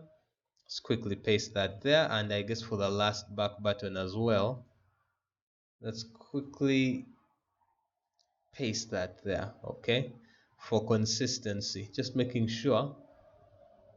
Okay, copy this, just making sure we have that visual consistency so the normal and Harvard states of all these buttons have that consistency, really. Let's see, and for the last one, excellent. So now that we have that consistency, we're going to need to make a couple of changes to these. I don't think these are great looking buttons, but we'll come to them. Let's just quickly clarify. Let's quickly clarify. This is the main menu. I think the main menu is in a great position, right? Even in game, this is okay as a baseline main menu. I can come here. Wait, what? Yeah, I can reduce that. No biggie. This is good, right? My back buttons are working in terms of options. Back is working in terms of level select. Back is working. Now we can touch up a couple of effects. Let's actually start with the level select, right? Let's touch up this menu a bit. So I'll come up here and we can stop simulating. I'll go into the levels panel, and when I look at it, when I think about what's missing, I think what I want is, instead of it having 1, 2, 3, 4, 5 and they are thin, and 6, 7, 8, 9, 10 and these are also thin, let's make them thicker and line them up horizontally, because there's a lot of empty space here. That's useless space. And when you're doing UI, you probably want the space to be better. So I think size X, let's make it size X 400, size Y 400, right? 400 is a bit high. Let's make it 300. 300. Yeah, that's much more like it. That is much more like it. We'll keep that there. So we'll do the same. I think that positioning is good. Then for the second, we'll do the same thing, 300, 300. And now we can begin to line them up. So let's see, its position X is 100, 100. So we'll change this to also be 100 on the Y for that. But position X, we'll need to move it a bit more to the right. So let's say 500, right? 500 units. And we'll do the rest for every other bit in the UI. I'm just taking you through what I am doing, but remember, I'm just teaching you what you need, and then you can make the decision on how to set up your designs the way you want them, right? So that was 500. This looks good at about 900. Not bad, not bad. And then for 4, it's going to be the same thing. Set it up to be the correct size, and then for the positioning, we're going to set that to 0 on the Y, and then find, oh, not 0, 100 units. Okay, then find what's a good position. It's going to end up being what, 1300. Okay, that's good. And now after 4 is immediately 5. So for 5, set it up to the exact same size, 300 units, 300 units. Its positioning on the Y, let me try at just 400 units, right? Okay, not enough height. Let's reduce that to 400 units. Let's try 500 units. Yeah, that's a good amount of spacing. I like that spacing. Now that we have that, we can come in, pick 6, and decide on something similar for it. That's awesome. Now we'll get this, and its positioning should be, oh snap, that's not positioning, that's size. Let's work on the size. Positioning X, bring it up to here, and bring its positioning on the Y to 500. Positioning on the X is negative 1400. That kind of fits. But let me see, this is 1500, so it should be negative 1500. That's too far. Let's realign this. So these are aligned on the right. This is aligned on the left. So what we're going to do is we'll get all of these and we're going to change their anchors. We'll set it up so all of them are anchored to they're all anchored to all 4 corners. So now the anchors are on all 4 corners, right? So now we should be able to get consistency. So button 1, its offset is 100 100, offset right, offset bottom. That's good. This is not bad. Let's see, just deciding on where it's going to be positioned. Where? Okay, so let's now try 500. Okay, so it's using fixed points. No, I don't like that kind of positioning. Let me come here and reset its appearance again by making all of them anchored to the left top position. That should give us more consistency. Okay, perfect. Now we can change their sizing again, but they are all offset to the left. Okay, this is 500 100. This is 500 500. So this one's position X is 500, this one's position X is 500. We have consistency now. So 4 5 6, now 7. Set up its size, and then its position X, bring it 900, and position Y 500. Good. Then we have 8. 8 is going to be right here. Now 8 is going to have the same size, so 300 units and 300 units. That's good. Its positioning on the X, we can move it a bit more. This is 1300, and its position Y should be 500. This is good. This is good. Now we have 2 buttons that are currently not selectable, all right? So what we'll really do, now that we have these 2 levels right over here that are being inconsistent and we can't put them in, there are a couple of different things we could do. For starters, the easy way to do things is we could go back and create a second options panel. Right now, let's quickly go back into the graph to remind ourselves of what options we have. Right, goes to the first level, not important. Back to the main menu, right? We can simply say, hey, on click widget switcher, and we change the active widget, right, by index. Hopefully you remember that. If you do not, the tutorials are still there for you, and we could do that. That's one way of doing it, right? That's like adding in more buttons. But to keep, because for example, here, if you have, let's say, 1,000 levels, you want your level selection to be able to switch in between those different levels, right? So let's get into that. The other alternative, which is like the easy one, is to just make all of these smaller. But I don't want to do that. I want you to be able to do every single thing you need for your full game, right? At least to a limit, but this is something we can do. So let's quickly do that in the next video. All right, so let's quickly set up our next panel. So we'll be using the exact same widget switcher for this. All we'll do is select our level select panel, and for simplicity's sake, let's quickly just duplicate that. Once we're done, we'll click the first, actually, let's call this level select panel underscore, or snap, wait, underscore page 1, and this one is going to be level select panel page 2, right? And so we have page 1 and page 2. So on page 1, I'll really quickly just delete the 9. No, snap. Wait, don't take me back. Okay, 9, button 9 and button 10. Let's quickly delete those, right?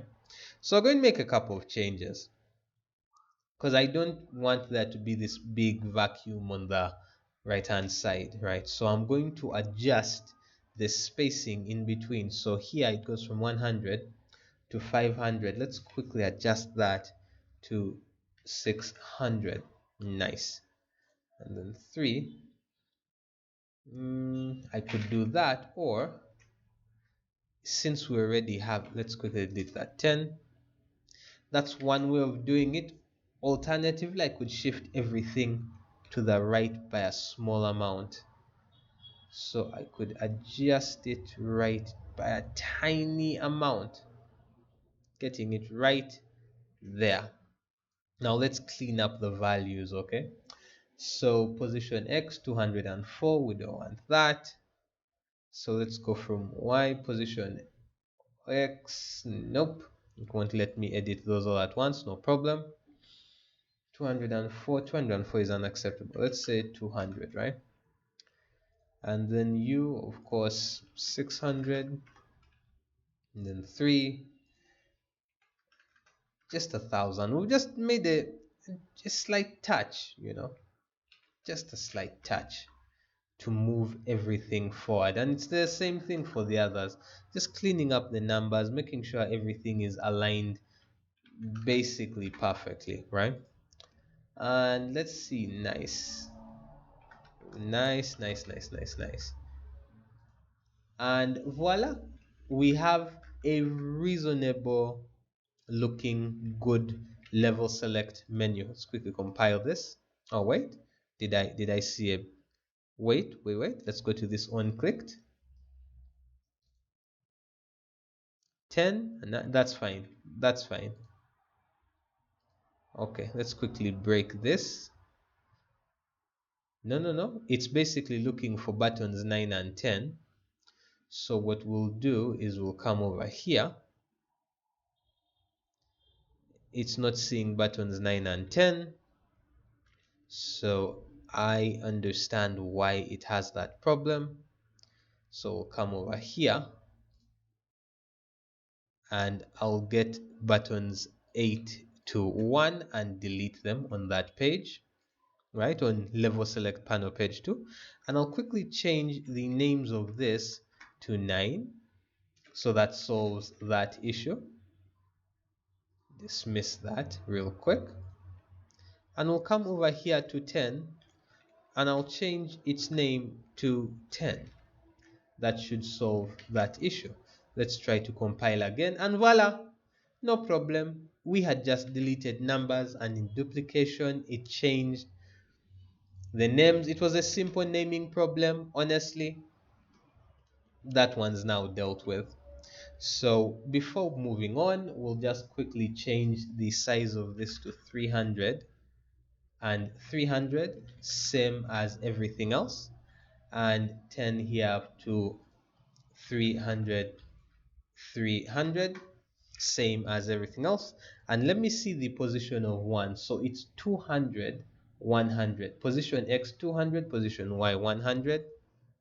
So we'll change the position X here to 200, position X to 200, and position Y of 100. There we go. And then for 10, 10 will take the place of 2, so it's 600, 100. So we'll go into 10 and we'll say, hey, 600, 100. You have to have that user interface consistency. So we have this interface and we have here, and everything lines up perfectly. That's really what we want. So quickly, let's just make sure that everything works in game. There we are. Not bad, not bad. Okay, that's good. Now, all we need to do is add in some buttons on this page that are to cycle forward, and on this page that are to cycle backward. And we'll keep it really simple. Let's do that quickly in the next video. All right, so after some minor design work and importing assets, I have a left switching button and a right switching button. Let's quickly export these and move on to the next part. Okay, Unreal Engine wants to import those two. Excellent. So we've imported those two buttons, button left and button right. Now I'll quickly need to make a decision. I want the buttons to be on the left and right of the menu button over here. So what I'll do is come over here and let's say button. Just want a simple common button. Let's start with page 1. This button will be anchored to the left corner for consistency. So I'll bring this over here. As far as its size will be 100, 100. Okay, we'll keep that size there. Nice. And then I'm going to come and decide on normal. Normal is going to be button left, and that's its normal style, which I will quickly copy. And even when it's hovered, I'm going to paste that there. Even when it's pressed, I want it to keep the same style regardless. Okay, I guess the one thing that I could do is when it's hovered over, it gets a bit tinted red, right? It's a simple tint, it's not the craziest one in the world. That will work for that button. The next thing I will do is, now that this button here, let me recall it, left, nope, let's say level select left, right? Level select left, that is good. I'll get another, actually I'll start by just duplicating that.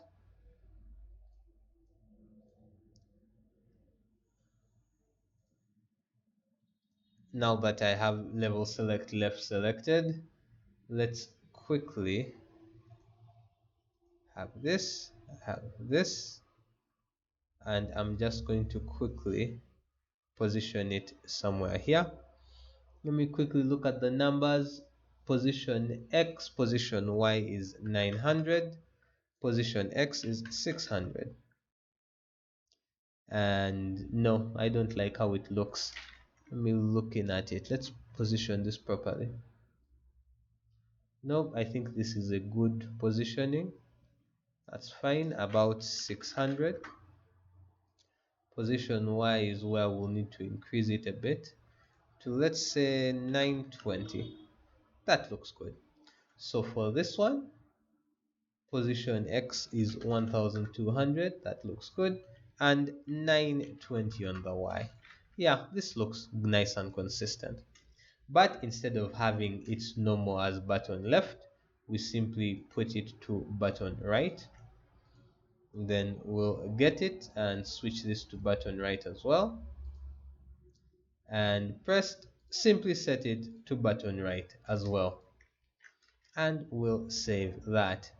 Let's quickly see how this looks in game after a quick compile. So how does it look? Level select. Looks about right. This is good. This is good.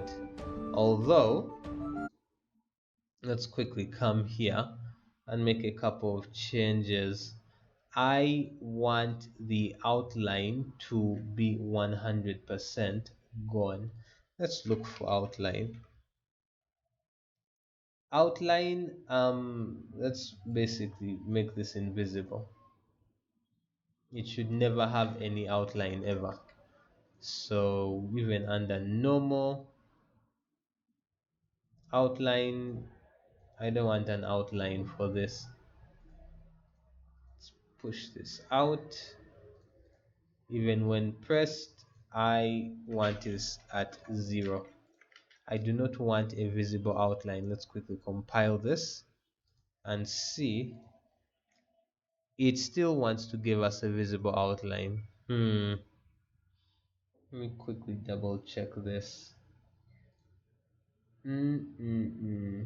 Old, new, not a problem. All right, so I want to remove this. Let's see. Okay, let's quickly make a check. Let's change this to draw it as image.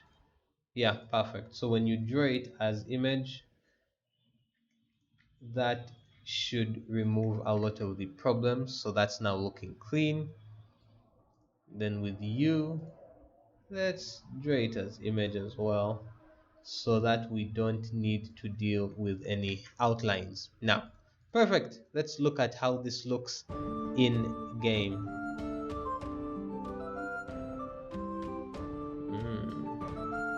So when we hover, it gets a red tint, but beside that, it's clean. Okay, not bad, not bad at all. So now where our user interface is beginning to look, I think it's beginning to look almost final. It's not yet final. This would need another pass before I release my game on Steam, but it's really getting there. Now, of course, let me quickly change this name from level select left to level select right. That's good. And all I'm going to do is get level select left. I'm going to cut that, go into the options panel too, and I will paste. Oh snap, no, I can't do that. Okay, need to pay, then click here, and then paste it here. Okay, actually, let me quickly come back and try to paste that again. Okay, paste, and bring it back to its original positioning. And if I remember correctly, that is 920 and 600. So now on this menu panel, there is a button to click to go right, and on the next menu panel, there is a button to go left. Okay, now we're going to quickly set up what those buttons do. So we'll come here and quickly say, hey, is variable, which is important. Okay, and I'll do the same for the other button, is variable. We want it to be useful. So let's start with is right. We'll create an on-clicked action.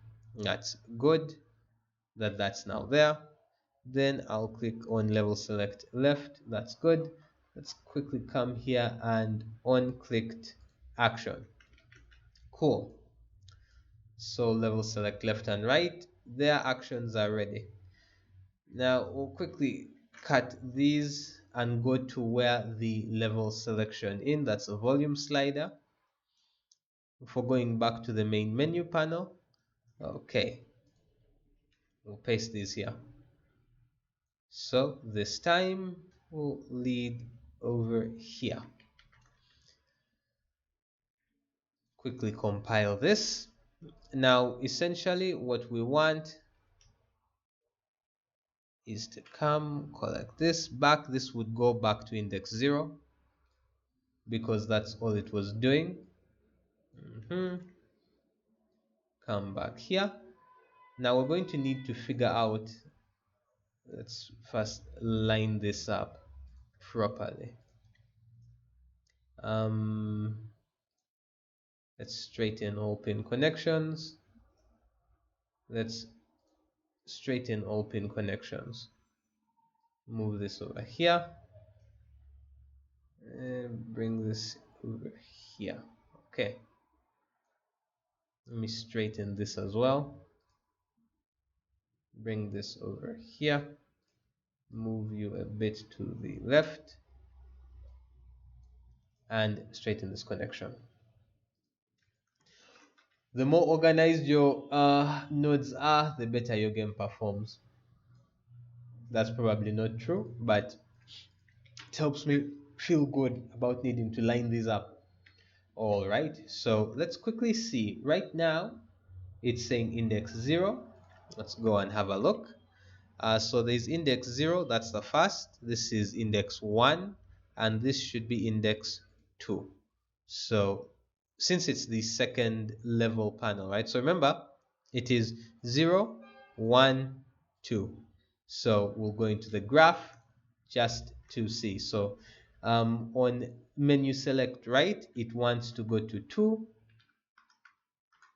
And on menu select left, it wants to go to 1. Let's go back and see if that is working effectively. Let's press play, level select, click on this, brings us here, level select, click on that, it brings us here. And this is working. Let's press 8. Oh, it takes us here. Okay, cool. So let's double check again, level select, go to next, let's click 10, developer level. So that's pretty cool. This is now working. Back buttons, we're going back to the main menu, and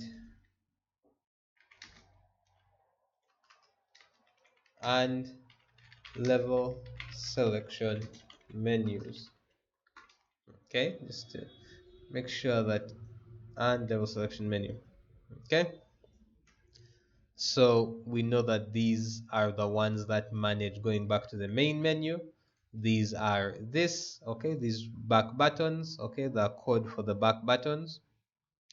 In fact, now that we've had a look at this, let's quickly do a double check.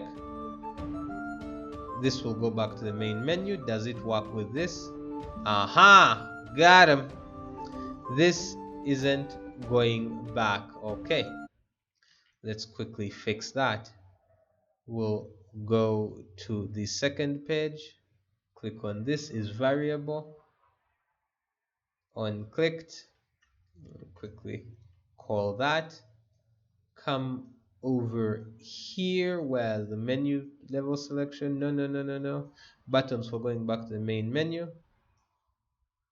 This is cool. Well, since both of these, there's back 0, there's back 1, there's back 2. Alternatively, I can just delete this, come over here, back 1, back 2, and back 3 can all do the exact same thing, keeping our code clean.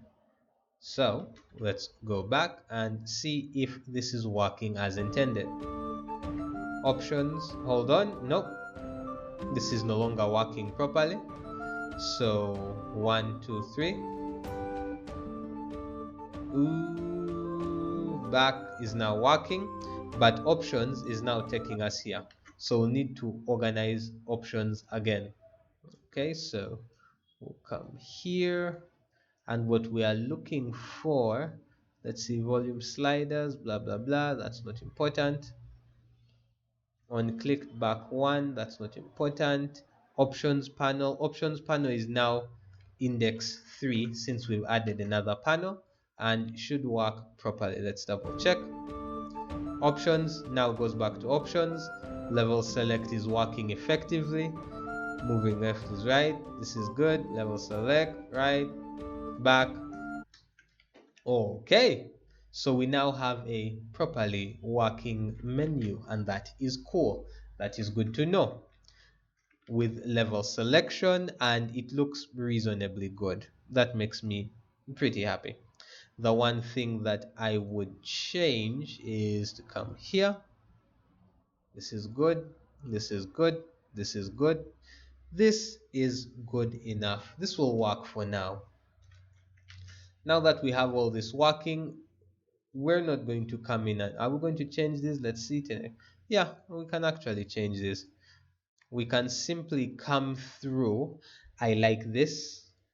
I like this. This works well. I like this. This works well. The only thing we could change, I guess, is to come here. There is, let's say, 4K, 1440, 1080, windowed full screen borderless. I'll simply just change its styling. So we'll quickly add, let's say, button purple on all of them. Okay. And we'll come here, copy this, paste that, and then I will adjust its tint. Its tint is going to be greenish when you hover over it. Voila, bon appetit. Now I'll also adjust one more thing. I'm going to change its draw mode. I'll change it from rounded box to draw it as image, and as image. That removes the outline entirely. So voila, this should now be looking reasonably mint and clean. Compile, come in. Yeah, when I hover over, they get slightly black. Maybe I don't want that. I'll adjust it one more time.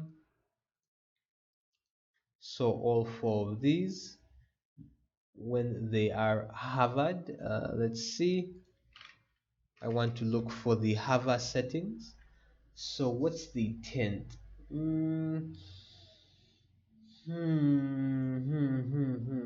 I don't need anything on the foreground. What I want when it's hovered, I want it, maybe, let's say, make it a bit more red, just to show that it is being hovered. Let's see how that looks in game. Still looking pretty substandard. It would need a lot more love, but I don't think I want, for settings like this, I don't think I'm that interested in giving them a lot more love. This will work for now. We'll leave these as is, and now we'll touch on the volume slider. So on clicking the volume slider, there are a couple of different things we can change as far as it's sliding. Like for example, the normal bar image, we can simply switch that to the texture blue. That's pretty simple, right? But I don't think that's what I want to do. It looks good-ish. Looks good-ish. And it's coming out as actual blue. Let's try purple. I like this. This looks better as far as a volume slider. That looks better. And then that's important. Another thing that I want to change is the button. I don't like that purple button thing. I would want something else. Let me see how this looks in game.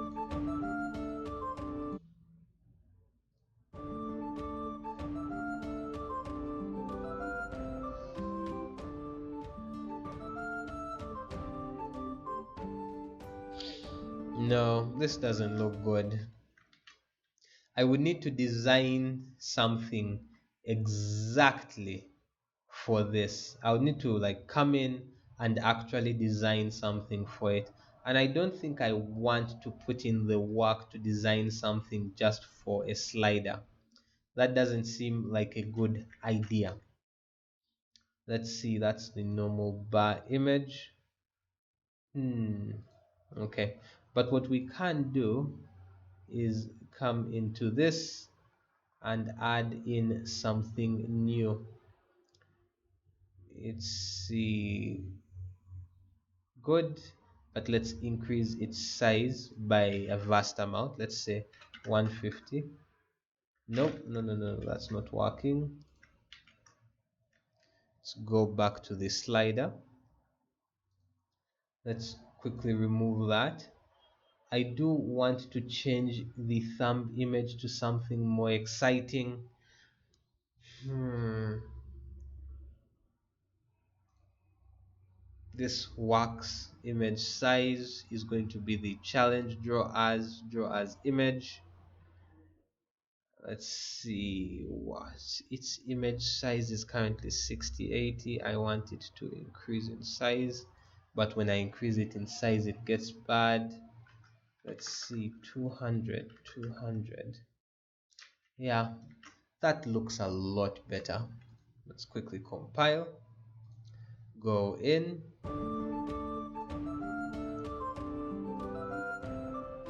But that's the thing. Okay, this is really what you want. This looks a bit better, a bit more artistic. We're getting there. So you can add in an icon and work on that. Let me quickly do a quick double check on Unreal Engine's documentation and check back in. All right, so after that time skip check, let's see in options. Now we have the ability to change our volume from here. This is good stuff. Okay, now that we have the ability to change our volume, we can go into new game. We have our level select working very properly. We have our options menu working very popularly. Okay, properly, popularly.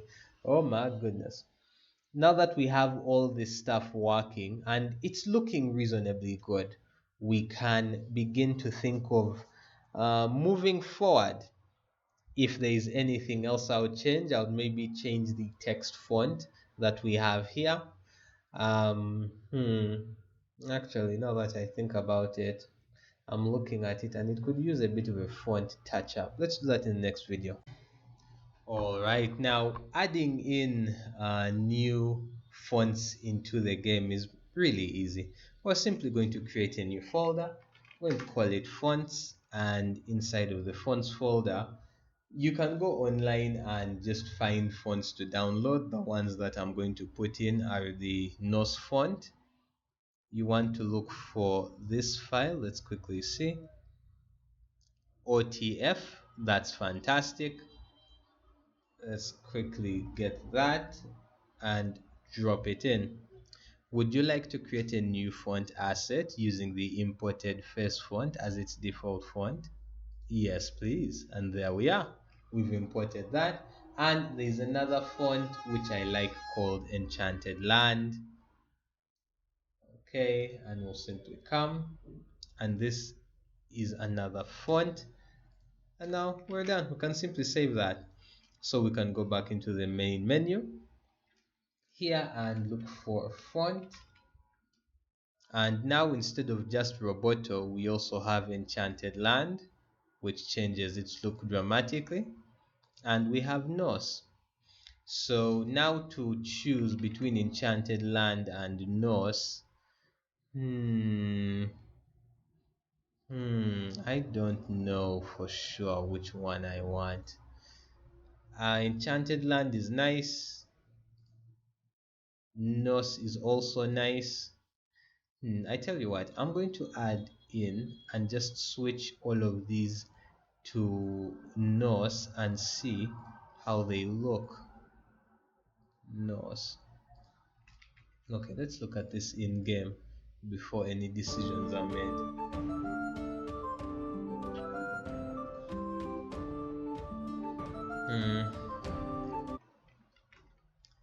Okay, now let's see how they look if I switch them over, every single one.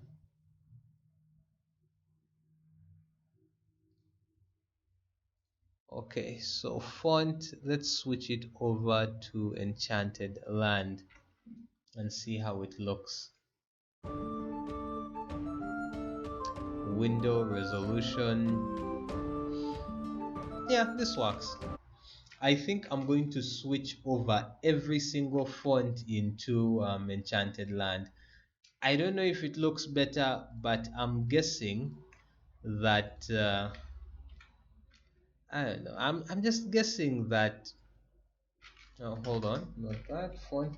I'm just guessing that since in our design document, hold on, this is not what I want. Is this the button? This is the button. Okay, no, let me open it up. Let's quickly go into the plan. Okay, we said medieval heroism. Okay, so everything should just be medieval. I guess it's more consistent. So we will use Enchanted Land for our user interface. It's not the most readable font, okay, but yeah, it will work. It will work. The only thing that I will do, since this font is a bit smaller, I will change the size to 50, even 55. Yeah, that works. I think that's a bit better. Let me see how it looks in game. Yeah, since it's a bit of a smaller font, I'll simply need to change the sizing. So I've sized these to 55. So let me put aside that. Come here, do the same to this, 55, and it's going to be Enchanted Lands.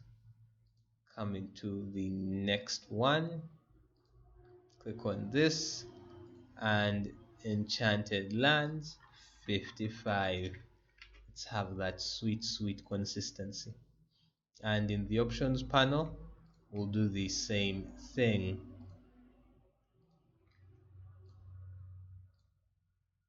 Da-da-da. I'm also holding control to select all of them, so you don't have to go, one by one. Yes, this works. This works very well. There's even a pea peeping out from there. I like that's kind of cool. Let's see. Is this what I want? This will do. This will do very well. The only thing that I'm going to do though is I'm going to copy over this image background. I'm going to copy that, and then in this menu I'm going to paste a copy. No, I want it above here, so it makes it a bit darker, and here I'll also paste it. And essentially all this does is it makes the menu a bit darker, the menu background a bit darker. And I think for the options panel, let me also paste it here.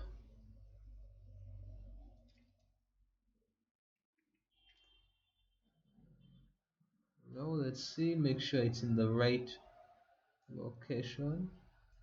No.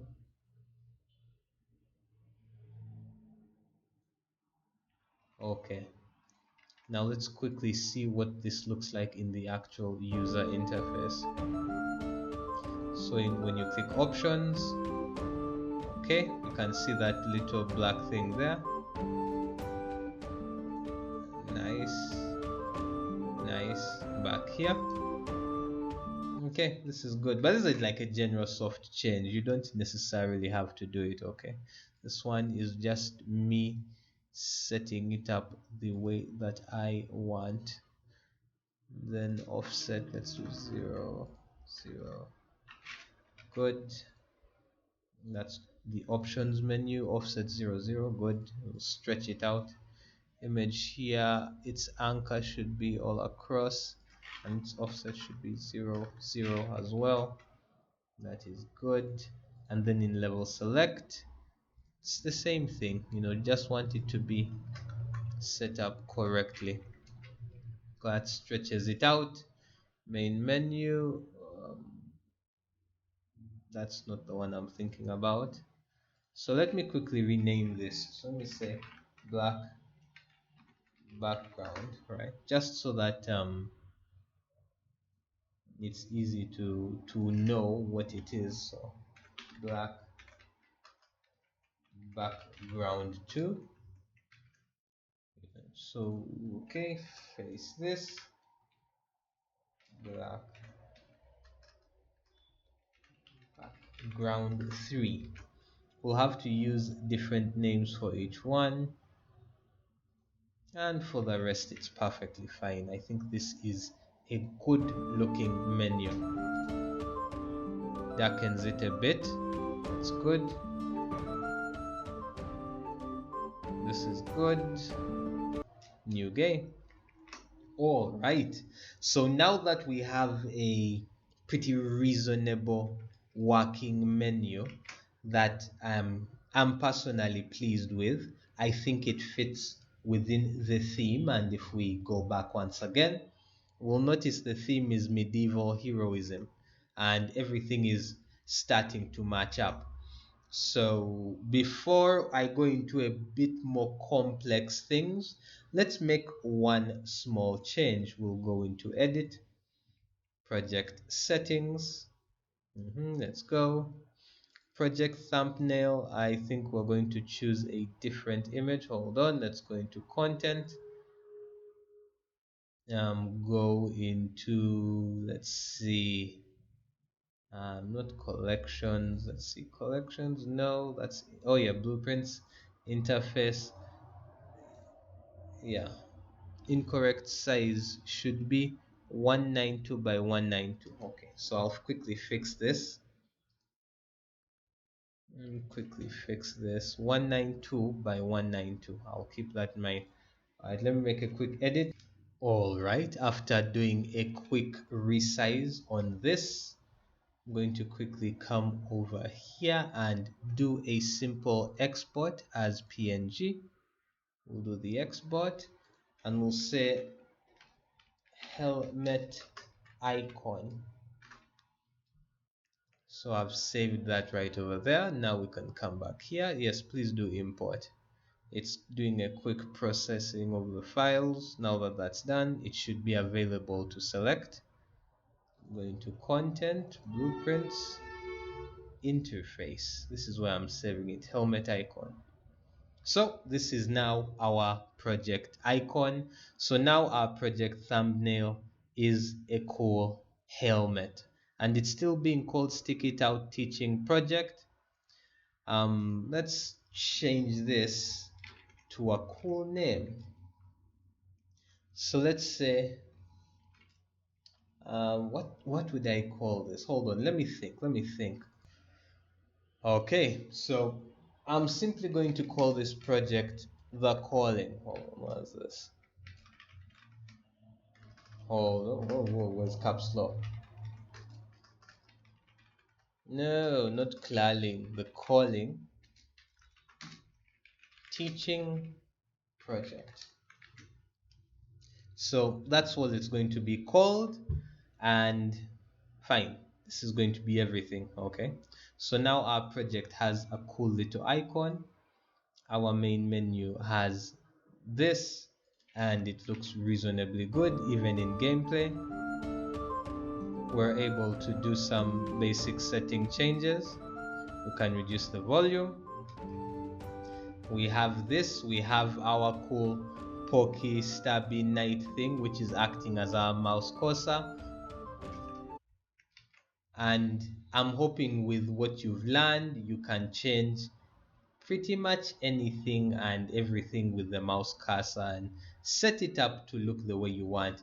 I've only set it up this way to show you how to think and set it up from a design perspective and a working perspective, because you'll notice we started by getting it working properly, then we went on into doing the design.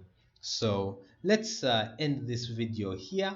I hope you've learned quite a bit and move forward to adding in more art elements. So we're looking at adding in more art, animation, sound, and polished gameplay. Let's continue adding in more art to the game. Okay, just a quick tip before we go in and get into some saucy stuff. When you want your game's icon to be different, you're going to go into your project settings and then you're just going to search for icon or ICO and come down to the platform of your choice, right? Currently, we're only building on Windows, and what that does is it's going to allow you to change. Let's quickly check this out. If you're to go in, second screen, if you are to go in and look at our builds, right, or the build in your folder, you will notice that the icon is kind of ugly, right? It's still that Unreal Engine icon.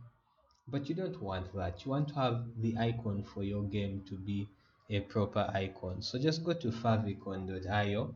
There are so many ways to do this, but this is the easy one. Just make an icon and go to favicon.io and just immediately convert your image from here, right? Let me quickly drag it. Unfortunately, I can't show you both monitors as I'm making this, so let me quickly drag this here. Okay, and I've dragged it and it immediately made that. So let me quickly download that. Okay, and now let's put that favicon into, let's import it into the engine. All right, so I have created a folder under blueprints interface called favicons because yes, let's import please. This brings in a couple of different icons, so I'll go back into project settings, come in here, blueprints interface favicons, and here we have favicons. So the next time your game comes in, instead of having a dry, like pointless Unreal Engine image, it's going to now have that little helmet knight icon, which I think is pretty damn cool. Okay, let's move on to the next video. All right, so our game is starting to look lively, at least from the menu perspective, right? And since all this is now, working and it's working properly and effectively, we can now begin to add in a little bit more. So we're going to add in a very simple save game system. What this is going to allow us to do, we're going to start with something basic. It's going to save the volume slider's original position, right? And so you can save the volume in the game, and then after that we're going to go into how to save which levels the player has unlocked and make them available to connect and jump into. Okay, let's quickly load that. Nice. So let's get started. For organization purposes, I recommend going into content and simply create a new folder, and I would simply call it save system. This is going to hold the blueprints we will be using for the save system that we're going to set up. Now let's get started. To create a save system, for starters, all you need is to come over here and set up a blueprint class, and we are going to search for save game. Now let's create this, and we are going to call this save game profile. No, we will simply call it player save. That's all we're going to call it. We are simply calling it player save, but the name is up to you. And once we have that set up, this right here, let's quickly open it up. All it is going to contain are going to be the things that we want to save. So let's keep it simple. We're going to create two variables. The first variable, actually, let's not even, we'll start with just one, right? We'll come back to that. The first variable, we are going to set it to a float, and we are going to call it game volume. That's it. That's it. So it's going to hold inside of this variable is going to be the amount of volume the game has. Now that we have a simple save game blueprint, that is a player save, that is here with one variable inside of it, the next thing we're going to create is what is called a game state. This, in simple terms, is a blueprint that should work regardless of which level you are on. So we're going to look for blueprint class, and we're going to create, this is it, a game mode base. Let's quickly name this, and we are going to call it standard game mode base, and we have it set up. So we have our standard game mode base, which is important, and when we double click on this, notice that all you have to do is check under event graph, and it's a pretty basic game, right? And you can look on the right that it has access to classes. You can say, hey, use seamless travel. There's so much you can do with this, but all it does is it is a blueprint that runs the basics of your game, and it runs effectively. So let's start with something simple, right? Standard game mode base, and let's print text, and we will say in the text that game standard game mode activated. Okay, standard game mode activated. We won't need anything on event take for now, so we'll start this off just as a test. So notice when I hit play, nothing happens, right?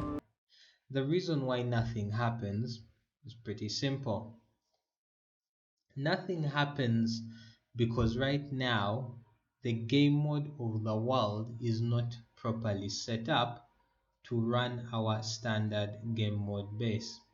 So quickly go into the edit and into our project settings, and we want to set it up for this project that our game mode base is just working. So we'll say game mode, we want to search for this option, it's under project maps and mods, and it's looking for a default game mode, and we can go through and we'll notice here it is, standard game mode base.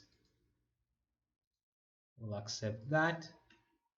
Now that that's done, let's try this again. There we are, standard game mode activated. So now that it's properly working, now that that's proper, let's just do it again. Should be there. Standard game mode is activated. That means that we know that this runs immediately we start off the game. Now let's try that out on a different level. Let's go back. Standard game mode activated. So it is effectively running every level that we go into. It runs here, it runs here, that's great. And let's actually do a proper pause. Here it runs as well. If I pause and restart the level, the game mode activates again. So it's here. So the code is running. Now that we know that that is running, we can begin to add in a save game. So let's move on, and the first thing we're going to do is make sure that immediately the game begins, we are able to know the exact amount of volume that is stored inside of the player save. Now, right now, game volume, the default, is set to 0, 0. Let's quickly set that to 1.0 and see if we're able to get it to show up on screen. Now, we currently have a player save here, right? But nothing has really happened with the player save yet. So let's start by doing a pretty simple test, right? We're going to come here and we're going to double check, click on save, and we're going to check, does save game exist, right? And the slot that we are going to use, we're going to call this slot 0. This is important. For this game that I am teaching you through, there's only going to be a single save slot. Later on, you can add in complexity, but I think it's easier to learn with a single save game slot.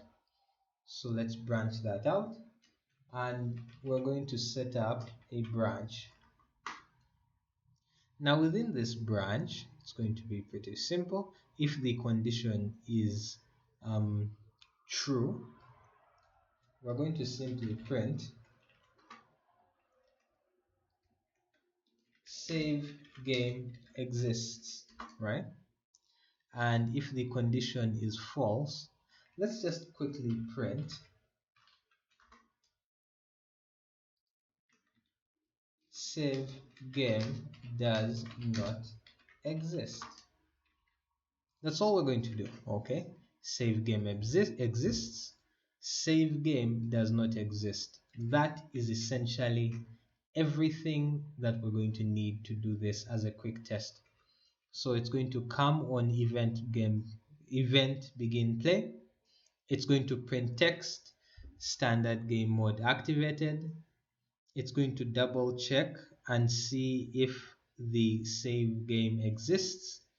If it does not exist, it says game doesn't exist. If it does, it says save game exists. Let's come over here and press. Okay. As expected, it showed save game does not exist. And the reason why a save game doesn't exist is simply because we have not yet created the save. So if it's false, let's switch it over, right? So instead of save, if it says, hey, if it's false, we'll say, hey, save game does not exist, and let's print something else, right? Let's say print, say, creating save game. All right.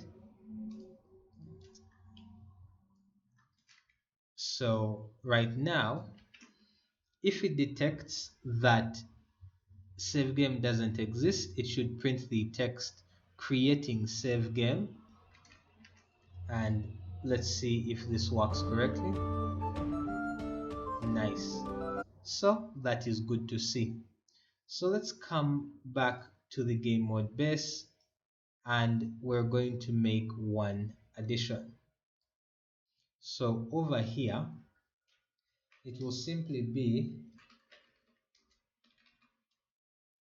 no, we will simply go into save game, right?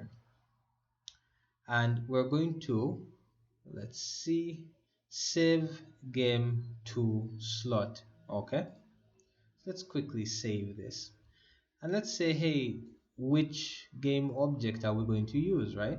Which save game asset? We're going to need to select that, but we're going to select slot 0. That's going to be what we select. Now, as far as our assets, we're going to quickly get back into this, and once that's done, it should come over here and say, let's print, come over here, save game is now created. right? Excellent. So all we need to do is simply this code, all it's doing is on event begin play, it tells you that the standard game mode is activated. It checks if does a save game exist. If it's true, it says, hey, save game exists. If it's false, it says, hey, save game doesn't exist. We are creating save game. It will save game to slot 0 and it will print the text. So let's double check and see if the code will run to here. Save game is now created. That's what it has said. Now let's quickly play again. Now the reason why it keeps saying save game is now created is because it hasn't actually created a save game yet, because we haven't selected a save game object yet. Now let's do that and run the code again. So the first thing we're going to do is we're going to come back to here, and before we save the game to slot, what we're going to do is we're going to create we're going to create a game save object. This is what actually creates your first save file. Let's see, and which game class? Let's come and double check. We called it player save, and this is this one that has the game volume. So we'll come over here and we'll look for player save. Nice. Now that we have this, let's try running the code again. Just this, create save game object and print text, right? That creates the save game object. Let's see. Save game now created. Okay, let's restart it again. Nice. This is now, it's not yet saving a game in a slot, but it is creating a game saving object, right? So now that the save object is created, let's add something here. Let's break this link and let's say save game to slot, right? So we've created the game save object or the save game object, and which slot? Let's save it to slot 0. And once we're done with that, let's try that again.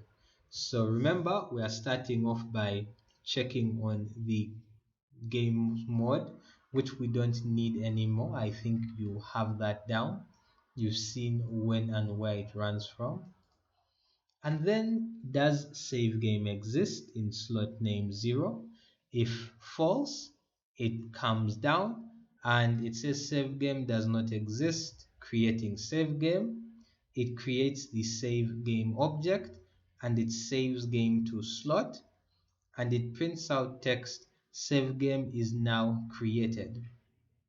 That's cool. Now let's check that out. Save game now created. Save game exists. And if we press play again, it still states that the save game exists. Now, if you will open up the folder where your installation is, you can come in here, right? This is of your specific project. Under this folder called saved, when you come down here under save games, you will notice that there is a save here called 0.sav because we saved it to slot 0. Now, if we come back to this code and we just change one thing, right? Let's say the slot name is test slot, right? And that's the one it's going to check. And we come over here and we say save game to slot test slot, right? Let's test it out again in the menu. So pressing play, save game does not exist, now creating, okay, and play again. Save game now exists. Now you'll notice if you check back in that folder, there is 0.sav, the save, and then there is testslot.sav, the save. So essentially, the slot is simply a name of where your save is going to be put. So we'll go back and I'm going to set it back to a slot name of 0 just for testing and advancing it. But if you're smart, you can pretty easily create multiple save slots. Now, moving onwards. Now that we have seen that it is possible for the game to detect a save slot and you've seen how to create one, in case there is no save, we can come over here and we'll see, hey, this is print text, save game exists. Let's actually figure out what the current volume is. So we will pull this out and we'll say cast to save game, right? And which save game? Well, it's going to be, let's see, we're going to quickly figure it out. Create save game object. We're going to need to set out the object for the save game, and we'll pull this out. Let's see. Cast to player save, no? Yes, cast to player save. We'll have this, no, we'll have to double dip. Actually, the problem was this. I'm not casting to save game, I'm casting to player save. And that's how we're going to get information. So to get information from your saves, what you're going to need to do is load up the save and pull out information from it. Let's get into that. Okay, so for starters, since this already exists, right? Instead of needing to create, now all we're going to do is we're going to load, right? So let's quickly load game from slot. Now, which slot name? For testing, I'm going to use slot 0. And from there, what we're going to do is we'll pull this out and we will cast player save, right? So cast to player save.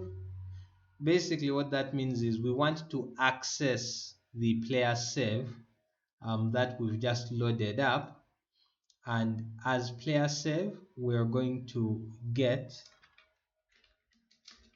volume, right? So notice, let's go start from here. Now that the save game exists is known, it will load the game from that slot. It is casting to player save, and as player save we are able to now pull out the game volume from here. Now that we have the game volume, we can simply do a basic print text, right? In game volume is set to, right? We'll have that, and then we'll have another print, and we're going to connect this. So it's going to show us what the in-game volume is set to, okay? Boom. So let's quickly go and see if it's going to show us what the in-game volume is. Okay, so if you saw that correctly on your screen, save game exists, in-game volume is set to 1. That's good. That's pretty darn fantastic. So now we have seen the basics of how to set up a simple player save. A save is basically a store which holds some basic information about the player. You can have information on the player name, on which levels the player is completed, which we'll get into. But for now, we just want the game volume. Now, the real question is, how do we use everything we have learned from here in our actual game? Well, we'll start with something simple.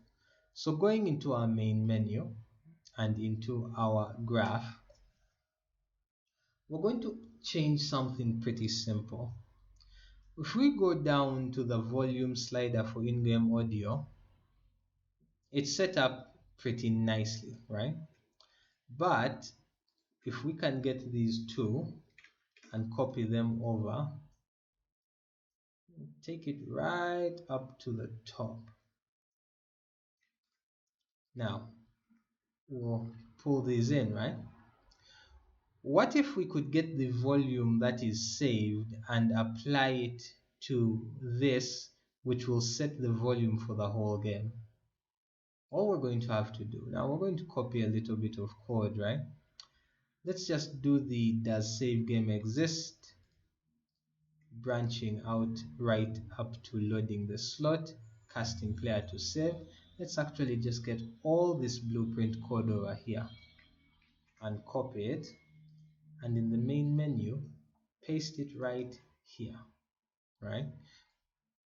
Although in order to get it to work, we're going to say on event construct, pull these in over here, which basically means immediately this thing is brought to life or loaded into the game, it will run this code. But we're going to make one critical change. So right now it's coming in and it's saying, hey, does this save game exist? If yes, it comes over here, it looks to print some text, hey, save game exists. Then it loads game from that slot, it casts to that game save, and then it comes here and it just does a quick double check of, hey, it's printing that text, in-game volume is set to, and it shows you that, right? We're going to bring this over here and we'll add it in last, and what we're going to do is connect this, and what that means that immediately the game loads in, it's going to run this, and the game volume is going to be set to the volume inside of the sound mix. So let's see what that's like. If I play now, okay, volume is set to 0. Now, how about this? What if I set, rather the volume is set to 1. If I set the volume to 0, let's see how that works. Notice that the volume is now set to 0. Why? Because we went into the player save and we set its volume straight to 0. Now, here, one thing I'll say is fade in time will put it to 0, simply because you want it to be instant from when you jump into the game. So right now, volume is set to 0. Cool. I'll come, let me pause that.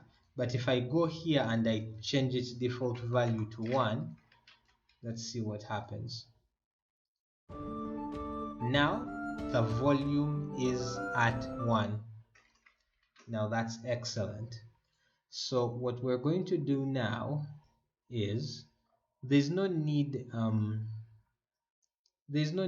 for a lot of this text. Okay, we don't need to check if a save game exists anymore. Okay, we don't need that text floating up. Let's bring all this just a bit closer and more organized. So there are two things that we need to do. For starters, now that we know that immediately the game loads in, it will find the volume saved in the save state and applies it. What we want is we want it to be so that this slider, let's open it up, this volume slider listens to and responds to the save. So if you bring the slider to the middle, the game is going to be saved at that exact amount. And if we push the slider up, the game is saved at that exact amount. So the next time you load in, it keeps the slider at that exact level. That's what we're going to do in the next video.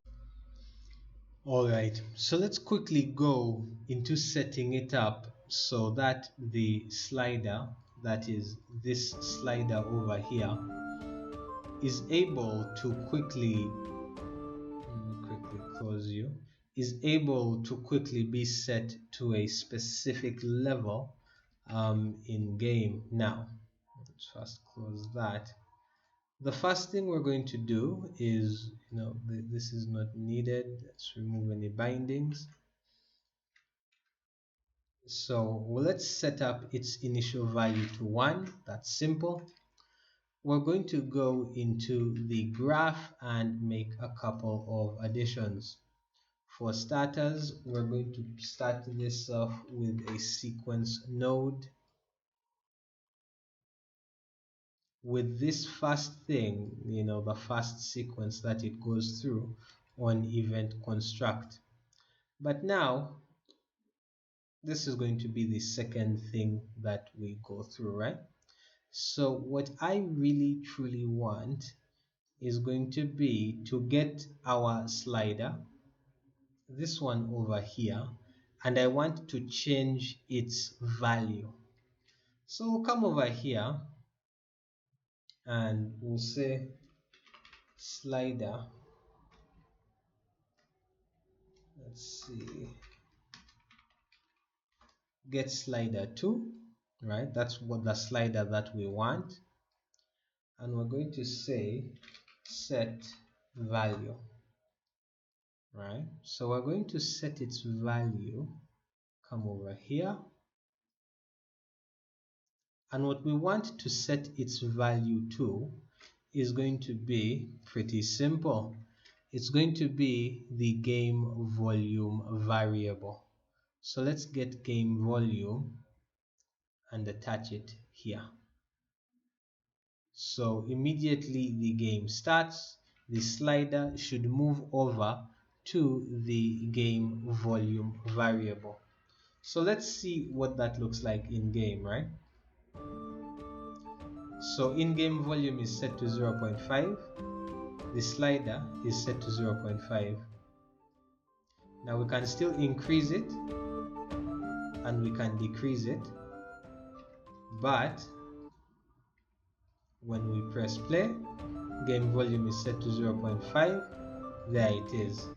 Now let's go into the player save and set it to, let's say, default value of 1, right? 1 is a good value. So now its volume is set to 1. It's over there.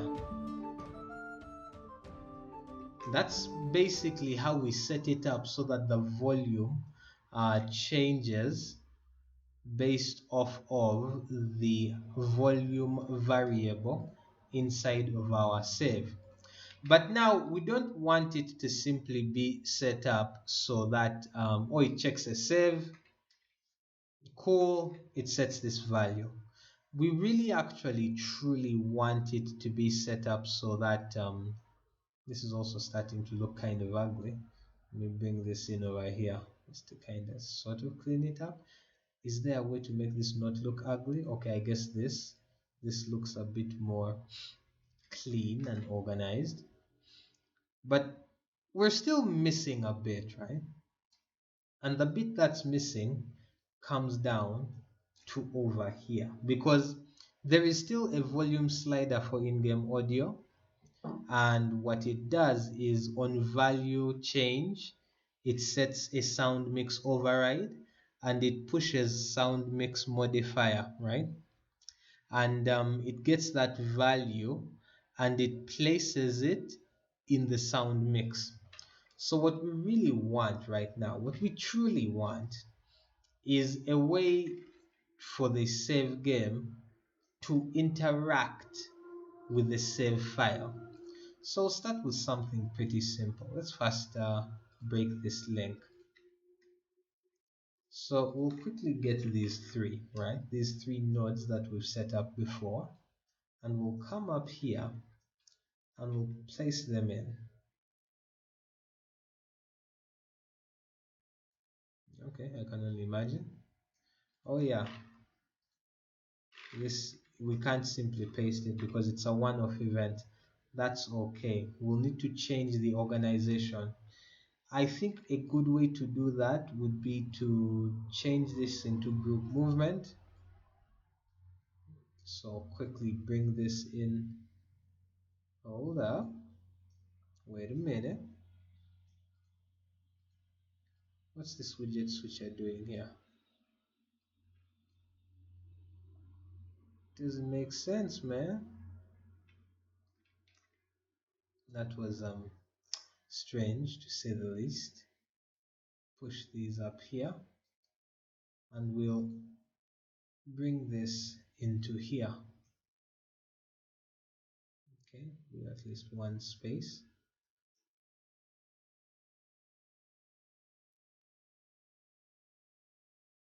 We don't need that much space. Okay, so let's bring this in, switch it back to a comment from group movement, and I'll quickly close this in. Now quickly group movement. I'll quickly bring this right over here, our resolution and Windows settings, and switch this back to comment. Alright, so back up to here, right? So this is the volume slider for in-game audio. So we know that immediately on value change, it changes the sound mix modifier, and that's good. But we don't just want it to change the sound mix modifier. What we want it to do is what we have done over here. Now we've already set up the save game, we've already done that, but hey, we need a bit more. So we'll come down here and we'll simply say asynchronous meaning it's done immediately, right? Slot name 0, right? Now with this save game, because it happens simultaneously, we're going to get this and we're simply going to cast, right? Cast to the player save, right? And the save game is really the object that we want to be interacting with. Now as player save, we want it to set game volume. Okay, now what's the game volume going to be? It's going to be the slider value that we set. And once that's done, we're going to come out over here and then we're going to say asynchronous save game to slot. It's going to be save game 0, right? And which object? Hey, this exact object over here, which is the save game object. And once that's done, this is what we're going to do. We're going to simply print. This is just a test, right? We're going to simply print out text, and the text says volume change save, right? Now within that, let's quickly clean this up slightly. Within that, at the end here, we're going to also print a string, but this string is going to be different. It's going to be the value over here that is changed, and we're going to print this out. Now let's do a quick compile and let's try it out. So in-game volume is set to 0.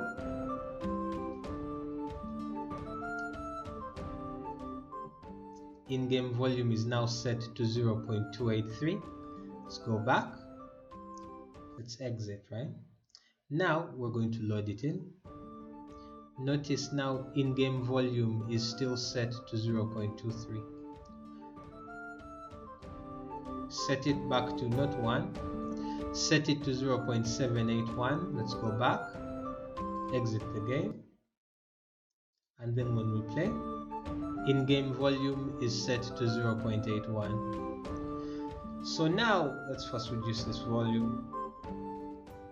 Now we actually have automated immediate game volume reduction available. Okay, and that's important. Now you may be thinking, hey, what's up? Why is it that once it goes to 0, it's basically gone? It's a bug. And the best way to fix that bug is going to be here, and we'll say minimum value is going to be 0.1. We'll just keep it at that. So now when we go in,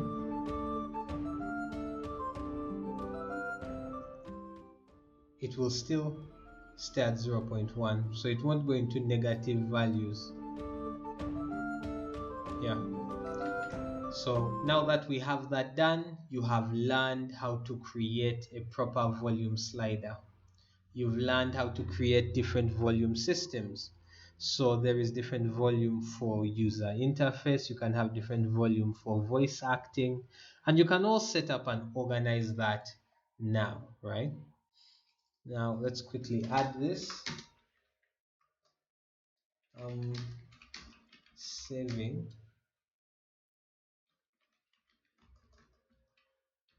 volume to player save.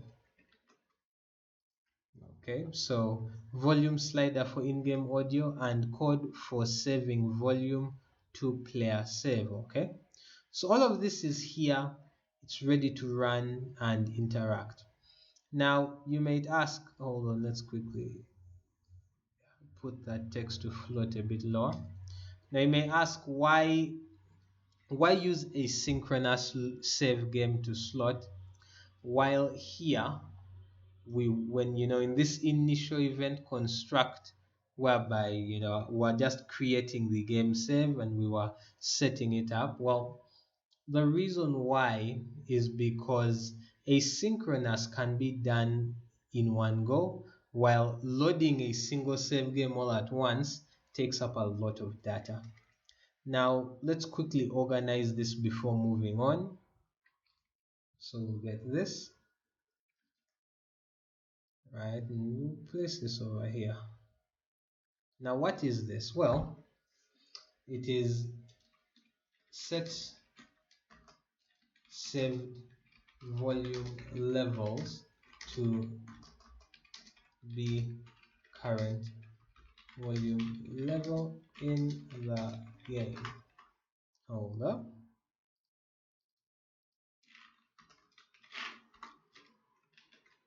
So we'll come in over here.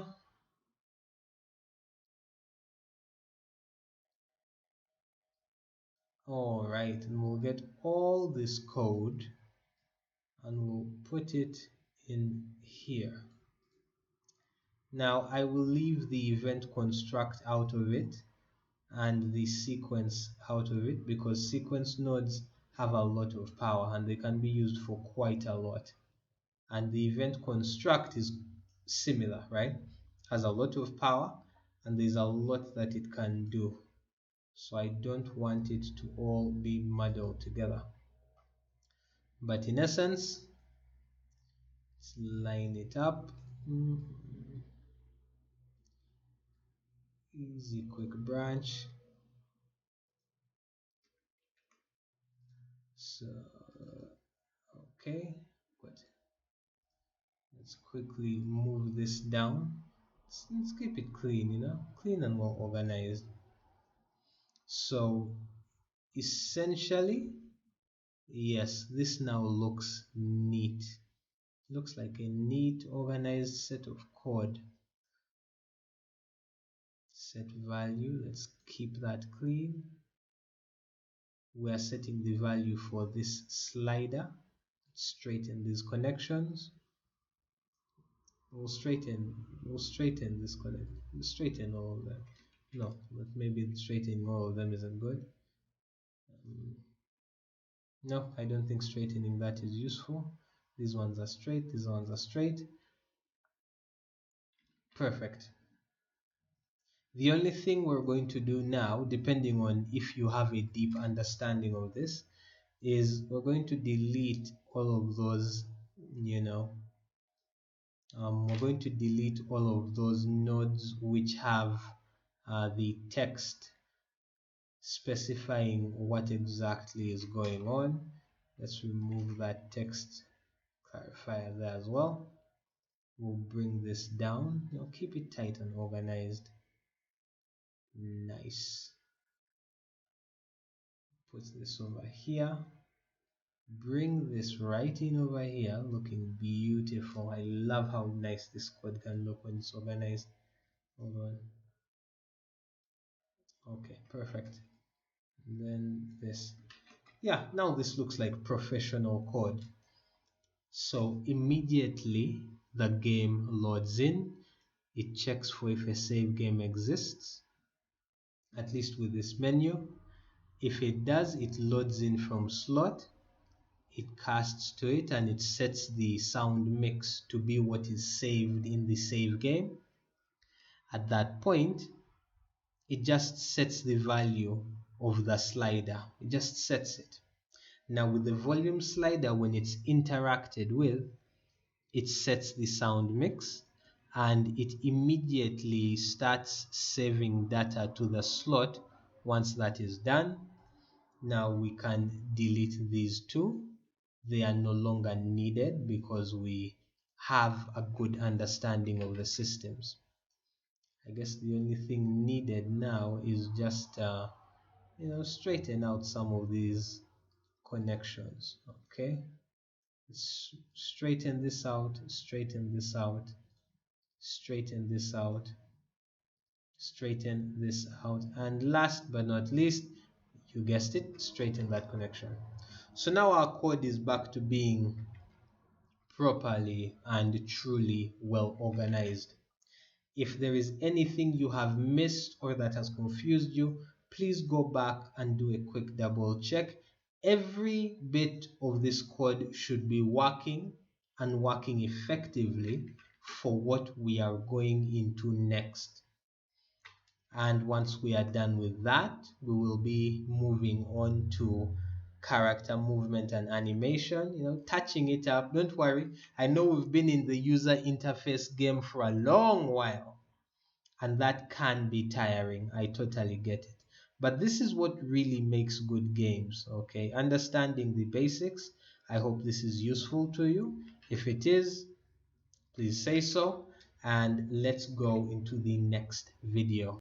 Now, to get into the level save system, we're going to first go to the player save, and we're going to create a pretty basic variable, and we're going to call it completed levels. Basically, this is going to store all the levels of the game that you have completed. And since this game is designed to be a linear game, all we need to have is a basic integer. Let's quickly compile this. Now, in terms of completed levels, the base default value is going to be 0, which means that the player initially hasn't done any level completion. That is good. Now, with this in mind, let's think briefly about what that means for our game. Having a level system means, well, when you come in the first time, you're going to see new game. You're not going to see anything else. But the second time you come into the game, instead of seeing new game, you're simply going to say, simply going to see something like continue journey or continue.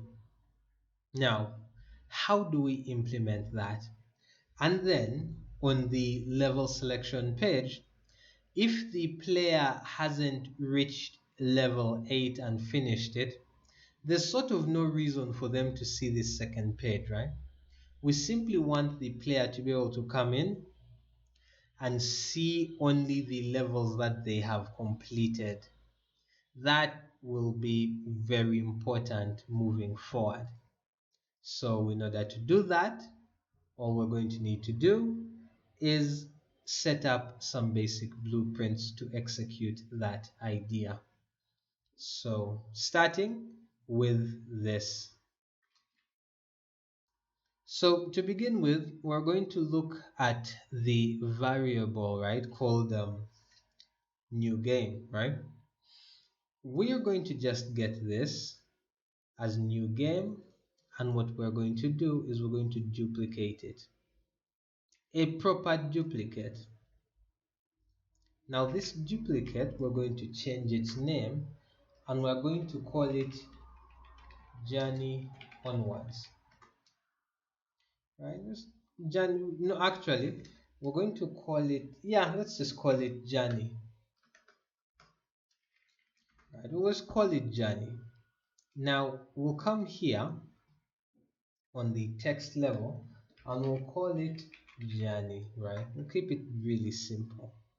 That's what we'll call the text. Actually, we need to call it journey text so that it doesn't cause any issues.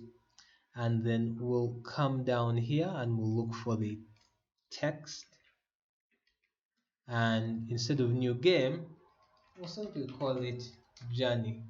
Just that, just journey. Of course there are other things you can say and have, but this is just for learning, and I think the word journey fits in reasonably well. So we'll get journey, right, and we'll figure out its exact positioning. So this is positioned at -125 and offset left 264. That's cool. So size Y, hold on, what's this? Size Y, interesting. Okay, so we'll get journey. I'll quickly move it. Let me just move it right over here, right? So new game is 264 and -125. So I'll just say 264, okay, -125, right? And then new game is 1 200 100 1 200 100. No, so let's see where journey is. Okay, so new game is -125. Rather, this should also be -125. Excellent. So let's quickly hide journey. So we'll start with something pretty simple. When you come in and you haven't completed any games, all you're going to see is new game. However, the moment you actually surpass that first game, you're going to see journey. But let's even spice it up even more. This journey, let's put it just above here. Let's move it upwards. So let's say this is 0 0, this is -125, so this should be -250. So there we are. So now there's a new button in town, and it's right over here. What this is going to let you do is basically continue. In fact, let me change the name. I don't think journey works. Continue, right? Let's call it continue. I think continue is a very honest, it's not like the most interesting name, but it's something that everyone, continue text, right? Something that everyone will understand immediately. So let's quickly look for that text. Okay, so let's say continue, right? Awesome. So we have a pretty simple system set up. When you just play the game for the first time, all you're going to see is, new game, level select, continues until it's going to exist. But after you've completed the first level, what's going to happen is continue gets created. And let's make it even more interesting. If you click new game, what's going to happen is that you're going to get a pop-up, and this pop-up is going to say, hey, um, do you want to are you sure you want a new game? This is going to reset your saves, and you can decide on if you're going forward. Do I want to implement that for this? I'll think about if I'm going to implement that. But in reality, because I just want this to be a teaching experience, I know that you probably could figure out how to implement that by yourself once I'm done showing you what happens next. But we'll figure that out later. Now, so if we come up here, right? Once we press play, actually,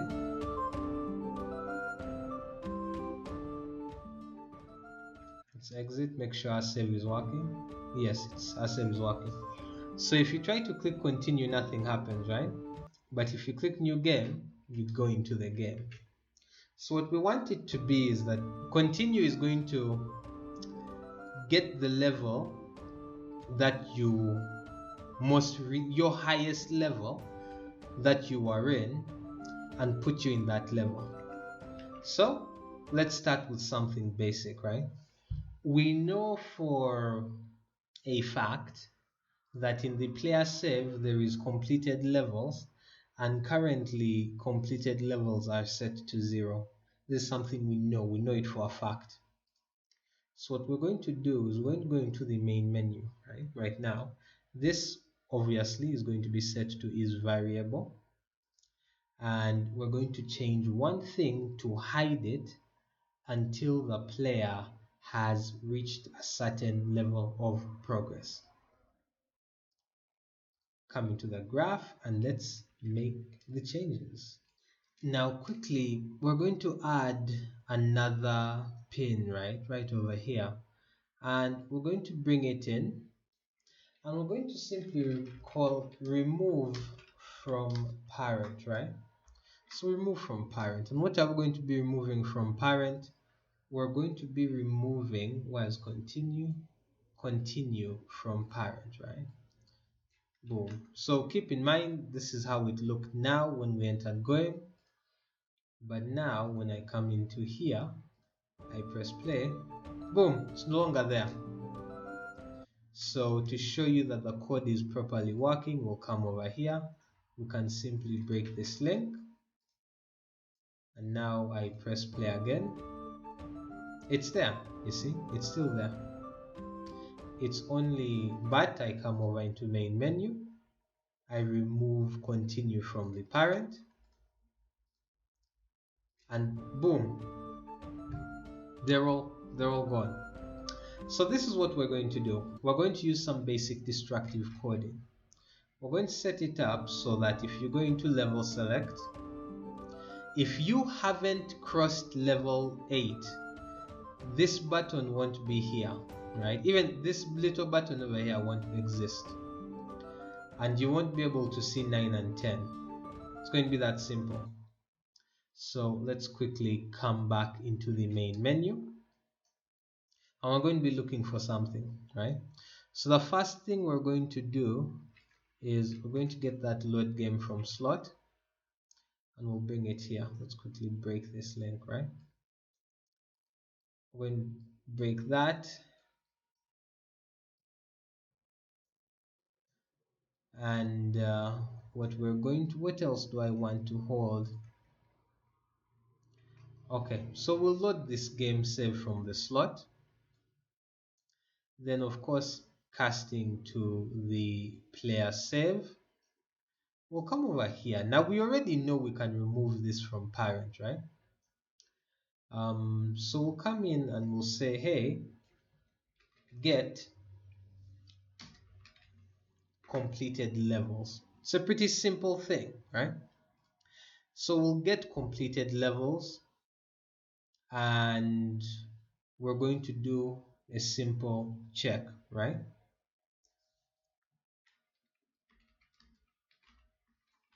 We're going to do a pretty simple check we're going to see less than. Actually, I'm going to need to check. We can do less than equal to.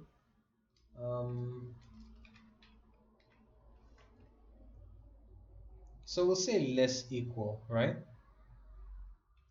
Actually, let's do equal, right? And we'll do some basic checks. So we're going to set up a bunch of equal nodes.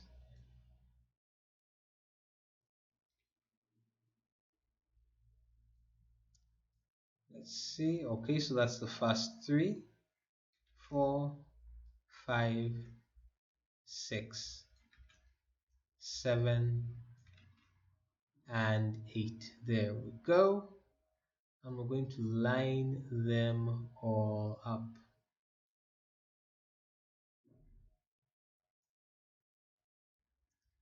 Boom.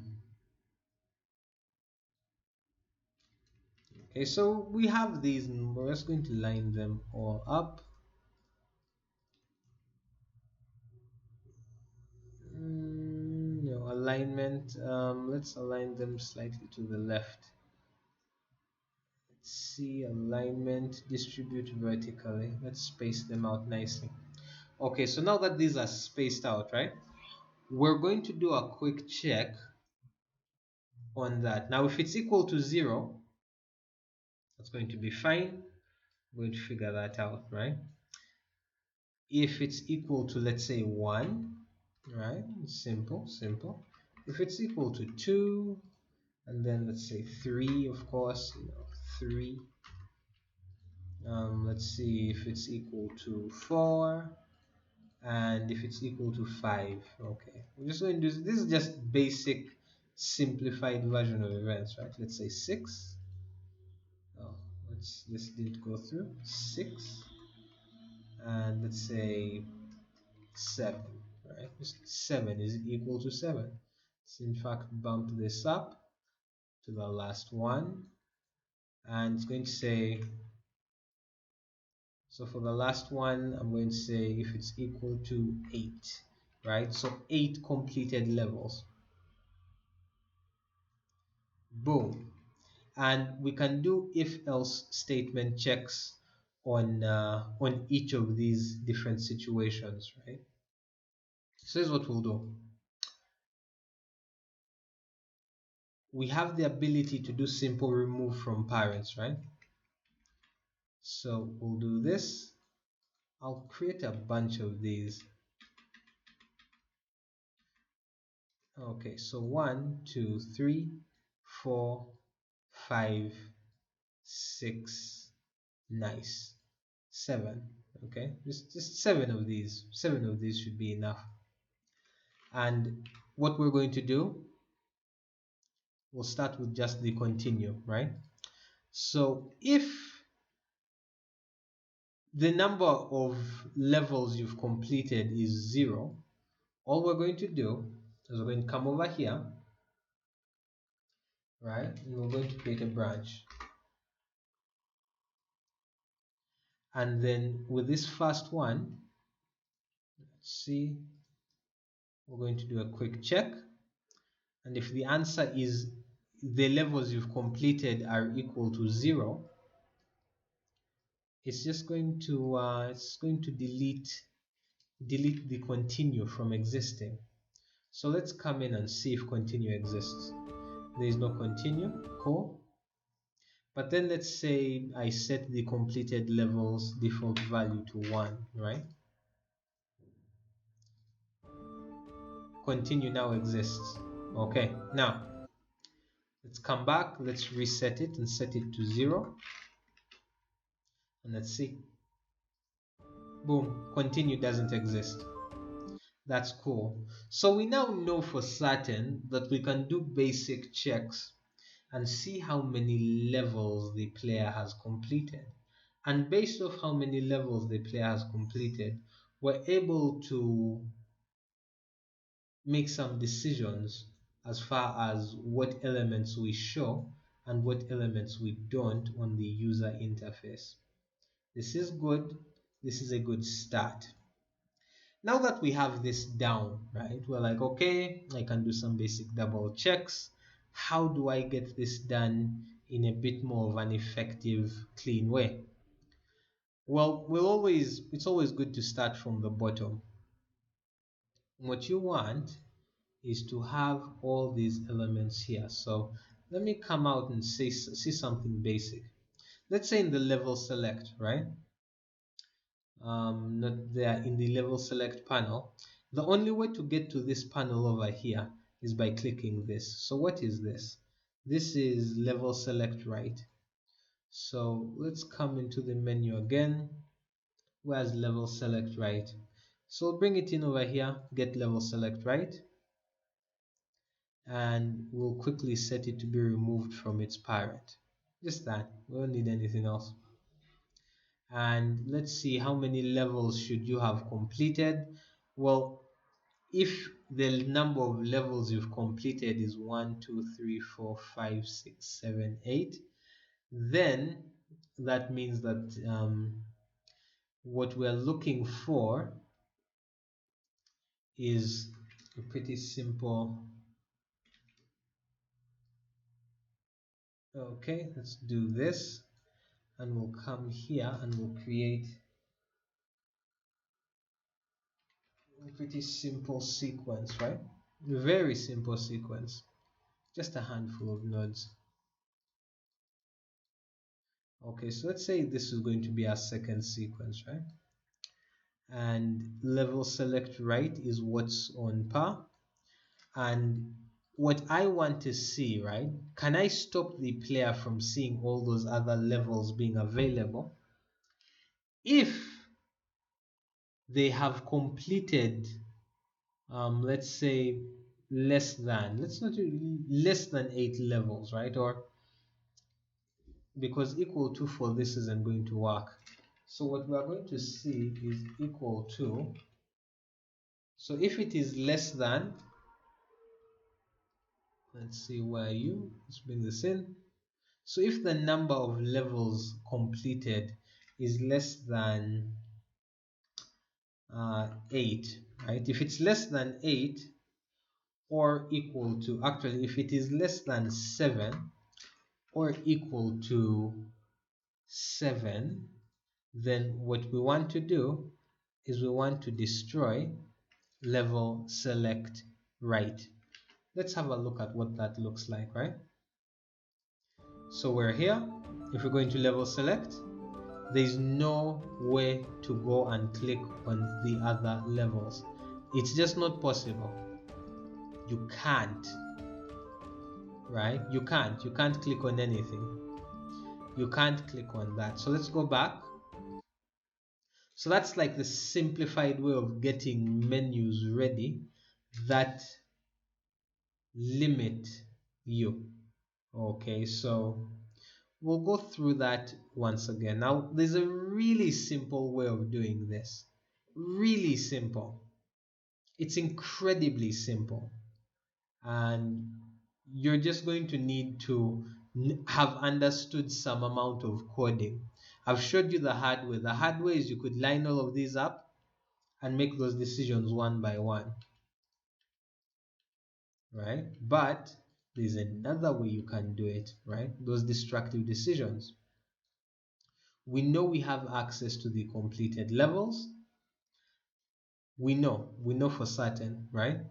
We know we have access to a pretty basic sequence, and there's some interesting code level things we can do to simplify that, because what we want to do is make it so, coming into the main menu, if you haven't completed level, when you click on level select, the first level you're going to see is going to be 1. Regardless of anything, 1 is never going to disappear. Once you're done with 1, you can see 2, and so forth and so forth and so forth. Then once you're done with 8, right, levels you've completed are 8 and greater, that's when this appears. And then we consider the same logic for the remaining menu panels, right? For this, the logic will continue.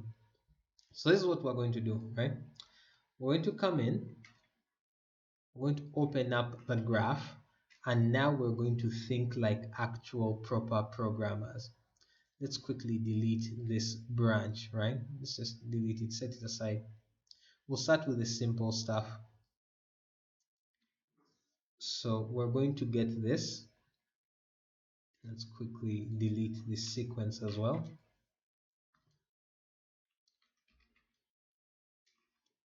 Each loop. So we'll create a simple for each loop, right? We don't want an array. We don't want an array.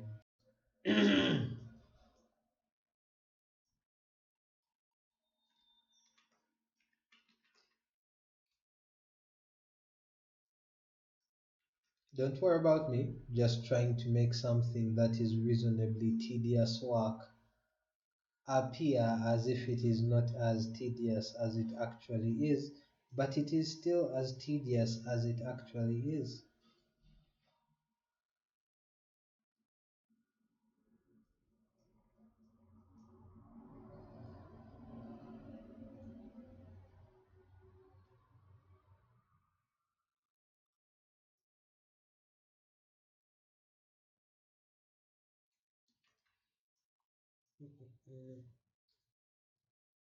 Line these up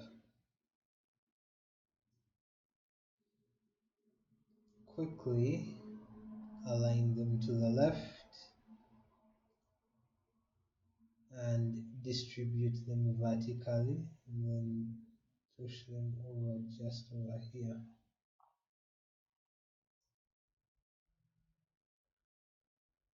And now straighten that one connection.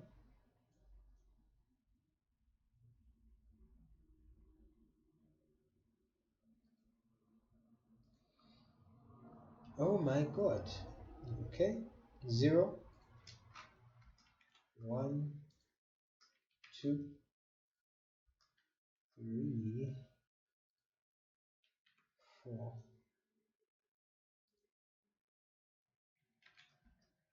5, 6, 7, and 8.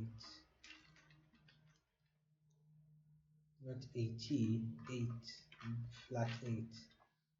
Double check these numbers real quick. Yeah, it just won't. I need to zoom in further. 8, 7, 6, 5, 4, 3, 2, 1, 0. Okay.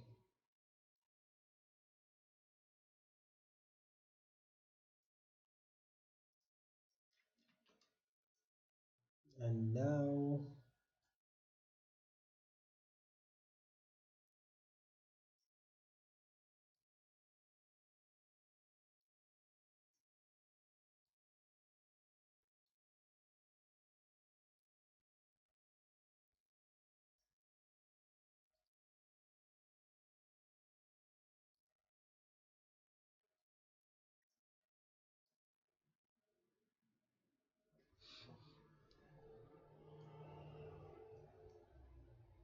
and voila. Actually, I think I need a ninth one.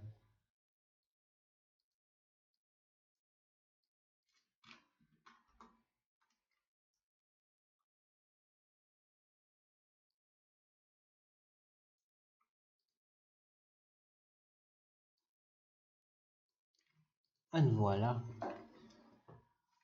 Let's quickly, oh, wrong place, let's insert it to the wrong place. Right over here. Okay, let's quickly break this. So we're comparing it to number 9. Good. And then I'll close this, close this. Voila. Now for the next part. So we know for certain that if the number of levels that the player has completed is 0, we simply will look for continue, get continue, remove from parent, Boom. That's all we need to do to remove that from parent. That's awesome. And then it's basically just remove from parent, remove from parent, remove from parent. I don't want to have to go through all of this all at once, so I'll just quickly copy and paste to maintain my sanity. Maintaining sanity is actually very important, okay, as a game developer. Okay, that's good.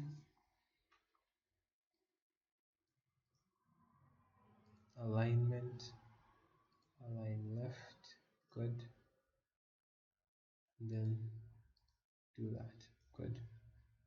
And for this, let's quickly straighten that variable.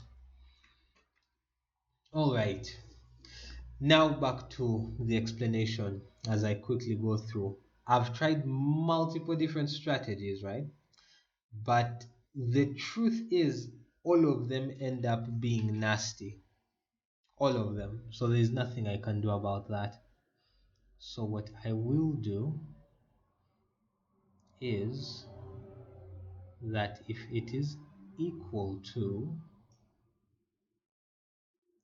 it's equal to this, what I wanted to do, if it's equal to, if the number of levels is equal to 0, quickly hide the continue button. And that's great. But let's change this.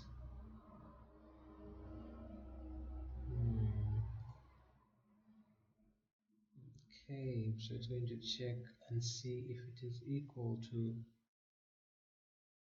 okay, so if it is equal to 9, equal won't be, I need to change them to less than equal to, oh my goodness, one sec. Okay, that took a bit of a while. I have also probably been making videos for too long. I'm starting to lose my focus, but let's get this done. This is normal game development, by the way. You're going to find yourself in times whereby your head is just not in the game. Okay, the crunch is crazy, the timing is crazy. It's not, you just want to go and play Fortnite or like Overwatch or whatever, but you're going to have to be consistent. It's just one of those things you have to accept. Whether or not you're working for a large company, I know a lot of people talk about crunch for a large company, but the truth is, even in like indie development where it's just you must develop, for lack of a better word, a kind of sense of destiny, okay? Because in reality, if you do not develop your game, no one else is going to. There are bits that are tedious. It is the truth. There are bits that are tedious. There are bits that are tiring. There are bits that are soul crushing. There are bits that will just make you think, oh my goodness, why? Whether it is programming something, doing art, animation, sound design, maybe it's just general game planning. And you have to be steady. So let's start from the beginning. If you have not completed any levels at all, we want the continue button to not exist. Let's do a quick double check and see if that works. Okay, let's go into player save and say completed levels is currently 0. Okay, let's compile that real quick and see. Yep, once you have not done any work in the game, you immediately don't see the continue right up there, which is something good. Now let's quickly come over here, and that's just the continue, but regardless it's still letting us see level selection and still coming over here, even if we've not done anything. Also, I think I'm going to reduce this volume way down. Let me bring it way down because I have to hear it so many times when I'm doing testing. Okay, so let's come back, and now we're going to think. Okay, so at about the, let's see, you have to have completed at least 8 levels in order for you to be able to see, um, let's see, what is it? This right here. In order to see level select right, you should have completed at least 8 levels. So we'll quickly come in and we'll look at less than or equal to.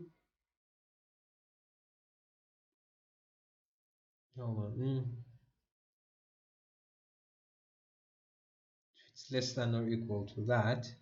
If it's less than or equal to 7, so we're going to come over here and we're going to say, hey, level select right, right? This is going to be the one that's right over here. That's what we're going to have. Level select right, bring it over here.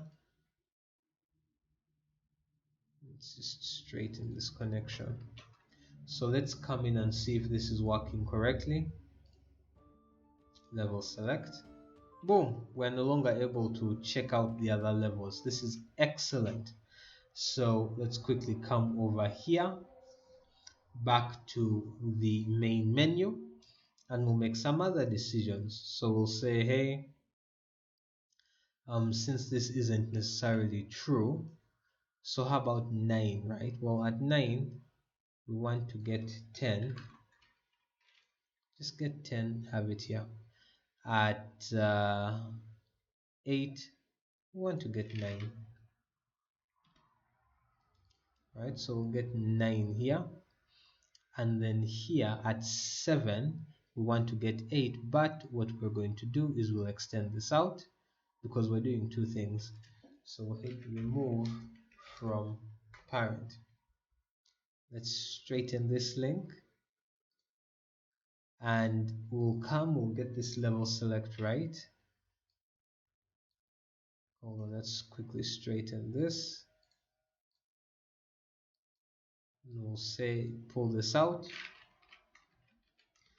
level select right. Just for the sake of consistency, we'll put this on the other side where we can still have some space for the number, the general number on the other side. Straighten this out. Let's straighten that out. Nice. Now on 7 we'll find 8, get 8. Okay, now on 6 we'll get 7, 6, nice. 5, 4. Oh, I didn't say 5. I clicked 4. Okay, get 4, get 3, nice, get 2, and on 0 we'll need to remove this. We'll do the same thing we did here, which is add a second remove from parent. This is good, and we shall simply line it up, and we'll say, hey, continue. Yes, get continue. That will be here, and we'll simply get 1. Perfect. Now, of course, we'll need to align all of these. We will first of all align to the left, which is good. And let's do that basic vertical distribution. Of course, I still want it to be completely straightened for my connection regardless of everything else. Okay, and now it's looking good. It's a simple basic line of code, set of lines of code. They're all simple, but there's so much of them to do. it can get a little bit tiring doing the same thing over and over, but this is what we have to do to have a nice, solid, consistent game. Straighten that, come here, this is also straightened. I want these two to be on the same line, so I will say no. I want, why isn't it letting me align? Okay, fine, they're too spaced up for the alignment. All right, all this spaghetti code is now done. Now let's take it from the top. Event construct, it's the third thing in the sequence. Load game from slot 00, cast player state, and then it goes through a sequence of 9. Now what this does, hold on, what this does is that it comes over here and it checks the value. Is it less than or equal to 0, 1, 2, 3, 4, 5, 6, 8 up to 9? If it is less than or equal to 0, all it does is it removes 1 and it removes continue. So let's see it in action, right? If it's 2, it's the same thing. Basically, it removes any of the level stuff. Let's go, sorry, level select. So right now I have low levels. But if, let's say, we said that the completed levels base kit is 5, so let's press play. Continue is now there. Level select is now, we can even click on level 4. So now that's showing, right? With 5, it will go up to 5. Go back. If we say that the player save goes up to, let's say, 7, right? Just on the precipice. 7. And we go into level select, it stops at 7. Cool. Right? It stops at 7, but it doesn't let us go to the next one. So if we come in and we hit on player save and we say, okay, let's say 8, right? I've completed 8 levels. So now level select, it lets you go up to 8 and it lets you come in here, right? That's cool. Now let's go back. And if we set this up to 9, so you've completed 9 levels, we'll come back in here. And voila, here we are. Level select, none. Okay. And then he realizes that he's been a bit of an idiot, because the way it should actually work, the way that it should actually work isn't this. The way it should actually work is you can play the level right after the level that you're playing. So what we'll do is we'll get this and drag it over to here. And then we'll make this this. We'll make this this. We'll make this. We'll set this to this. So basically, right after you have finished, before you've even started level 2, you can still go into level select and select level 1. Easy peasy.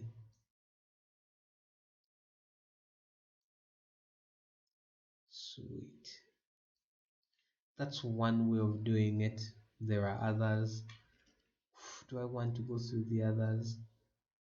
Maybe I'm just sleep deprived. Okay, enough videos for today. This is getting out of hand, but let's quickly double check this. Press play. Nice. So we're going to level select. We see these. Not bad, not bad. Let's cross this out. No way, let me go to sleep. I'll teach more tomorrow. This is like stupid crunch now. Alright, later. All right, so some time has passed. I've actually gotten in my sleep, fed well, all that good, healthy stuff. So hopefully, I can come back and actually make proper video again with my voice making sense. So let's quickly go over where I left off, right? So this basically hides levels the player has not unlocked. Let's go in and double check how this code works. For starters, it is on the event construct as the third statement in a sequence after it's done setting up the in-game volume, okay, on the main menu. So we come over here and it's going to load game from slot 0, cast to the player save and find out how many levels the player has completed, right? Now the levels on the player side start from 0. So starting, let's quickly put this to 0. Let's quickly save and compile. Now, from 0, from 0, if it detects that it is less than or equal to 0, it's immediately going to come over here and hide the continue button. Okay, you've not completed any levels. What you have is simply what you have simply done is that you've not played the game yet. So you really want the main menu to simply show new game. That's good. That's working and working effectively. After that, right, we changed how this flows a bit. Right after that, if it detects that you have completed at least one, right? If it detects that you've completed up to level 1, it will come in, and what it's going to do is it's going to hide level 1 from the level select. So right now it's on 0. Let's see, level select. There's nothing here, right? So what we're going to do, let's pause that. There's nothing there. So once we go into main menu, rather actually player save, if we set it up to 1 as its default value, let's see, we press level select, it's still not showing anything. Okay, that means that I must have totally done something stupid yesterday. I was sleep deprived. Don't game design when you're sleep deprived, my people. All right, so the reason why is simply because this should be connected to that, and this should be connected to here, and then this should be connected to here. It should be hiding 2, not hiding 1. Why it's hiding that, I have no idea. Okay, but if that's not a lesson for you should not be crunching, I don't know what is. You should not be crunching, so if you're feeling tired and sleepy, stop the work, just go, otherwise you'll do dumb stuff like what I did right over there. Okay, now it should be working properly. Let's quickly compile. This is set to 1 and quickly double check.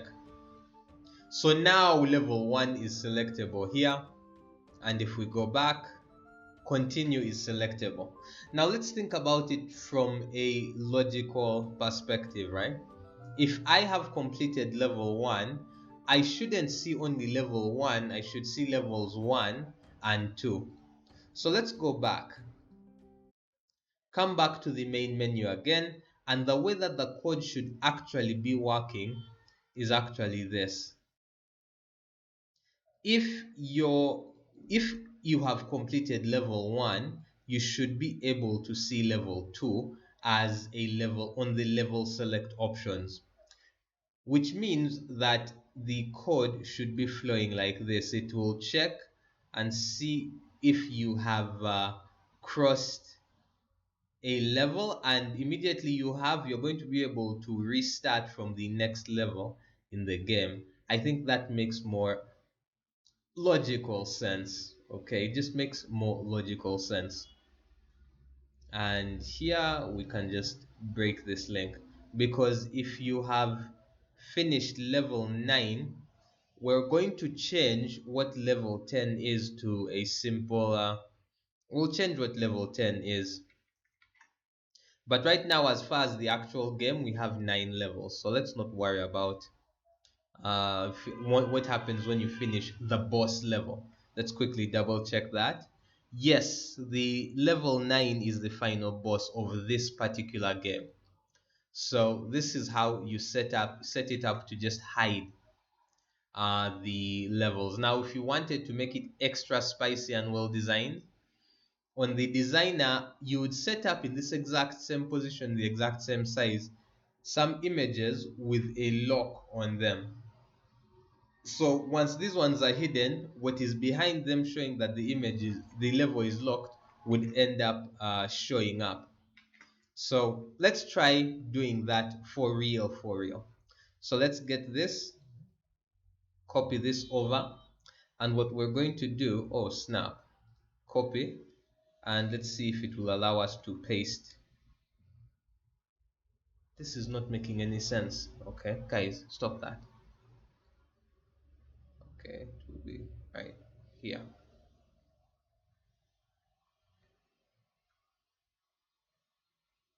I'm going to zoom in because I need to do fine adjustment and I don't want to have to do this twice. One, nice. Okay, so this is what we're going to do. Now that we have this set up, what we're going to do is simply come. Now this is 1 1 1 2. We don't need these to be variables, okay? We just don't. We'll simply get these and we'll put them here. So what it means is that they're hidden, right? They're hidden in. Now we'll come in and change the text. Let's look for text because we're going to be changing these texts a lot. Instead of 8, we'll simply say locked, right? That's all that's going to be in the text. And for this actually, I think we can change all the text at once to kind of speed up that process. So I've got this, grabbed you, grabbed you, grabbed you, grabbed you, grabbed you, and you. Oh snap, wait, yes, and you as well. And we'll simply change the text to locked. Boom. Now here's the thing, just with that one simple change, if we compile and we come in and we press play, we're going to the level select. Notice we have 1 and 2 ready. It says locked, locked, locked, locked, locked, locked, right? Isn't that cool? However, if we come back and we say, hey, no, I've actually completed up to level 8, okay, let's quickly compile that. We go back to the main menu and we press play, go into level select. Now we have everything, right? We have everything here, and if we come over here, 9 is even visible, right? Which is really cool. So we'll come back here, hit back. Let's see if it works for a smaller number. Let's say you've gone up to level 5, right? Let's compile, come over here, press play. See, everything up to 6 is clickable. We can go to level 2, right? That's cool. However, we try to click this, it just says locked, which is nice. Now, just for the sake of styling reasons, I'm just going to come over here, close these up. You can do so much when it comes to the styling of these, okay? Let me actually not. I was going to go into some design stuff because that's my specialty, but no, let's not. We'll leave it here. This is good enough for you to learn. You can make those other decisions for yourself. Now, the last thing that we're going to need to do is we're going to do exactly what we did here, but we're going to do it for the second menu panel. We're simply going to get 9, copy it, and paste it in. But let's zoom in. So this is 9's copy. Want it to fall right there, right? But 9's copy, we'll first of all put it below / above 9. The way that Unreal Engine works with its layering is fascinating. Oh snap, no, this is not what I wanted. I don't want the tooltip text, I want the text. And we will simply say locked, right? Locked, just to have it here. Not that this is going to ever matter because you can't even see the page until you know what I mean. Yes, but that's fine. That's fine. We're just using this as a learning experience. If you had more pages here, you'd still need to have that locked button there. But now that we're done with this, let's come back to the code. Now that this is working and it is effective code, it is time to now move on from here. We're going to add two minor things before we get into our characters. We're going to add, number one, a level loading system, right? So you're going to see that spinning as a level is loading in. And before that, we're going to add in some basic intro animations. It's like, hey, when you're coming into game, the first thing you'll see is the Unreal Engine logo. Very important. And the next thing you see is your logo as a game developer. Let's do that in the next lesson.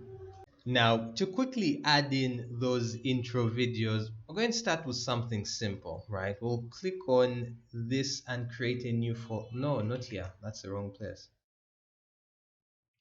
Hold up. Just get out of here. Delete that. Okay, that's cool. Let's quickly see this. Cool, come back here. Okay, now in content, we're going to create a new folder and we're going to call it intro movies. Okay, that's all we're going to call it. Now, in order to, we'll start with the basic one. You want to have a simple Unreal Engine logo, right? So let's quickly get one from the internet and put it in. And let's see, UE moving logo 1080p. Good. Let's double click this and see what it is. So let's quickly see, when does it play? It's loading up. Okay, now it has loaded up. Let's rewind. No, start from the beginning. Okay, so this is basically it, right? So once your game is loaded in, this is the first thing that's going to show up in game. That's cool. Now that we have that right here, we want to add something else, something a bit special. Now, depending on who you are, being able to create a simple logo can be either the easiest thing in the world or something very difficult. I'm going to assume that since you're getting into game design, you have some knowledge of how to simply create basic shapes and things at the very minimum. So I'm going to create something pretty simple, right? That works. And we'll make a couple of changes for this. This is basically like basic low-level logo design, okay? Nothing very crazy is going to be happening. Let's just give it a transparent background. Then this curve, let's see, its fill. Nah, let's change its fill. Let's make this, I like purple. Purple is a cool color. Let's make it purplish. Nice. Copy that, paste that. Bring this in here.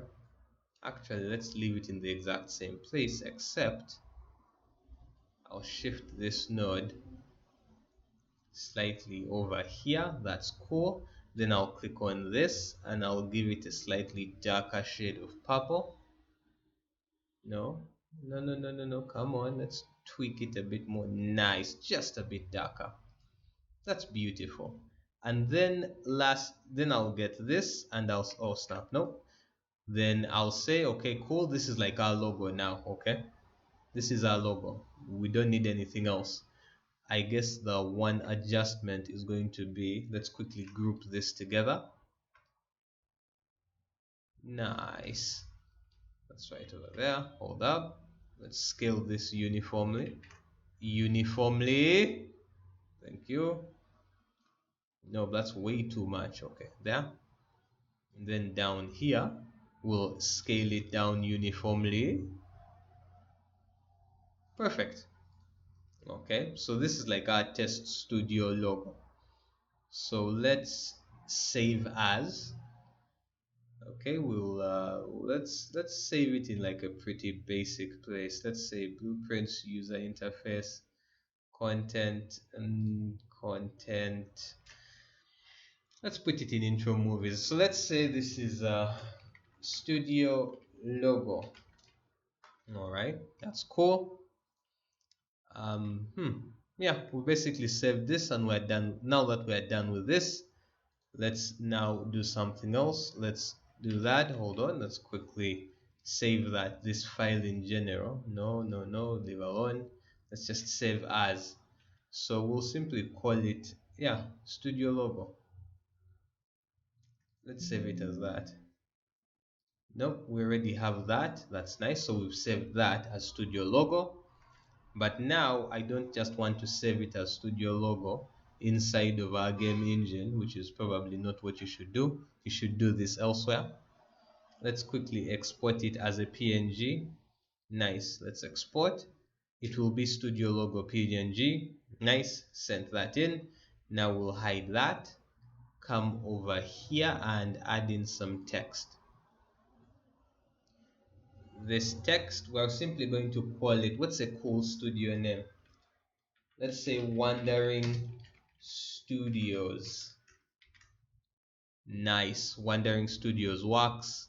Let's make sure everything is nice and centered and increase the size of the text because that text is way too tiny. Wandering Studios. Black is not going to be a color that works.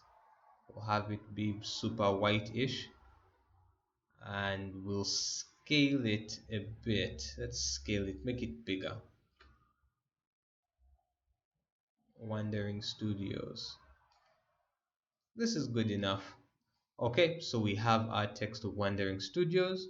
We have our, we have everything else. We have our little logo. Now let's do a quick export. We'll export it as a PNG and we shall call it Studio Logo 2. Cool. Now we've designed a studio logo for our studio. No need for this anymore. It is not needed. And now if you have an application, two original files, yeah, sure, import, do whatever you want, Andrew. Next, I'm going to simply open this up a bit and we're going to do a test. Now back inside of our game engine folder, let me quickly open this up. Let's see, where are you? Nope, wrong folder. Looking better. Here we are. So inside of our intro movies, right? Inside of our intro movies, we know that we have this right here, Unreal Engine's moving logo, right? We have that, which is good. Since we have that, we know that we can open it up with like VLC or another video file, and I'll look and I'll see. Nope, not him. That's just my own recording. It's 3 seconds long. Okay, 3 seconds, it loads in, it's done, it's gone. So we'll come out and create a simple video edit that is within that same amount of time, because you don't want a super long intro movie that everyone is going to want to skip. So depending on your video editing skills, this can be easy or hard. Just make that decision based off of that decision has to be based off what you want. So come over here in our timeline and do a little bit of work to set up a really short 3-second video. I'm just going to let you look at me do a little bit of editing, but there's nothing crazy that's going to be happening here. So what do I want? I'm going to put the text slightly lower. Cool. And then this, what I'm looking for is going to be scale. No, I don't need that. These are linked.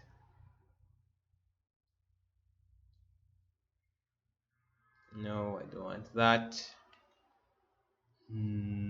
All right. So after some basic video editing and something that pretty much anyone can do in like 5 minutes, now there it is, and then it fades out. That's cool. So we're going to use that little video for our intro movie. So I'm going to quickly get it and put it into Unreal Engine. Coming back here. All right, it should pop up now. Just get this up a bit. So in intro movies, let's quickly do a quick import. Inside of our project in content under intro movies, here it is. Quickly open this up and let's see how it looks in Unreal Engine. So let's quickly open it. Nice. So that's going to play second. Now let's quickly have a look at the Unreal Engine one. This is going to play fast. Then this is going to play second. Lovely. Now that we have that done, we'll simply go into editor and project settings. Let's have those load in real quick. Nice.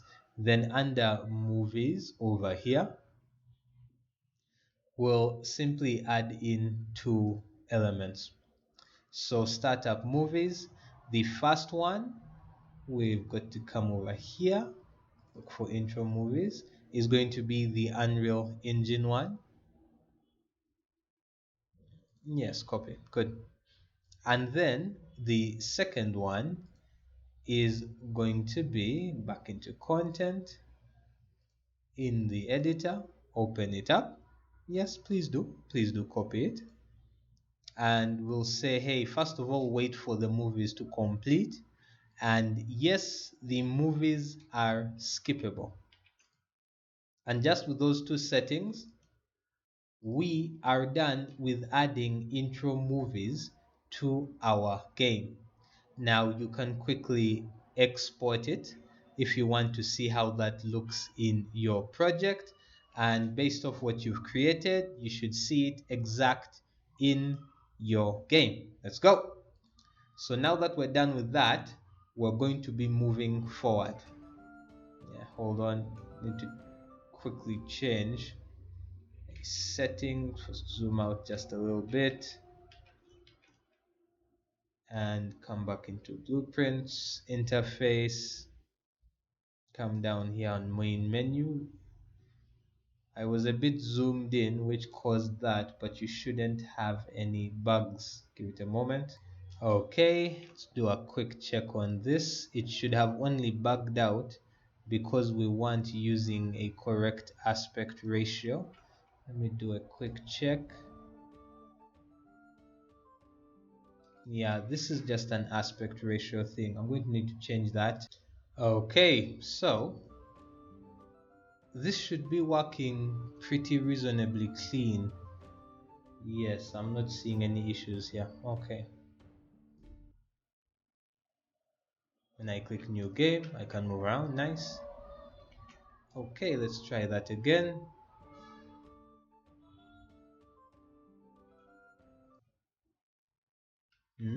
Okay, it's working correctly. That was kind of nuts. That was nuts for a sec.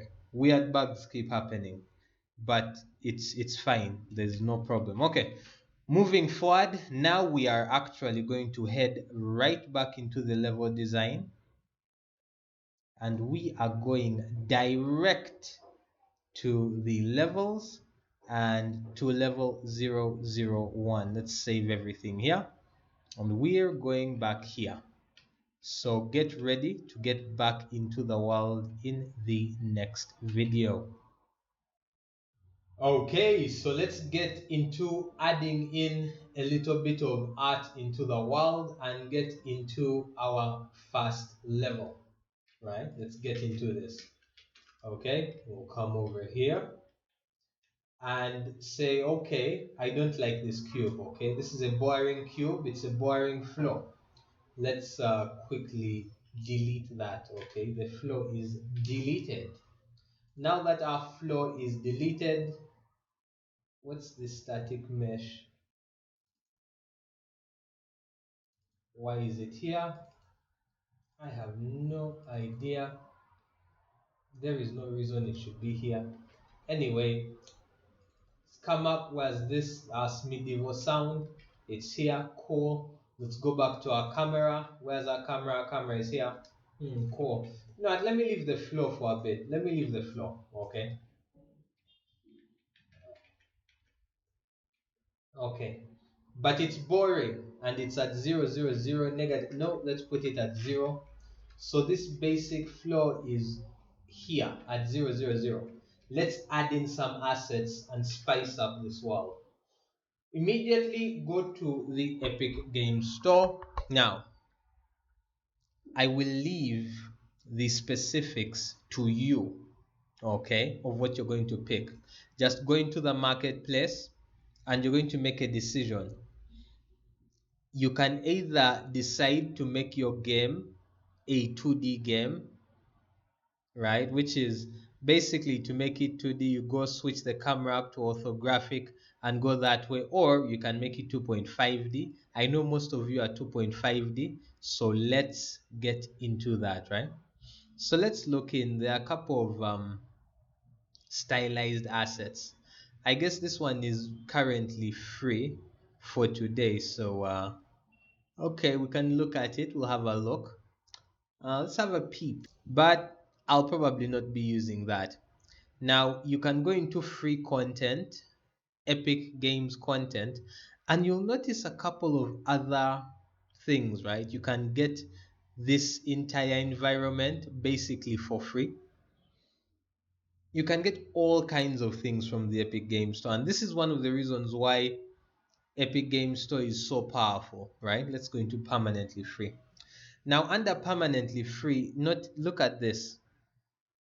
Okay, you can use this pack to start creating a stylized world. There's so much that you can do just with these couple of assets.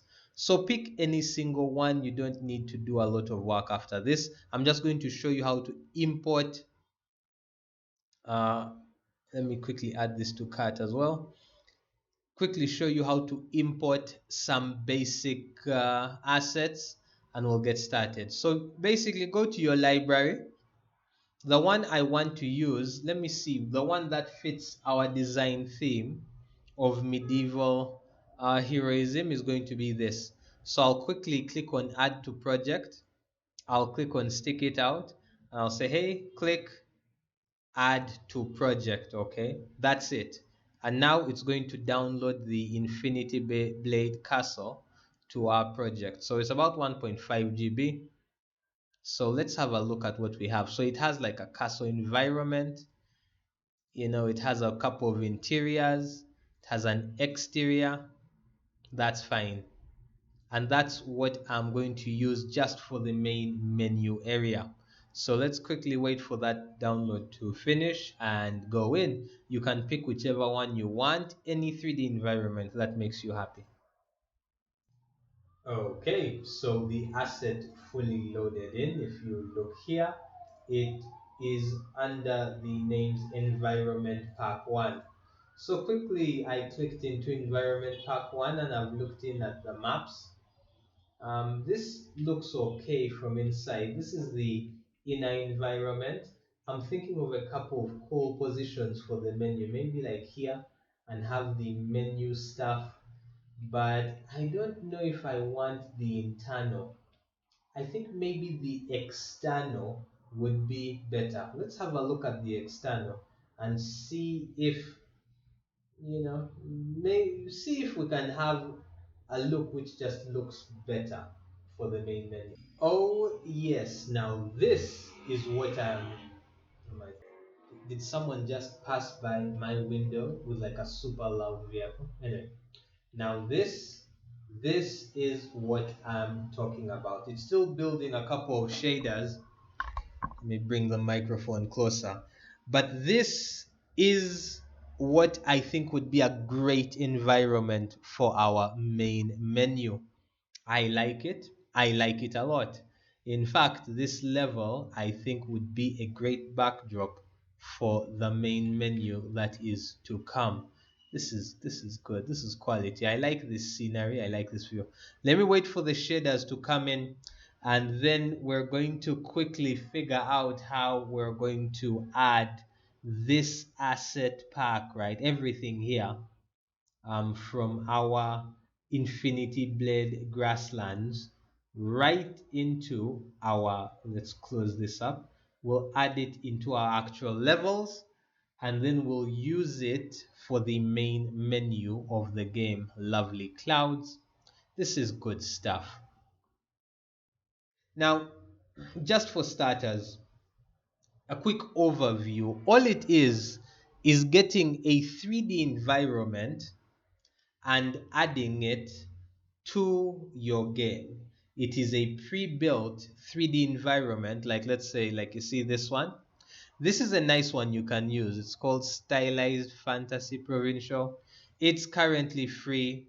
You can get the assets and use it how you like, use them how you like to build out an environment, right? That's just important. And you will have lots of options. Right now in my Unreal Engine library, there are lots of options. And you'll notice that we've gone over around 15 hours of game development. You've studied how to create blueprints, you've studied how to actually bring things together, the basics of enemy AI, which we need to go back and actually work on the enemy AI, but that will probably come in later with some video updates, right? But now that we are working on the art, you can see how nice it is to add in art last after you've executed the base game plan. Because when you're going into real game development, you're going to need that foundation. With all that said, things are starting to become very fun. So this is just the environment. I select it. I like this camera angle. I like it a lot. And we'll continue shifting this over into our main menu once it's done loading these in the next lesson. All right. Yes, yes. Yeah. So And that's true. essentially So, putting but if you're looking everything for from power and you have a here, lot of money, keep in mind, go for don't move this. this asset folder, okay? But Just leave it here. you know that you will never, But you know we're that going you to always need do a couple of a things. power For bank when starters, we'll you can click on go, content, and you also need to be next and to a we are power going socket to add most of the a times. new folder. Yeah. Okay, If you don't have a so lot we of are going to talk money, about, you we are can going to now call save a it lot by going third for the Roga line. party assets. Yeah, I'm going to come in Right, 10 minutes. we're just going to call it third party You assets, can and go we're for the going to Roga shift line. environment pack You save a one bit of money. It's now into 600, but third party go assets, for the because extreme. This I is don't want the to have, extreme. when we Let me try start to find the adding in there's the asset normal and packs, there's the you don't want C to extreme. have them Let all, me first check. in one This specific is location, right? Like, Roga line. Same you here, don't want them to 600. be What here are your populating pounds? everything. Okay, here it is, renaming I think assets. We'll there's a wait lot for of that. discounts towards.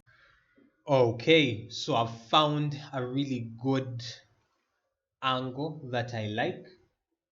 I like this angle a lot. It's a beautiful angle. Now, the one thing that I recommend is I've created a folder called third party assets, and I have shifted the whole folder of environment pack 1 into third party assets. The game Unreal Engine is now currently renaming the files as it's moving them, and that's really what I want. So now you can see under third party assets is environment pack 1, and that's what I like. I do not want the, because once you start adding in asset packs, UI packs, blueprint packs to your development, have them in a separate folder. Don't populate your best folder. This should have all the systems you've created yourself, like your sound. Hold on, get off collections. Why is this here actually? Anyway, your sound, your save system, your movies, right? Your intro movies, ignore the movies, your inputs, which we set up very early in this lesson, development sprites, which we set up early that are going to probably stay in, then our baseline blueprints, attacks, interface, level triggers, and obstacles. Have those things separate than any third party assets. That's my one recommendation. Now, to quickly manage things, I've already found a perfect scene. I know its exact position. Let me quickly enter Notepad. I'm opening up Notepad real quick. It's fantastic. I have a lot of stuff. Now in Notepad, I'm going to put it on my second monitor, but I'm just going to quickly copy the X, rather the Y and Z positions I'm at before, so that when I bring in my camera, I'm able to find this location.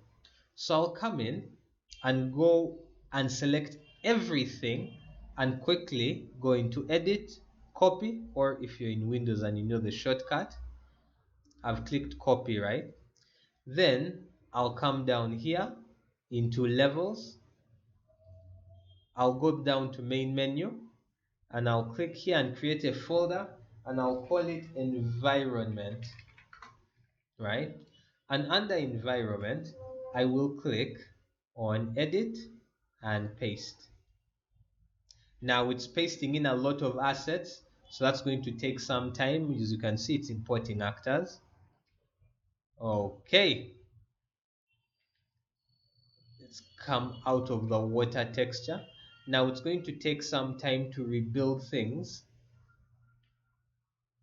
Use for forward shading. Okay, it's quickly going to prepare our shaders, and once the shaders are prepared, we are going to have the exact same asset but in our level that we created. In fact, I was about here, I don't know why I even saved it. So I'm going to quickly wait for everything to come in as it prepares. It's also told us skylight waiting on shaders. That's fine. Multiple bidirectional lights are competing to be the single one used for forward shading. That's not a big deal. We shall manage all the lighting once everything has loaded in properly. Now, as it's preparing shaders, let me see if you can quickly press play. Okay, right now it's under the water. So let's quickly exit and we'll adjust the positioning of this camera, because right now this camera is way down in the world. Different assets will place the camera in different places. But let me come up here. We need to get basically all these things: armored suit, etc up to verse 5.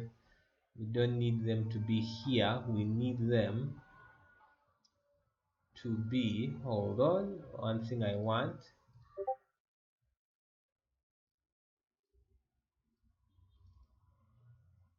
actually the everything apart from the camera. So I'll come here, select everything apart from the camera. Let's see, where's my camera? Yes, apart from that, and I want them all put into environment, right? Because I don't want to deal with them right now.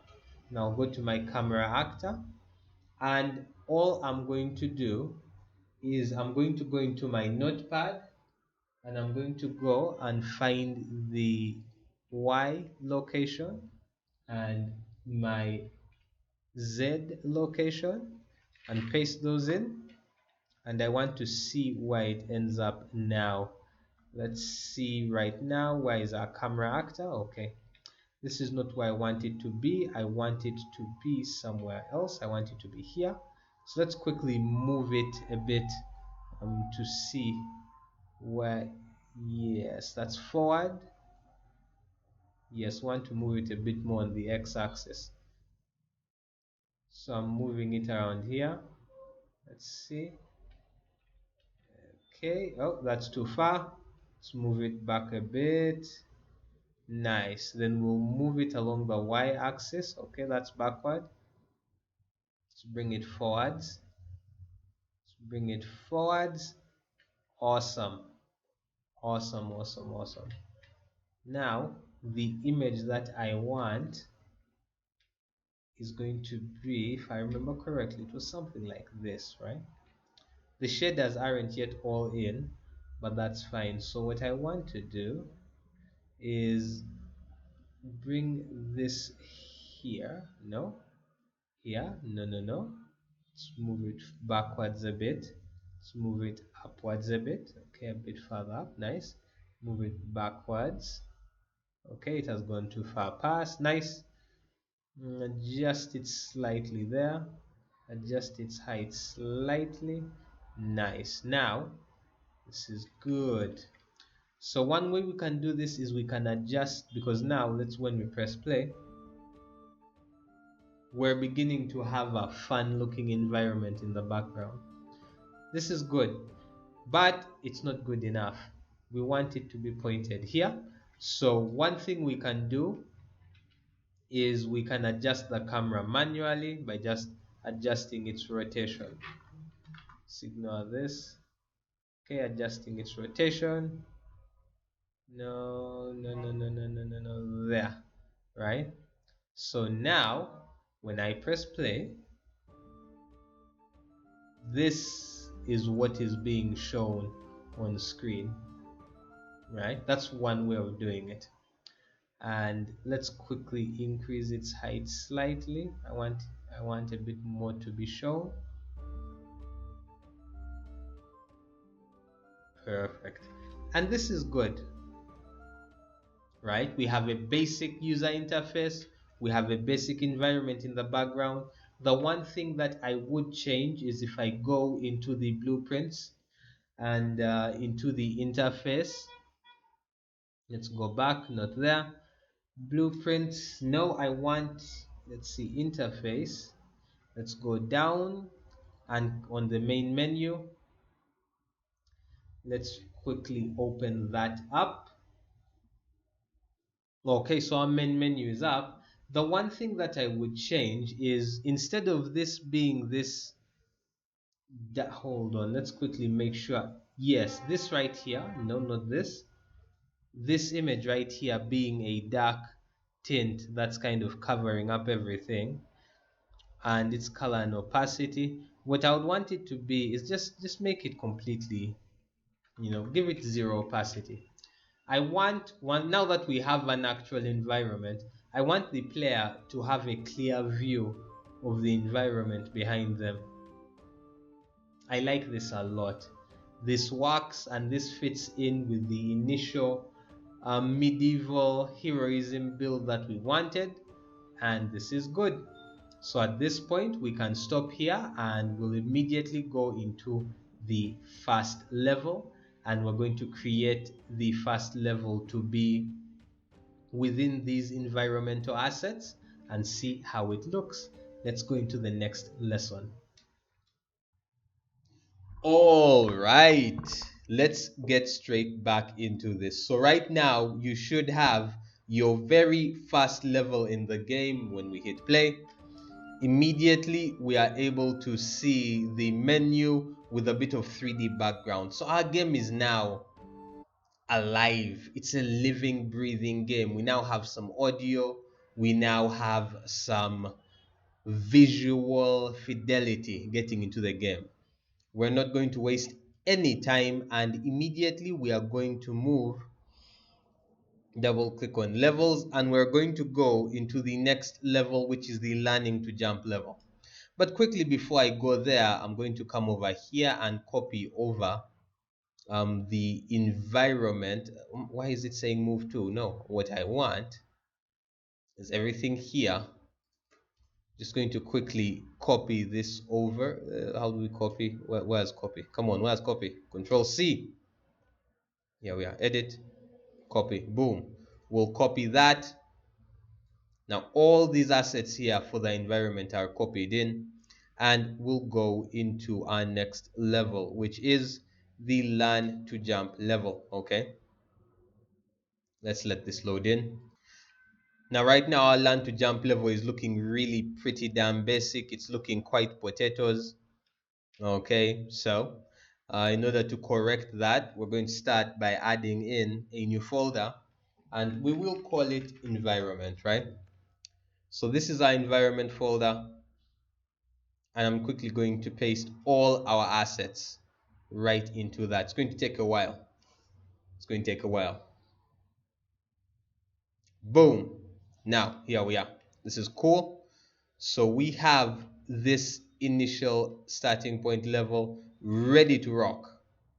Ready to rock. But everything that comes down to the player, let's quickly double click this. Let's quickly close this up. Where's our player character? Our player is here, right? It's like it's under the water. So if we press play right now, a couple of things are, we have a couple of issues. The game is kind of broken. Now we can move, that's true. There is some light in the world, and we can go to the next level. But fundamentally, our game has been completely broken. So let's quickly press play again. Why are we seeing this? Okay, that's not what should be there. So let's double check and make sure that something that isn't supposed to be here isn't here. Let's see, lighting cube, vast static mesh. What do I need to look for? Point lights, sky spheres, that's fine. Quickly just going to go through and make sure I didn't copy in anything that shouldn't be here. Yes, for starters, there was that audio sound that was playing, and we didn't need that sound here. So let's say menu. I'm sure it's called menu. Medieval menu music. Let's delete that. Okay, that's good. That's good. Medieval menu music is now no longer there. Let's press play. Okay, this is good. But now we need to look for something else. Why is our mouse cursor showing? Our mouse cursor shouldn't be showing.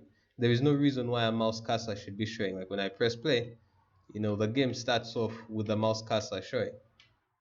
That's not cool. So when I press play, I actually can't move my player character left and right. I have to first click, and then it starts doing that, which is okay. Let's quickly try that again. I should. Okay, perfect. Let's quickly double check. Is it mouse control? Click for mouse control. This is just the generic mouse cursor. Fine, this is not a bug. This is okay. This works. Now we need to move our player to a place whereby they can actually do things. So I'll create another player. I'll create another folder, and I'll call it play space. Right? This is basically going to contain everything that is within the play space. Right? So I'll get this. I'll come over here and I'll pick everything here, and I'll zoom way out.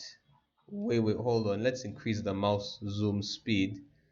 Camera speed, fine, that works. I don't want the sky sphere to be selected. And simply get this, and we will move it. Let's move everything up together. Hold on. The only thing that's missing is this. Let's quickly delete that. It's just not needed anymore. So back to the environment. I'll close the environment. I don't want that moving. So let's raise this up. Right? So I'll come up, and I want my assets to be raised way up. Right? Okay, so that's where they are. I want them to be way up out of the ground. Way up. Oh, hold on. I need to change my camera position to encourage it to go vertically. Okay, and we can clearly see on the left hand side where the camera is, which is cool. So we can move this left, which moves it to the left, and we can move it right, which moves it to the right. That's awesome. Now we have everything moving along the x-axis. I want our first level to start from some place which is, for lack of a better word, fun. So let's say here, I want it to start from here, right? I want it to start with a bridge. So all I'm going to do is come into here, select everything under the environment, right now, and I want to make a couple of changes. So right here is where I want the bridge to be. So I'm simply going to turn it around. It's quickly going to rotate. Yes, let's rotate you right over here. Nice. Nice. Now let's quickly go into placement. Placing large assets is a bit of an art form in and of itself.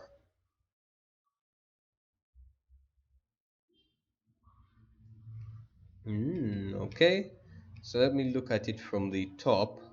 It looks like it's not yet properly aligned with our earlier levels and things. That's okay. So let me rotate it a bit more.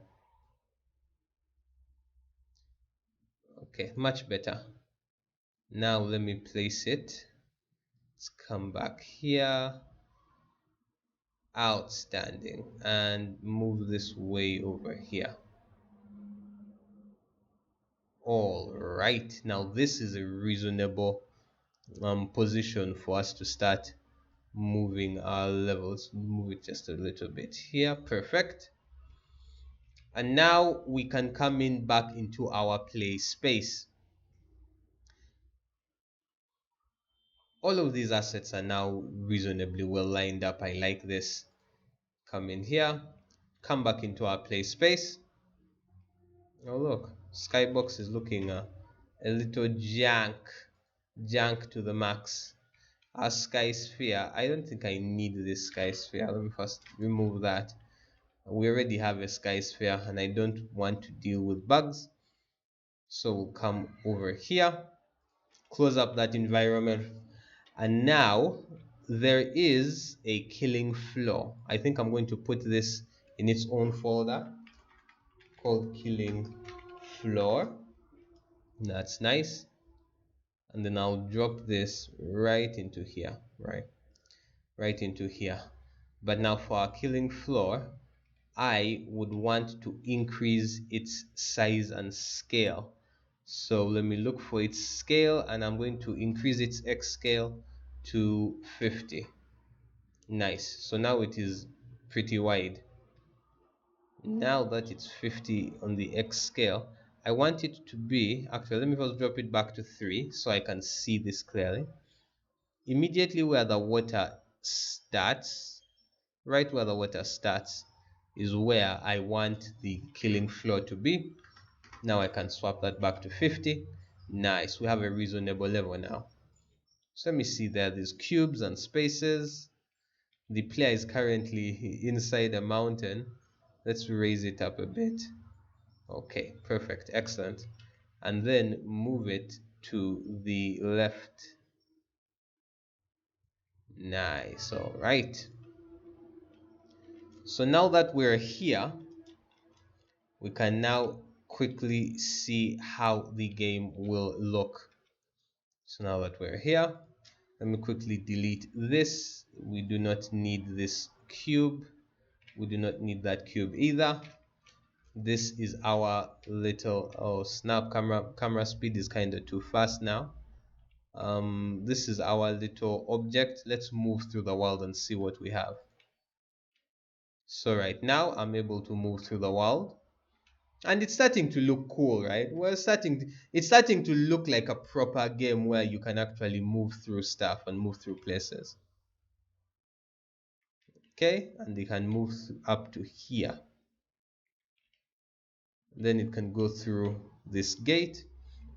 So for starters, we'll set it up so that the player character is going to be able to move basically across a bridge, right? That's what we want for the beginning. So what we're going to do is we're going to come out. This is good. We're able to stop here. Comes up to here. Nice. Now, all I'm going to do is I'm going to pull out another big rotation. So I want to rotate the world exactly from whichever angle it's rotated now. I want it to be rotated 180 degrees. So I will say 10, 20.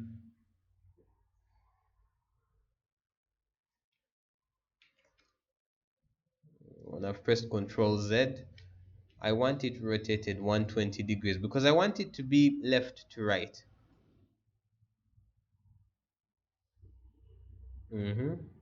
Keep moving.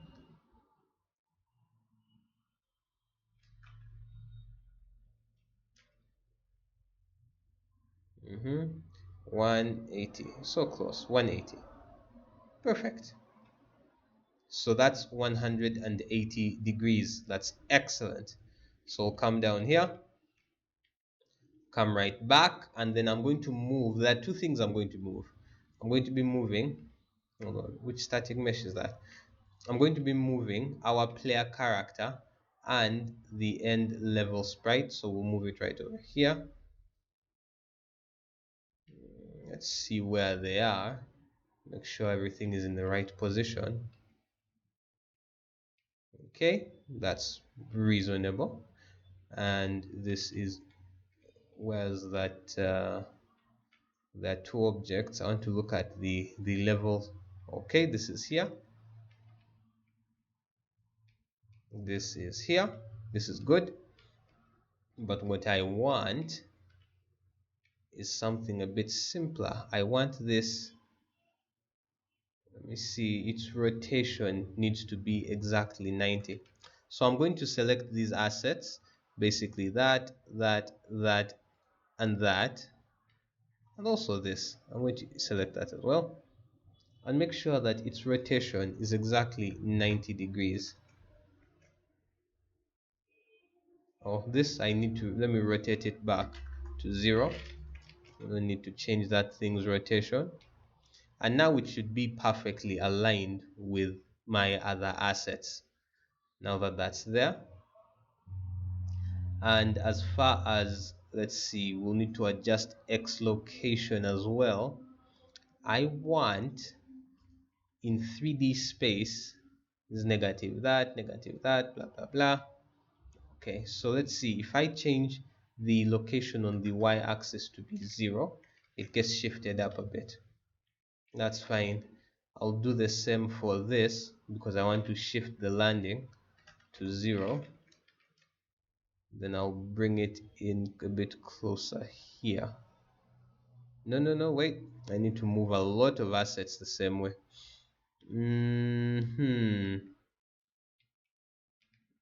Let's see. No, this will work.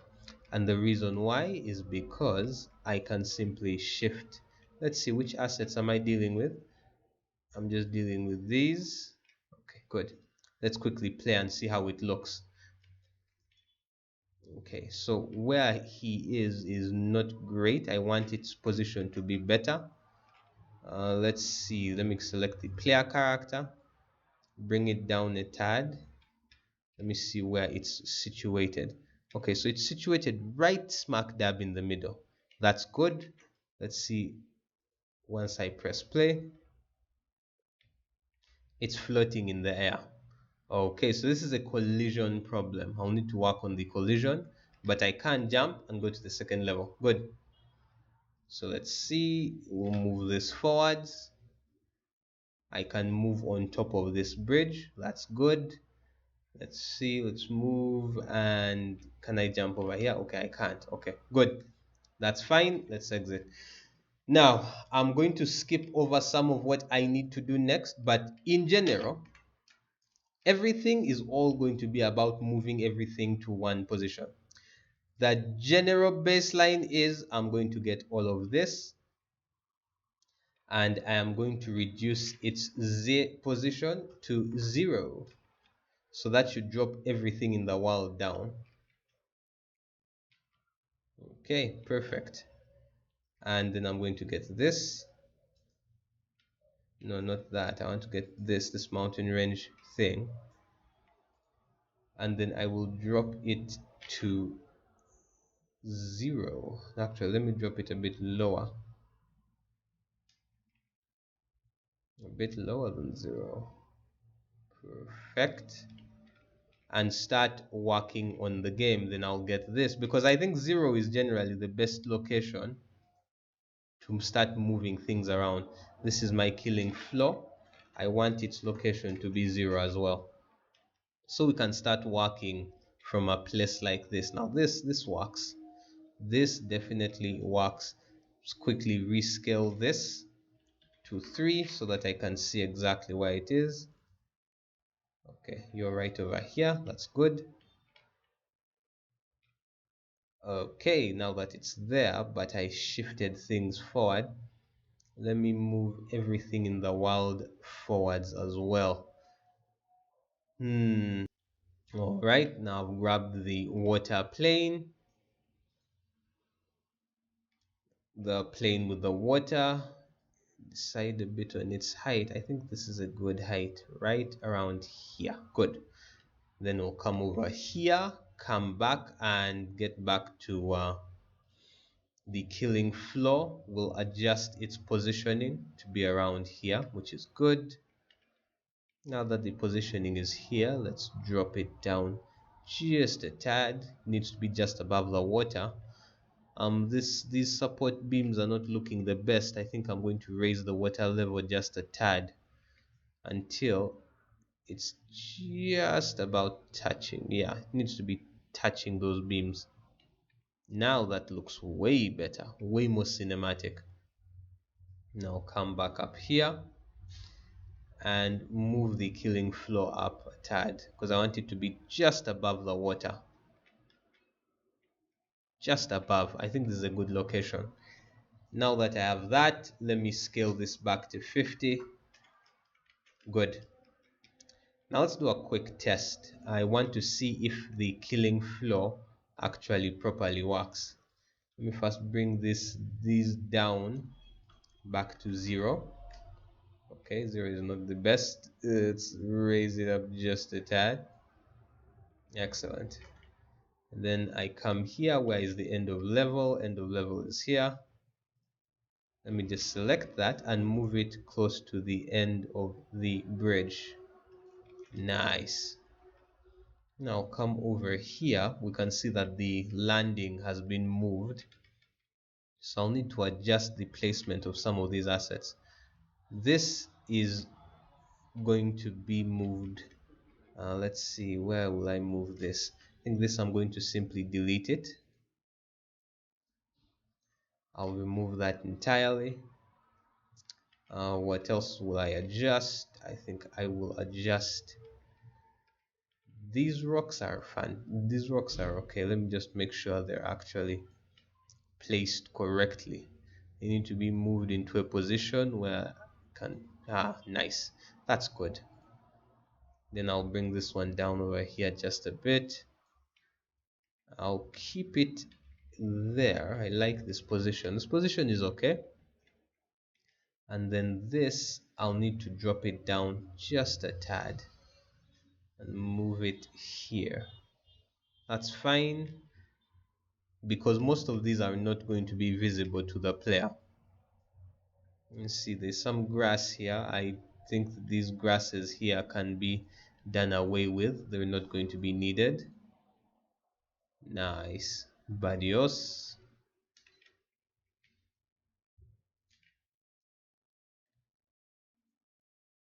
Alright, now that that's done, let's quickly move this rock back into place as well. Keep in mind, this is only showing you how I'm thinking about organizing it, right? You don't necessarily absolutely need to do things the same exact way. Now with these sculptures, I want to move them to a slightly different place. Let me see. Oh, that's just that. Okay, let's move this here and here. Perfect. Then with you, same thing here and here. Let's line these two up. So as far as y is fine. Okay, let's see, its x value is -2.6. This is fine. And then what we can do, can leave that as is. This is this is okay. So when I press play, I'm still floating on top of the surface, which is all about its collisions and hitboxes. Oh snap. Restart the level. What am I being hit by? Immediately I jump. Okay, let's quickly restart the level. We need to do a double check on the positioning. Let's see, because the only thing that will cause us to die is the killing floor. Let me bring it down to 3. And here, so it is being detected as having hit through and fallen on that killing floor, and we will need to work on that properly. But in the meantime, let's quickly click on this and double check to make sure that its collision is working properly. We will be doing that in the next exact lesson. Okay, now to adjust the collision in our assets, essentially all you have to do is come in over into your content, right? And I'll look for, third-party assets, environment park. Now I'll look at the name and it is called Bridge Courtyard 3. So I'll essentially just search Bridge, okay, Courtyard, right? And I'll double click on that and it will show us this. This is the 3D model that we are using with our 2D 2.5D platformer. Now, to edit the collision and tighten up the collision is going to be really simple. So come over here and search for collision. Right now, the thing we really want to look for is the collision complexity. So right now it says, hey, project default, right? Default shape complexity. What we want to do is to switch this and use complex collision as simple, right? This is significantly going to change how the collision on this object works. Now, once you have that set up, right? So use simple collision, use complex collision as simple. All that does is that it causes all these nooks and crannies and edges and spots to act as a collision. It just tightens up the collision surface around the object. So let's quickly go back into the level. Before it was super floaty and everything was standing on top, but now, boom, you can actually move the character. Okay, you can actually move the character around, you can move it forward. Yeah, things are getting done. So now that we're here, nice. So this is not bad. So essentially you have it set up now to where the player character can move. It's a big 3D environment, it's a world, the player character can jump, and I'll need to make some changes. But essentially, if it tries to go somewhere here, it just falls to the ground and dies, okay? So this is very good and it's a good starting point. Now, there are 3 things we're going to do. Number 1, we're going to touch up the player character itself that you move around with. Number 2, we're going to touch up um, on that little object over there that is for changing levels. And last but not least, we are going to add in some audio, some ambient music, and some footsteps, because now you can hear me click. I don't know if you can hear me, but when we're moving around, the world sounds like it wants to come to life, but it's not yet fully alive. We need some audio for it to become fully alive. Let's move on to the next video. So we'll start off by going into the player character and adding in some animations. Hold up, this camera speed is out of whack. Okay, can I get something a bit slower? Okay, much better. Okay, so here is our current player character, right? When we come into the game, immediately you can tell, he's just standing there. He's not doing much. If we quickly go to the main menu, okay, and I just click on level 1, He's kind of just standing there and he's a blue square, rectangle thing. Let's give him some light real quick. So to add in animations, the first thing you're going to need to do is to acquire some assets. You can draw these out yourself if you are good at pixel art, but for me, I simply bought an asset pack. The one I'm using currently for this is going to be called the Adventurer. Now, I'm going to start by going over and using individual sprites. So right now, what does the character do? Well, the character, no, we know, moves left and right. It's able to jump up, and that's pretty much it. Okay, it also has a sword animation, but we'll add in the sword animation super last. So what we want is for the character to have an idle animation when he's just there relaxing. We want a jump animation. We want a move right and a move left animation. That's what we're going to add in. So I'll quickly start by coming into my folder with my animation. I'll start off with individual sprites and I'll search for idle. So I'm going to get all of these and put them in a folder inside of our project. Now, for this folder, I'm going to come down here. And all I want is to have another folder called sprites. So I'll click on the content and I'll quickly add a new folder, and we'll call this folder sprites because it's going to hold all of our sprites.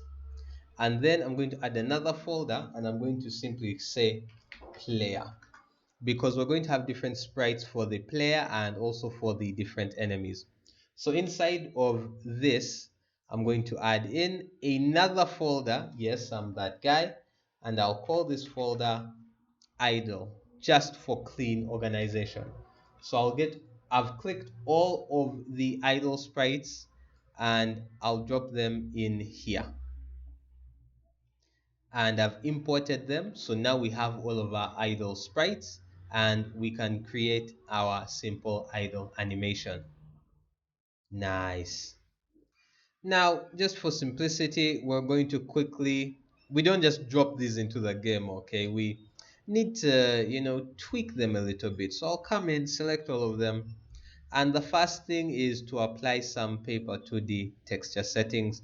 That's just, oh, notice the backgrounds are gone.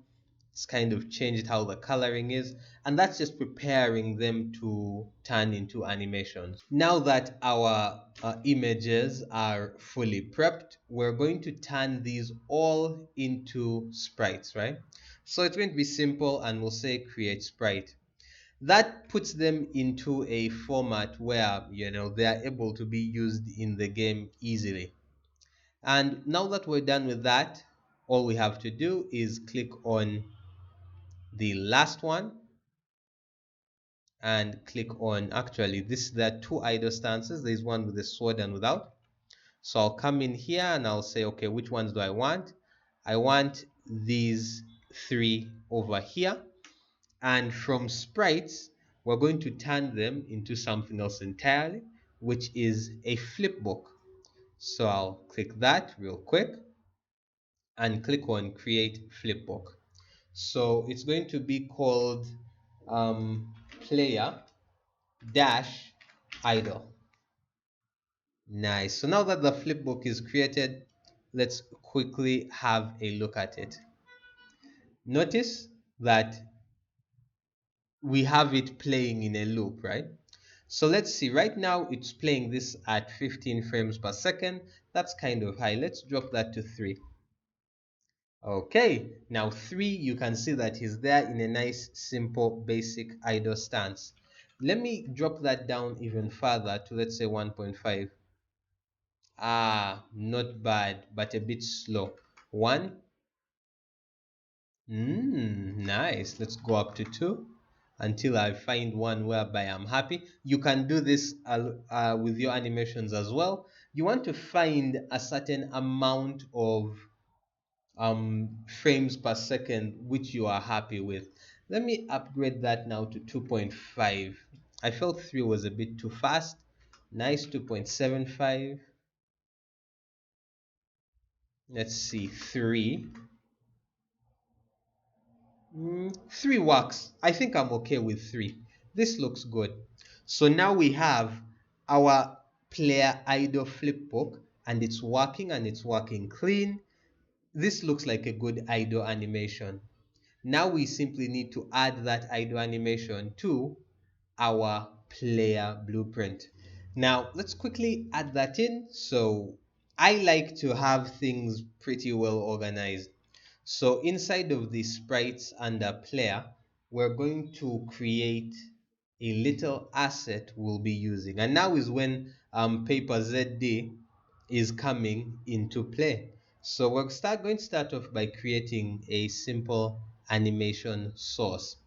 So let's create that, and we'll simply call this player animation source. Right? We'll keep it simple with basic naming that we can use. And you'll simply be seeing this, right? Now, we're simply going to add new, right? A new animation sequence, and we'll call this idle, right? Now, for the idle animation sequence, as I'm sure you can expect, we're simply going to pull in player idle from the flipbook, and here it is. You can see the player idle sequence running nicely right over here. Now that we have a simple animation setup inside our animation source, all we have to do is come back, and this time we're going to be creating something else. We're going to create a animation blueprint. So it's going to be a blueprint that manages all of our character animations. Now it's looking for a source, right? So we'll put the player animation source as that, and then we'll call this the player animation or animation blueprint, or BP. Let me type full blueprint, right?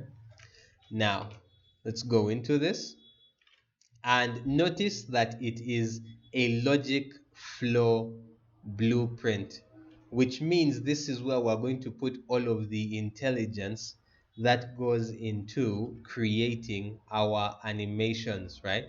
And this, so there's the event graph, then there's the animation graph. So this is going to be a flowchart that you will be using to decide on which animation is playing. So remember what we're starting with.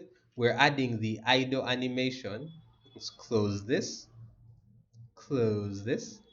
We're adding this simple idle animation, and we're putting it onto our player. So immediately go right into the player animation blueprint. We're going to come into the animation graph, but we'll start off with the simple event graph. What we want to do is we want to point towards the player blueprint, because notice right now, while we have the animation blueprint, there's nothing linking the animation blueprint to our player yet. So what we're going to do is we'll come into here, right? You can see this is a paper character. That's fun. What we're going to do is we're going to simply come in, and we're going to get one of the owning actors, right? It can be pretty simple. And what we want is to call out our player character blueprint, right? So let's see, player. Let's quickly cast to our player character. So let's see, do we have player controller? No. Cast to player. Let me quickly check that the name is correct depending on the naming. Coming over here to blueprints. Yes, our blueprint is called player, so this should be working as intended. Now, once we connect this, let's pull this out on event on initiation, right? So let's leave that there. And we're going to create a simple variable that will speed up referencing to this. So as player, we're simply going to come out and click this and promote to variable. And the variable is currently called as player. That's okay. That works. Let's line this up properly. Now that we have this lined up, we are now able to come into the animation graph and make some decisions about its current velocity and simply set up a simple idle animation. Now, before we move on, just to be clear, on initiation, it's going to get the owning actor, cast to player, that is our player blueprint, that is that, and sets it up as a variable. If we're all on the same page, we'll move forward. Now open up the animation graph and let's add in that simple idle animation. So let's quickly go into our animation and set it up. The first thing we're going to do is to simply pull out our player variable, right? So we'll start off with as player, right? And before we get to the output animation, we'll put this right above here. And we want to do a simple check. We want to see if the player is moving. So we'll do a simple get velocity check. So we'll look for get velocity. Um, let's see, get physics velocity. Let's just do a simple get velocity check. And as far as the velocity will be checking, let's split this up. We just want the x velocity because when we're moving in a 2D plane, it's the x velocity that's going to make the decision. Let's come over here and we want to do a simple check, right? So we're going to say equal to, right? Basically, it has to be exactly equal to. And if the answer is 0, which is reasonable, we want to come out over here and we're going to select animation. Let's see. Select animation by Boolean. And if this animation simply comes out, I guess let me line these up. So what it's doing is that it's coming, it's checking as the player get the velocity. If its velocity is exactly zero, the animation it's going to be using is going to be this true animation. So if it's true, we're going to change the animation to our run. So since this is true, we'll simply come over here and there's an animation we want to use. So let's see, let's play idle, our idle animation. So we'll come over here and if it's true, hey, play the idle animation. Now of course once we compile this, nothing is really going to happen. Let's quickly press play. Nothing is happening at all. The reason why nothing is happening is that our player blueprint hasn't yet been connected to this animation component. So I'll quickly press play. Our paper sprite is here. There is character movement, which is good. But what we want to add in now is going to be an animation component, right? So a paper ZD animation component. We'll leave this as that name. So once we come in here, when it's now asking, okay, so what's going to be the animation instance class, right? And it has a couple, but keep in mind the one we want. Player animation blueprint. Render component, we don't need any of these. And now it should be working. Let's do a quick compile and test it out in game. It should check for our velocity, see that it's exactly 0, and then play the animation. Okay, let's go back and do another quick check. All right, so just a bit of quick editing. So essentially when I came in, I had not properly linked to the output animation. So now that the animation is linked to the output animation of the player idle, it does not accept to compile because it wants something to be there under the false. So I'll go under the false and I will simply hit play a random sequence. So it will simply look for any random sequence and play it. So let's quickly compile this. And now we should be able to see an animation in the game. So let's quickly check this out. Okay, so it's not linking properly. Some random debugging needs to be done. All right, so in essence, the last thing that was missing, ki sera sera, was this. This sprite over here has been blocking all of the animations that we should be seeing. So while the development sprite has been working well so far, let's quickly get rid of that. Hold on. The scene component must have a connection. Hold on. Quickly double check something is missing. So paper sprite, we're going to come over here to scale and I'm going to put it at 0, 0, 0 and 0 and everything. Very good. And we're going to add in a new component. So the component that we're going to look for is a paper flipbook. Once it's added in, we'll simply call it player flipbook. That's fine, it's going to sit in there. And as far as paper ZD's animation, we're going to copy that name, come into paper ZD animation. And if you don't see it here, you can simply put in player flipbook as the name there. Now that that's done, we'll come back into the player flipbook and we're going to set it up so that it plays the player idle.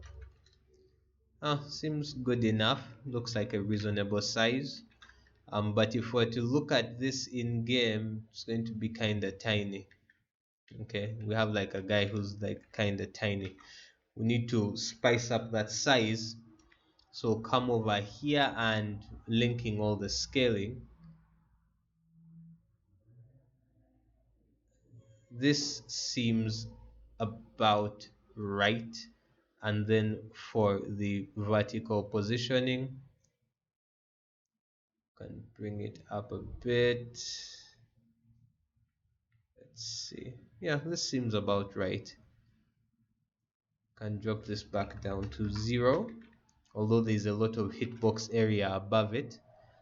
Let's make this 5. Do a quick double check. Okay, so our sprite is now playing the idle animation. That's good. So now we have our little adventurer right there, but notice that it's kind of bright. The reason it's bright right now is simply because of all the light that's being put onto it. So I want to slightly reduce its color a bit from here, because here it's not receiving any light, but here it is. Yes, much better, much better, but I still think it's receiving a lot of light. Let's drop it down even further because it's receiving an astounding amount of light and I want to look at it when it's looking proper. Okay, press play. Yes, now even though it's receiving light, we can at least visibly see the character's general outline. Okay, this is good. And in the next level where there is less light, notice you can see his dark outline. So now we have a very basic, very simple idle animation. Hold on, where is this? This is not where I want to be. Let me quickly double click on the player to get to his position. Excellent. So now we have a basic flipbook with basic animations. This is good. And we can hit pause. So now we have figured out how to put in animations into our game. We've started out with the player idle. So essentially, coming over here, we started by, this was just quick testing, linking in the player idle, but that's not necessarily relevant. Can come back here and set it up with as player. So as player, get the velocity, see if it's exactly 0. If it is, play idle. If it isn't, play any random animation. Come over here and link this. And now next we're going to do something pretty simple.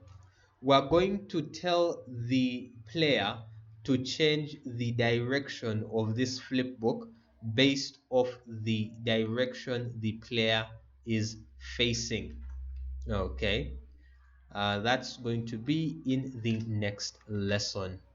Now that we have our basic idle animation, now you'll notice I literally just disable this paper development sprite entirely, right? So now it's scaled to 0, 0, which means there is nothing on screen, and the paper flipbook has no source flipbook. So if you come in here, what you are seeing is literally, an empty space. So if I hit play, you'll notice that it will still run through all of the code here and display our idle animation. So we set up our event graph to get the owning actor, cast to player, and set this up as a variable. And then as player, get velocity x. If it's 0, fantastic. Select animation by Boolean. If it's true, which is it's 0, play the idle animation. If it's false, play a random sequence and output that animation. That's good. But if we quickly come over here, we'll notice something, right? As you move, it stays stuck to one direction. Of course, immediately the x velocity drops back down to 0. It continue playing the that basic idle animation. However, we want it to change directions properly. Now, before we get into that, some minor cleaning. Since we're going a lot more into the visual, I think it is important for us to have more space. So I'll come over here and I will close the content browser to kind of expand on what we are able to see. I will also, let me see if I can quickly adjust this. So we should be able to just see more happening in front of us. Let's quickly increase this a bit. That's fine. Come over here. I'll put the outliner and details in one area. So now we can see a lot more once we get into game. Let's hit play. So this should be easier for you to visualize. Now, of course, if I want to pull out the content draw, I just press Control and space and it will bring out the content again. But then I can click away. So this gives me a lot more space when I'm starting to work with the visual aspects. I'll also make one other small change.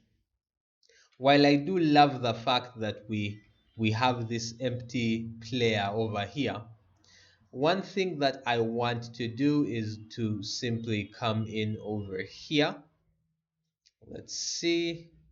Now move left, move right, sword attack. Okay, what I want to do is to add something that just lets me at least see where the player is. I'll come down. Collision physics fall off. No, I think I just want something simple. Let me add a billboard, right? Okay, perfect. This is it.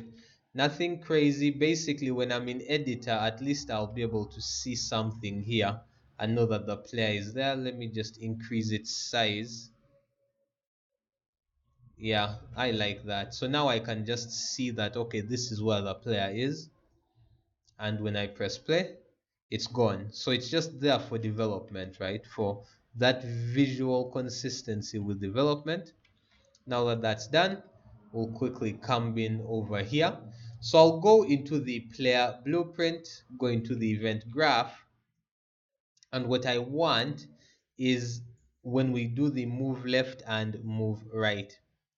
So when the game starts, let's look at this direction, right? The right is positive, left is when that's 0. So all I'm going to do is I'm going to extend these two, and I want to get the player flip book and bring it here. And what I'm going to do is I'm going to set it so that no, let's get it from here. Rotation. So we'll set its relative rotation because we want its rotation to be inside of the game, and we'll set its relative rotation to just 0 right here. But when we come over, let's, oh my goodness, I need to pinch this corner, pinch it. Okay, I'll get these two, right? Just accessing the flip book and its relative rotation, but this time direction is set to 0. In other words, it's facing left, and I'll set its Z rotation to 180 degrees. Let's see what that looks like for real. So when I move right, the sprite faces right. Then when I move left, the sprite changes to looking left. So now we have some basic setup of, hey, you can now move left, move right, look left, look right. Even when you're jumping, you can still do it, right? You can still change where you're looking even in there. So all that does is it flips the entire flip book. So all our animations will now be properly flipped based off the direction we have pressed. That's good. Now that we have that done, we can move on, and we're going to add in the running animation. So we're going to do what we had done before. We'll go into, let's actually increase the size of this now. So we'll come here and we'll look under sprites. We'll go into player, and there's idle. Idle is fine. We'll create a new folder and we're going to call this run.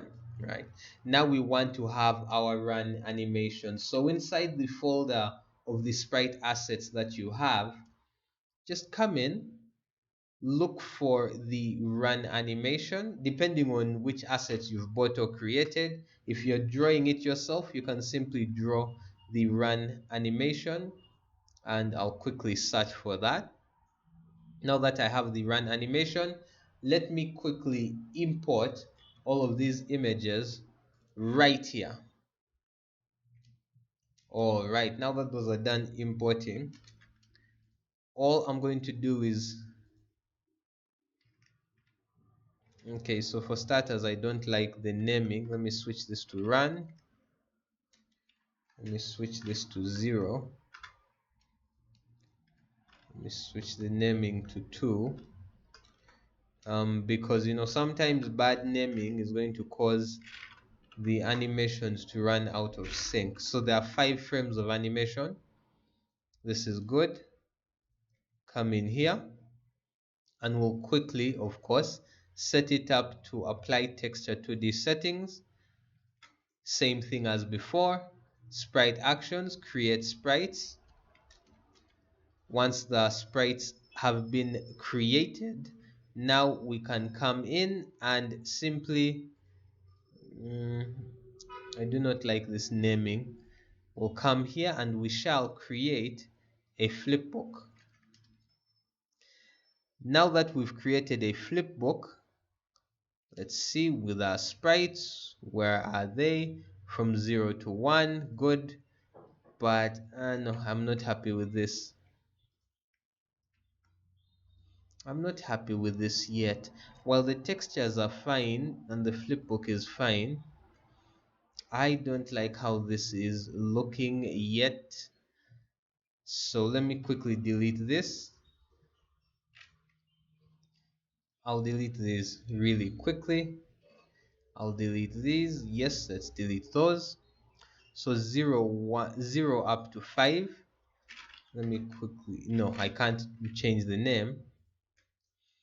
So with these sprites, create a flipbook, a single flipbook. And now here, okay, good. So let me come back here. This is a flipbook. Nope, this is not what I want.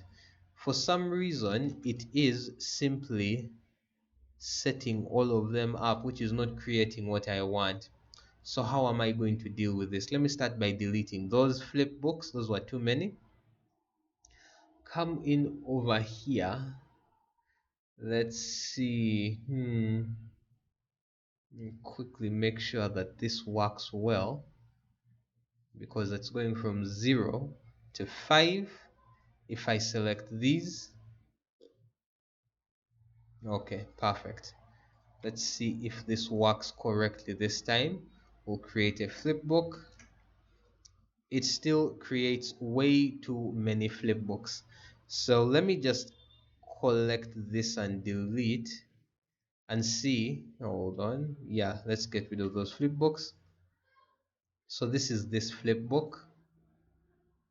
We'll add a couple of keyframes. Okay. Let's quickly stop, please. Thank you. Okay. Let's quickly edit this sprite.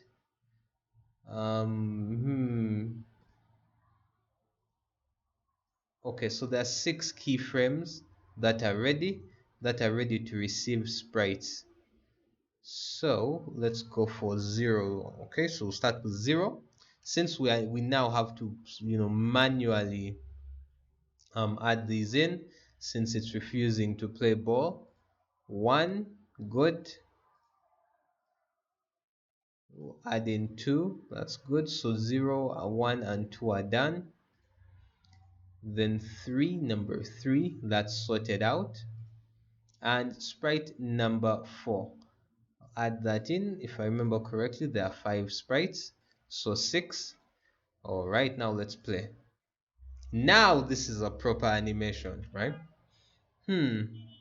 Now frames per second currently is 15. Let's start with 1 frame per second and slowly go up. That's 1, that's 4. That's not bad. Let's do 6. That's the full animation. 6 is a bit few. Let's do 9. Not bad. I like this animation. This works. But I can't have the animation being called sprite 001. So let's first come back in idle. What did I call it? Player idle. So here I will call it player dash run. Okay, so that's the player run animation, and it's working reasonably fine. I think 9 frame animation here is good. So I'll go into the player animation blueprint, and instead of playing a random sequence, we'll come over here and we will simply say play. Oh, we need to add something. Something is missing. I'll come back into the player in the player animation source, and I'll simply add a new animation source, and the one I'm going to use is going to be player run. Okay, so let's quickly rename this, call this run. So now we have our idle animation and we have our run animation. Now that we have those two, let's go back here and under the animation blueprint, we should now have access to run. So play run is now available. Let's quickly do a quick double check and see if this is here. So let's play. I move right, the running animation is playing. I move left, we have a little bit of a problem. When I move left, it's not properly turning the direction of the animation. Let's see what's causing that problem. I'll come into the normal player blueprint. Now quickly double check. This is to set on Z to 0. This is set on Z to 0. I'm guessing at some point I must have pressed Ctrl Z, which undid that change. That was a simple error on my part. Nothing. Now let's try that again. Right, left, right, left, right, left. All right. Well, that's not bad. And now we have the right and left movement working properly. That's good. Now, while the movement is working properly, there's still no sound. There's no sound playing, so we're not able to hear those footsteps. So let's quickly add in two sounds. We're going to add in the sound of footsteps, and then we're going to add in some ambient sound for the environment to feel more alive. Let's do that in the next lesson. Now, before moving forward, I'm going to do something really small. I'm going to come here and I'm going to build the lighting. This takes a while, but next time I come around, the lighting in the game should be tip top. Yeah, that's just that, something tiny to do. So let's quickly add in a couple of different sounds for the player movement. Now, I've currently set it to open in new editor simply because I prefer it this way. So now when we are previewing our game, we're going to now see the all of it since we are now into the graphics side of things. So you can see the character moves left and right. It has no jump animation, which we will add, but let's add in some basic footsteps, right? So we will start off by opening up our content browser once again. We're going to go and we're going to create a new folder, okay? And we're going to create this folder and we're going to call it sound. No, this is going to be SFX or sound effects, which is going to be slightly different to sound. You can organize it however you want, right? But this, I'm going to leave it there as is. Then in SFX, and then I'm going to create a new folder. I'm going to call it player, and then I'll come in here, and then we're going to add in the walking sound. So I went online and I got a simple sound that we're going to be listening to. So let's get the dot run sound and paste it in here. So let's listen to this. You had that? That's just one step. Nice. So let me add in all the rest of the sounds, right? So we now have multiple different, okay?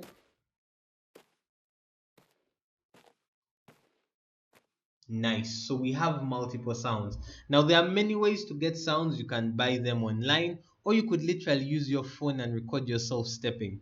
It's okay as long as you can bring it into Unreal Engine as a WAV. We can get started now. So now that our sounds are here, what we want to do is link them so that every time our character is taking a step, that sound plays. So let's get into that.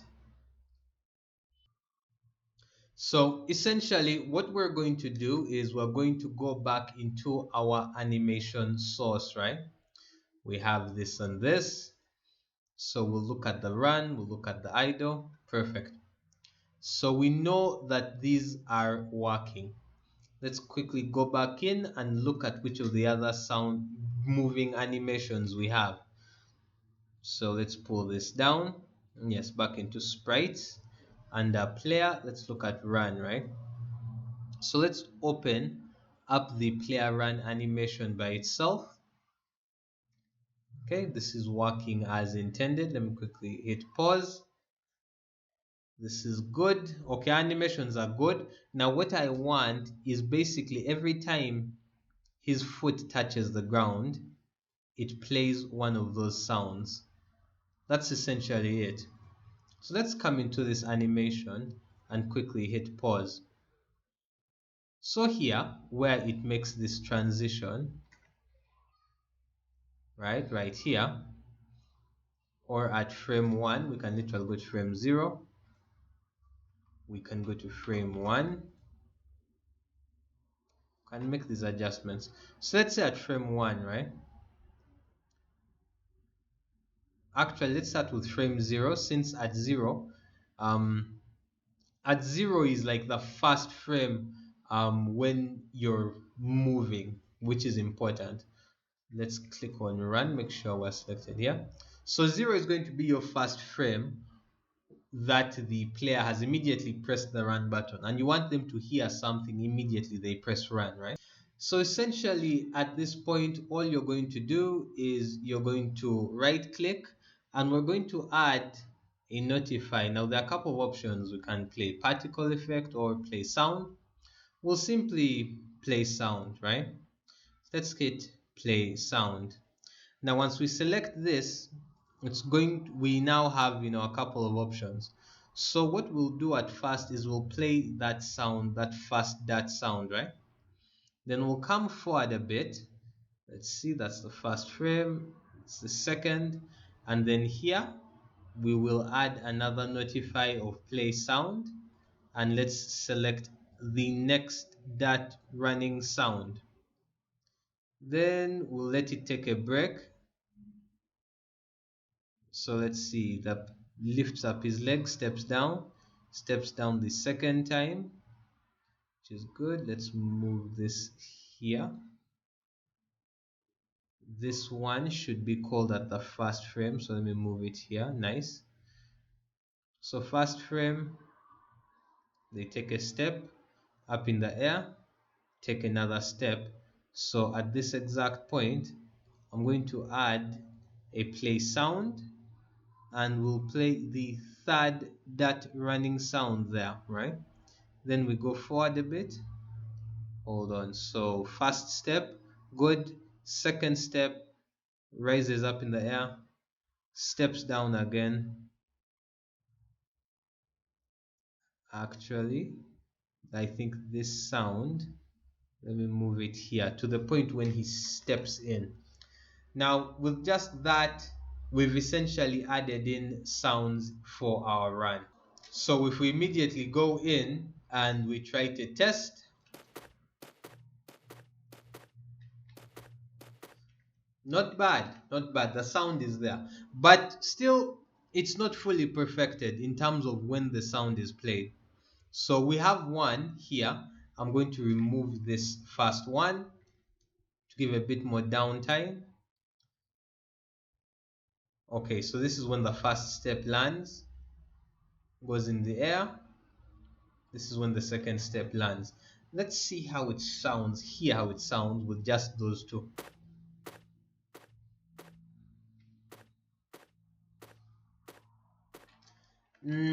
Still not yet fully there. Needs a bit of a touch. I think what would be useful with this, let me see, 5, 6, we're playing the sound at 2. Let's see, this is just adjustment, and it's adjustable based off what you want out of your game. It's in the air, comes back down here. Okay, perfect. And hey, if you're comfortable with just those two basic sounds, this is reasonable enough, right? But there's a different way to do it, right? Which is a bit better. We'll come into that same folder with the run, and we'll add in audio, a sound cue. Now, this sound cue, I'm going to call it player run. Actually, no, let me call it run. So under the cue of run, we're going to double click it, and we're going to randomize the sound. Randomizing the sound is as easy as this. So basically random output, and we'll add in a couple of different inputs, right? So we're going to select some random sounds and throw it in.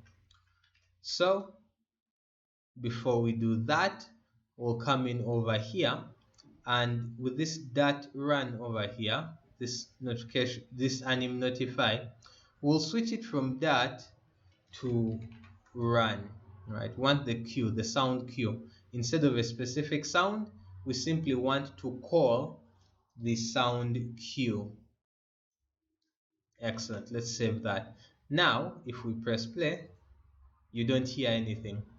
And if you come in and press play and we move, you're not hearing anything because none of the sounds are linked to the character yet. So let's go back into our run sound cue and add the sounds.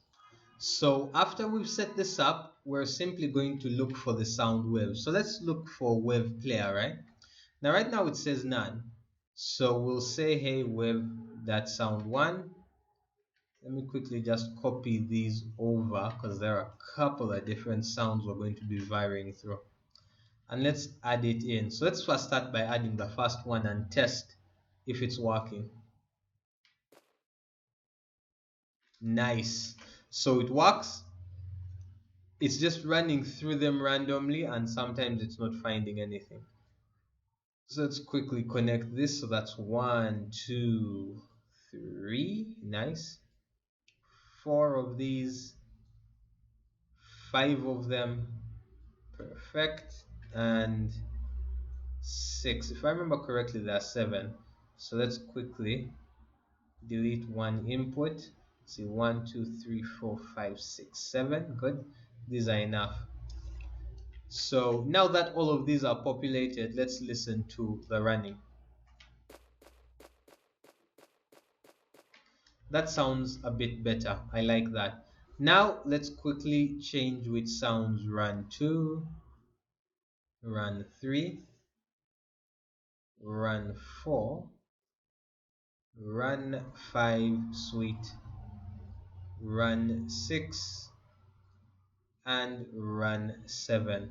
Oh, there are 8 of them. Ooh, let me add another input. Quickly add this in. And we're going to call this is run 8. Perfect. Now that that's done, let's quickly go in and listen. Much better. Now we actually have walking sounds that are great, although for some reason it's still playing while in the air. Let's not do. Now let's work on that. Once we add in the jump animation, let's make sure none of the stepping sounds play in the air in the next lesson. So now that we have our player character able to walk and have like a proper walking sound, what we want to add now is a basic ocean wave sound. Okay, let's add that in. Now, really quickly, I'll come back and go back into sounds, right? The sound is SFX. Whichever one I want under SFX, I'm going to create a new folder and I'm going to call this folder ambient. Okay, keep in mind this folder organization is strictly based off you and what you want, right? You can organize it however you want, just learn. Now that we have that set up, there is a couple of sounds that I found that will be very, very good. One is just this. Quickly trying to drag this in. Is it importing? Unreal, you there? Okay, Unreal actually is there. So let's listen in. Oh yeah, that's perfect. That's perfect. That's good. I like this a lot. Not bad at all. Now, as that's playing, I want to alter some details about it. Its group is, let me put it under effects, UI. No, I'm not going to put it under any of those groups. Let's see, class. Let's see, so there is the master sound class, there is menu sounds, VFX. I think under VFX. It falls under VFX. And then for its volume, let me just adjust that down to 0.5. Actually, 0.25. Let's really bring it down. Perfect, because it has a couple of spikes.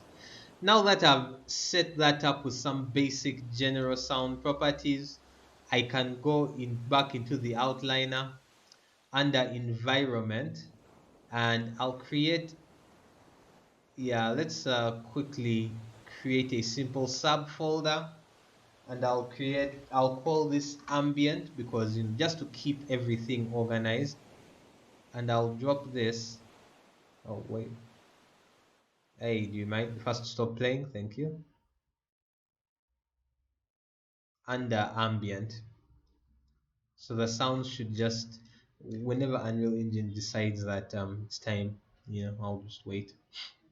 Okay, so Unreal has actually let me import the stuff, but let me quickly shift all of this, the rest of this into a different folder just for organization. I'll call that folder 3D. That's cool.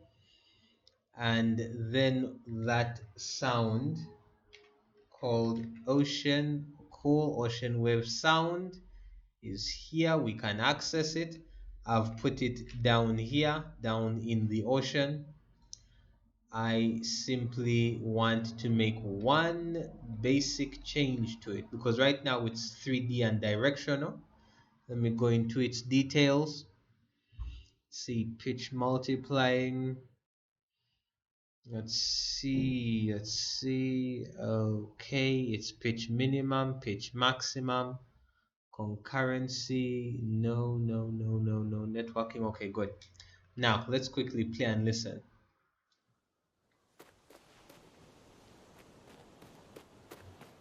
Hmm.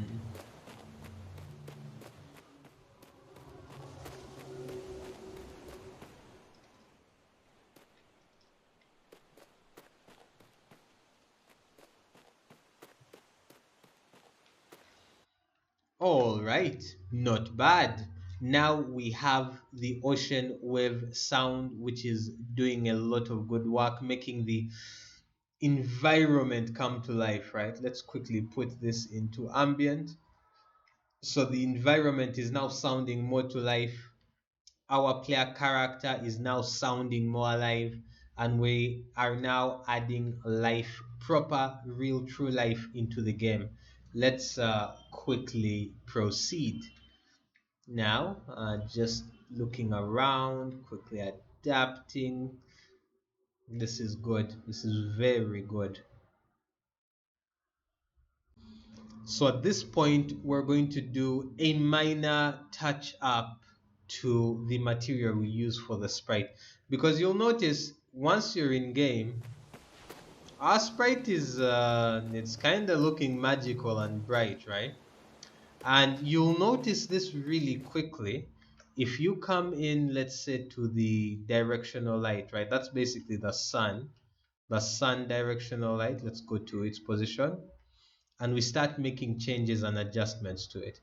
So a simple change would be to, let's say, increase its indirect source angle to 2.5 and its source angle to 2.5 as well, increasing its lumens to, let's say, 1 lux. Brightens up the scene quite a bit. So every time we make a change to it and then we come back to our player, you'll notice that the player is receiving light in a way that it's sort of unnatural, right? It's not how you should be receiving light normally. So we're going to need to quickly fix this. But before we do, let's quickly go back to the directional light. And I'm going to drop its intensity down to 0.2 lux. Let's have our scene not be as washed out, and it basically makes the game look a lot more visually clean because now there isn't too much white light on screen. Now the one thing we need to fix is that our little character shining super brightly. So for starters, we're going to come in and we're going to expose engine and plugin content. It's very important. What that does is it's going to give us access to some materials that we didn't have access to before. So what we want to look for is a lit sprite material. Cough. Let's start off with the default sprite lit material and see what results we're getting. Okay, much better. Now notice once he goes under the shadow, it's noticed. And yeah, this is much better in terms of effectiveness.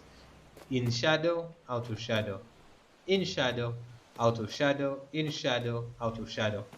And this is basically the material that's going to allow us to develop the game without losing our minds and being eye blasted by a lot of sunlight. That's all for this. Now let's add in the jumping animation.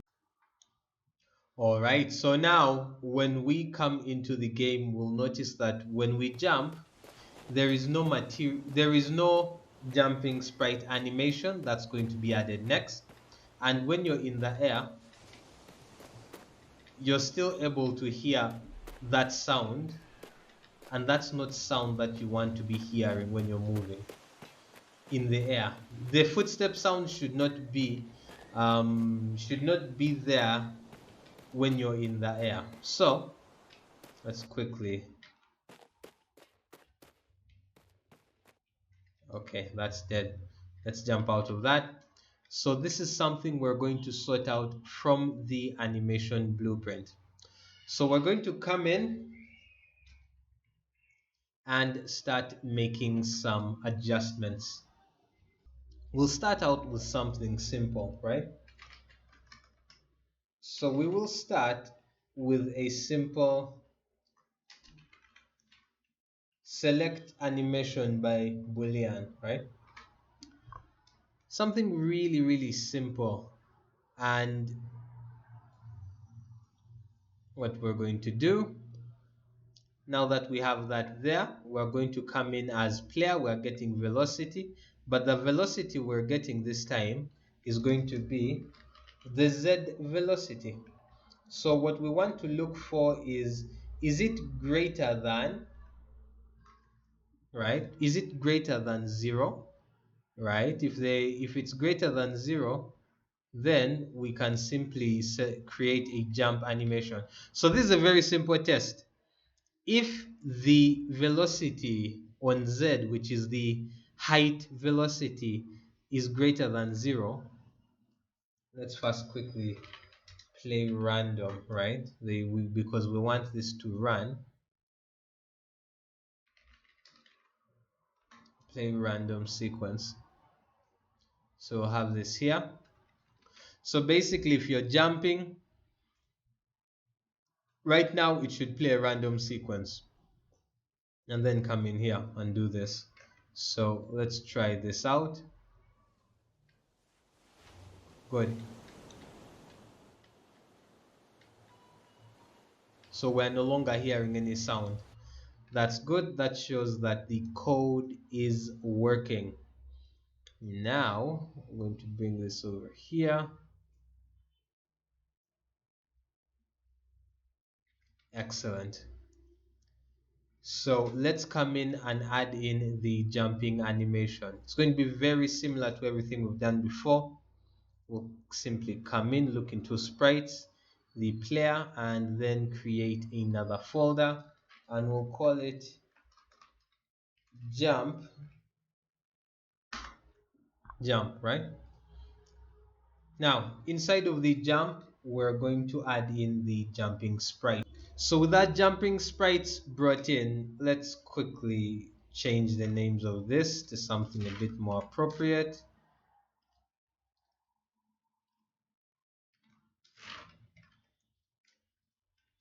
And this is our third. So now that we have these, what we're going to do is we're going to turn this, we'll bring this in for starters, we'll apply paper 2D texture settings, and then we're going to create some sprites. Nice. Once the sprites are created, Next, we're going to go to sprite 0 and we're going to create a flipbook. And what we're going to call this is we're going to call this jump. Now, in the jump flipbook, we're going to add in some keyframes. And in these keyframes, we're going to change, hold on, let's quickly pause this. So the first one is sprite 0.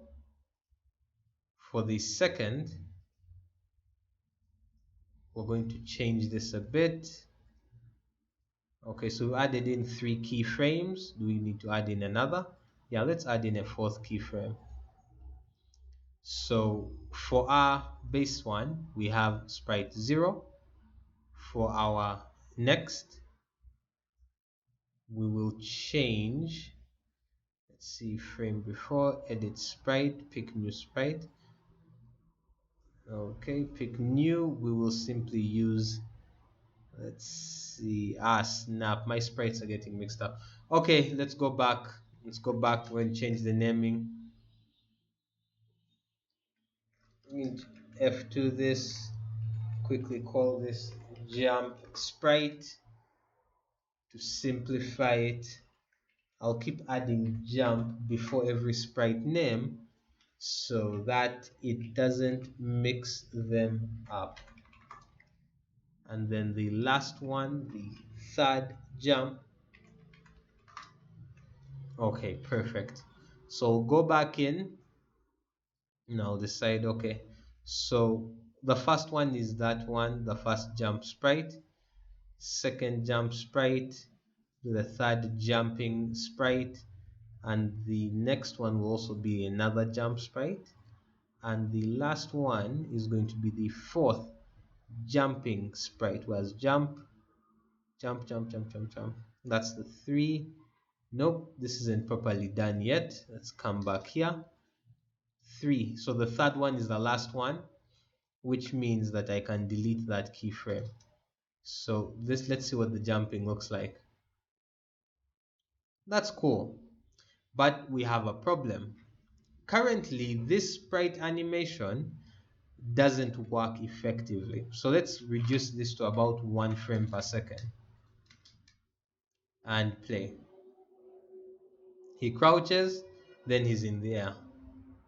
So he squishes down a bit, then he's in the air. Then he squishes down and he's in the air immediately. Squish and jump. But that's not enough. I think that let's add a couple of more keyframes. Let's make them about 6, right? So now we'll go to the back. We're going to remove that first squish down. Want him to jump quicker. Nope, not bad, not bad. Squish, jump. So want him to do the squish and jump almost instantaneously. That's perfect. Now we can delete these other keyframes. So it's a really simple animation. He squishes, jumps, and is there. Just that. That's everything we need for that. Okay, that's good. Now we have this animation running clean. Now that we have this, we'll quickly save.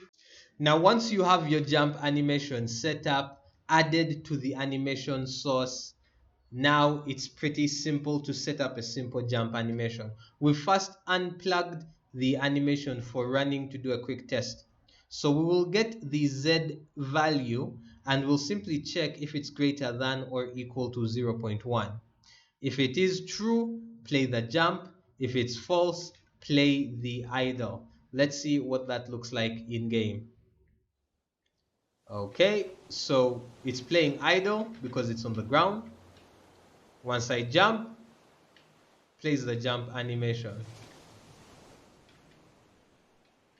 Nice. Plays the jump animation, really effective, and you can see our character jumping immediately. Okay, that's perfect. That's very good. So now we have 2 different sets of checks that we are doing before selecting an animation. And in the next lesson, I'm going to show you how to set it up so that you're able to do both of these and continue the game running. All right, so now that we are at this point with a much more open Unreal Engine, we're going to quickly dive right into the base logic. So just to quickly double check, this is the main menu scene. Okay, I like a lot. Let's do level select, level 1, okay. Nice. I can hear the winds. I can hear the walking animation. That's good. But when I jump, I still get that error. It's loading assets in. Ooh, we're getting a bit of loading there. And here we are. We have our nice, bright, beautiful next level thing there. Okay, fine. Now, let's quickly just skip over that. Let's quickly go into level 1. Now, what we're going to do is we're going to set up the logic to make sure that when you jump in the air, the animation for the sound doesn't play. So right now it's set up like this, right? As player, get velocity. If it's exactly equal to 0, all right, select animation by bool. So if it's true, play idle. That's if it's idle, it's going to come here if it's idle, right? If you're not moving. But if you're moving anywhere in the x direction, then it comes over here and it goes in and makes the run animation. And currently it's working and it's working clean. This is good. However, let's double check. Right now we also have the get velocity on Z, and it double checks if your velocity going up is greater than 0.1, then it's going to play the jump animation. Now, this is what needs to happen. We need to have both of these lined up properly. So, an easy way to do that is simply this. We know that the jump animation is the thing that matters the most, and the idle is being handled by this. So what we can do is we can simply break this link for the output, and what we're going to do now is we're going to start by doing this check over here.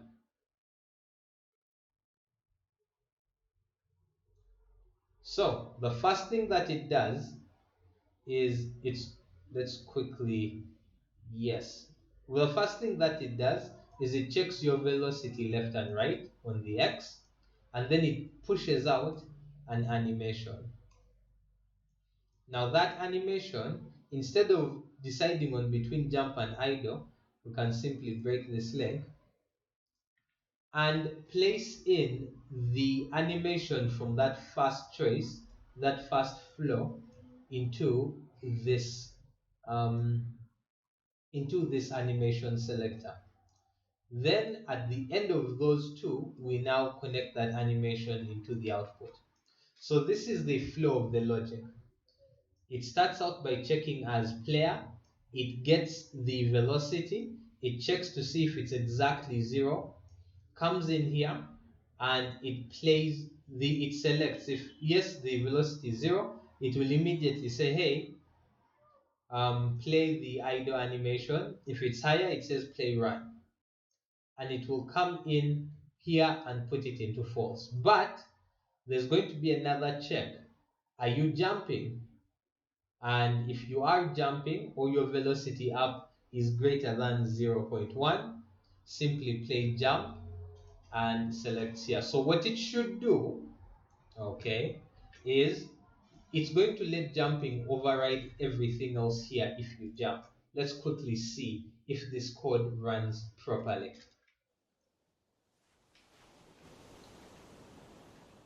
One moment.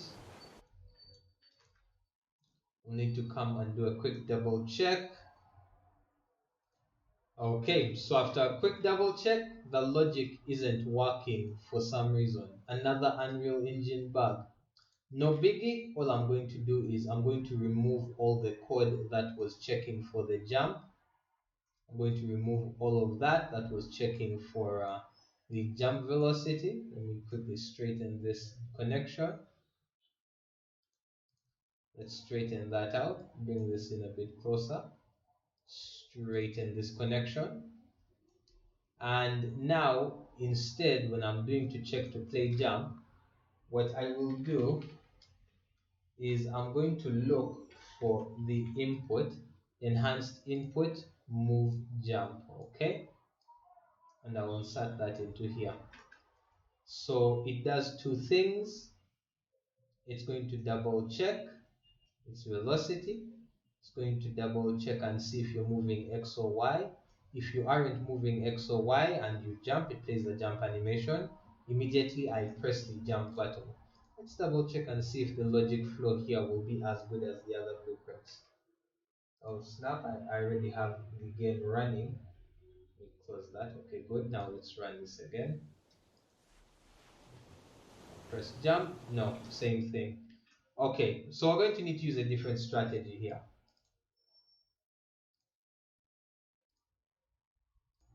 Okay, so after some back and forth troubleshooting, now there is a solution to the problem. Essentially what you're going to do, let me destroy this, is from your output animation, now there's literally nothing outputting, right? So if I press play here, there's nothing outputting, right? So we'll start from a blank slate and we're going to be using state machine to handle this.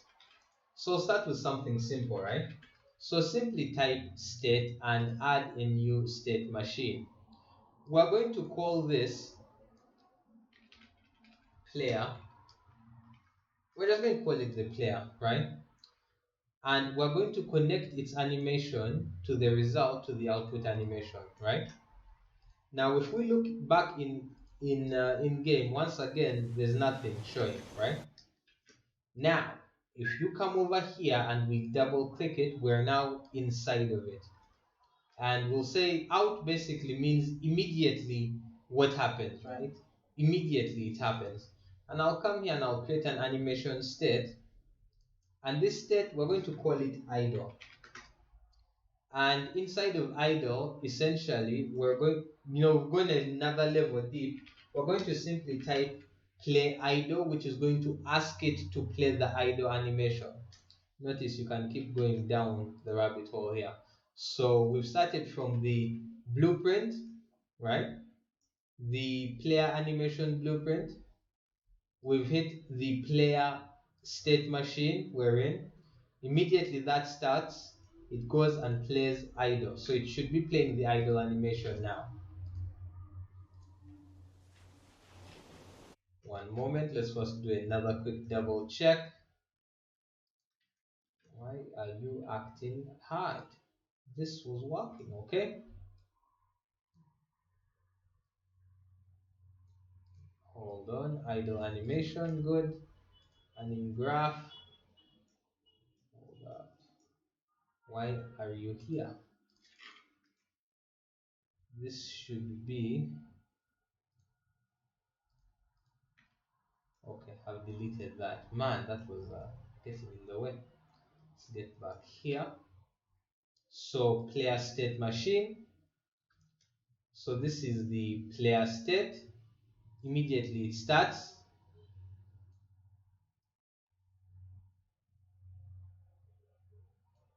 And then a new node is going to be called another animation state. And we're going to call this one run, right, for the running animation. But inside of it, there's not going to be anything, right? There's going to be nothing. We first want to see if we can just get our idle running. So the play idle should be running now properly. Nice. So now the game is properly playing the idle animation, and that's all it's doing. Okay, it's properly playing the idle animation. So let's get back and tweak our animation blueprint. We'll start from the top again. So everything from player is going into the output animation, but the out is basically trying to idle and then go to run. That's just a minor timer, not important. It's going straight from idle to run. That's what it's trying to do. Now what we want to do is to do a quick check of if the player is moving left or right, and then it's going to play the run animation. So in order to do that, let's quickly double click on this. Notice this switch here, right? It says idle to run because you can see where the arrows are going. So to go from idle to run, we are going to need to put some code into this transition rule right here. So let's try a simple rule, right? So we'll come in and we'll say, hey, as player, get velocity. I just want to get velocity raw. Good. And then we're going to, hold on, let's quickly break this down. Return value x, right? And we're going to check,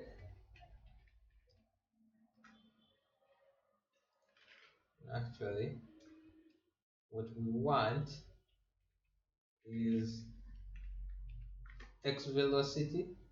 As long as it is greater than 0, it should enter the next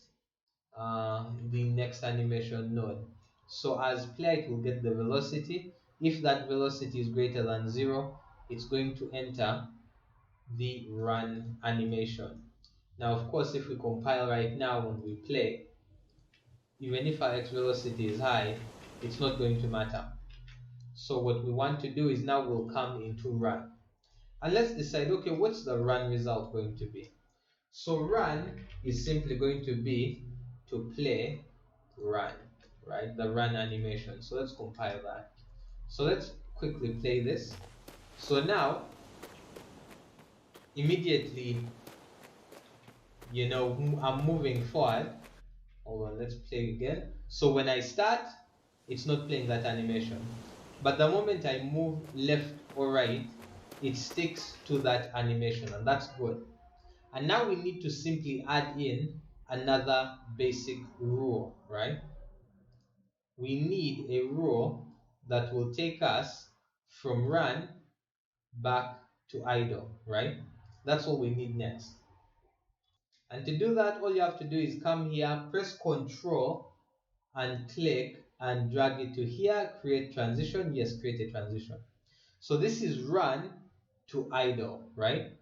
So to go from run to idle, all we need is, for starters, we will get the as player, get velocity. I want to get the velocity raw. With velocity is the speed in a direction. I believe you knew this before. Just throwing it out there. No, no, no, no, no. Split it. And what we want to see is we're going to do a quick check. And what we want to see is equal, right? And when we mean equal, we mean exactly equal, right? So if the x velocity is exactly 0, then it should transition from run to idle. Now let's see what that looks like in game. I'm running, I've stopped, I'm running, I've stopped, I'm running, I'm stopped, I'm running, I've stopped, I'm running, I've stopped. Okay, so right now the animation is working correctly, except it's messing up one tiny thing. That tiny thing that it's messing up is simply that on this, it's not fully accepting when you're moving in a negative direction, but it should be looking for an exact x velocity of 0. So we'll need to double check. Let's check again. When I move left, it doesn't work. When I move right, it does work. So we're going to need to do a simple double check. Let's see if we can. All right, so this is going to require a pretty simple code change. Instead of checking greater than, what we'll look for instead is a simple not equal to. So even if it's negative, it will still register. So let's quickly try this in game. Moving left is correct, moving right is correct, left is correct, right is correct, jumping works. Perfect. That means that now we have it set up so that, let's start from the beginning, there is a player state machine leading to an output of animation. It starts with an out, it goes into idle, which is the first thing it plays. It simply plays idle. It can go from idle to running if it checks the velocity and the velocity is not exactly 0. It will do the transition.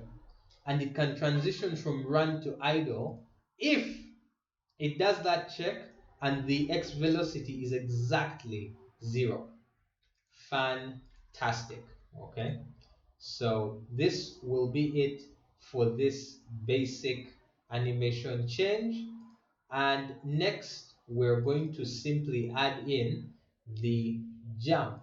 So let me pull this out, animation state, and we'll call this animation state jump. Now, how do we get to the jump animation state? We can come into the jump animation state from two sides. Hold on. Okay. We can go from jump. Hold on, let me check my code is still running. We can go from jump to idle, or we can go from idle. Hold on. Oh my goodness. To jump. Okay. This time I didn't control click. I just direct click. Let me space these out a bit. Space them out. Okay. So now we have jump, we have run, and we have idle. And then we also want to be able to go from jump, pull this out, back to run. Now let's figure out what we are going to need to do to connect all these, right? The logic is there. So we know that right now going from idle to run and run to idle is working perfectly. Now to go from idle to jump, it's going to be simple. We're simply going to come back here as player, of course, and we're simply going to get velocity again. Okay, we simply want to split this up and it will check velocity on the z, and what we want is greater, right? So if it is greater than 0.01, it can enter this transition, right? So from idle to jump, immediately there is some x velocity that is greater than 0.01, it can enter that. Let's just have a look at that in code. So jump is not currently working, right? It's not currently working. So let's come back here. Ooh. And the reason why it's not currently working is because while we've set up the jump, we haven't set up what is in jump. So for the output animation, we'll simply say play jump. Okay, now that that's working, let's try this again. Left and right is up. Jumping works, right? But currently, you're not able to leave the jump. So let's quickly make sure that you are able to leave the jump. So back to the graph, we know that going from idle to jump is now working. Now from jump to idle, we need to set it up. Now jump to idle is a simple thing. We'll simply get the player again. We're going to simply get its velocity. And this time we're going to get its z velocity again. And we'll say equal. As the moment its x velocity is equal to O, it will immediately leave and head back to idle. Okay, that's going to be the flow. Let's compile and test this. Left is right, right is walking, moving left is walking, jump works, and immediately it lands back.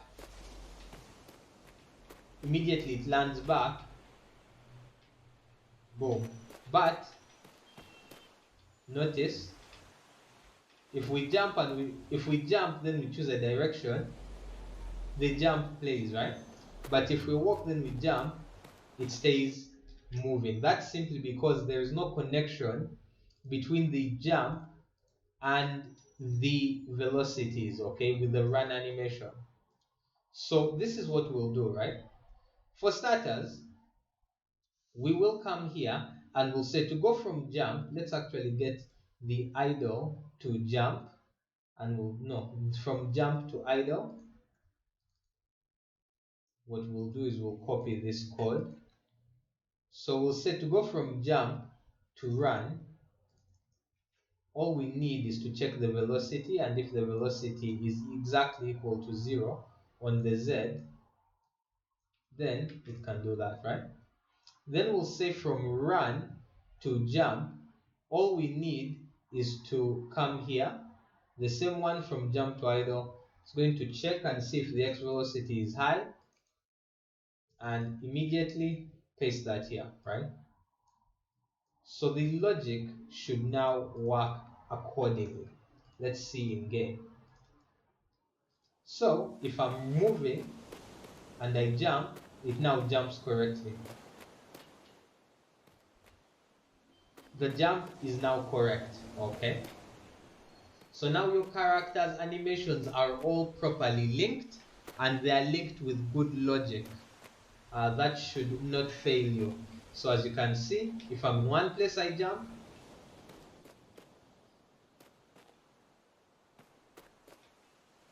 and you can jump properly. So the jumping is currently working properly. Now that the jumping is working properly, we can say that we have a character that has the ability to be spawned into the level. It can move. We have a good cinematic level around us, and we have an end of level portal right there. Now, in the next video, what we're going to do, don't worry, we'll get to the player attack animation soon, because right now the attack is really not making sense. But for now, what we're going to work on is this right here, this portal. Because right now you jump on the portal and it takes you here, that's a good transition.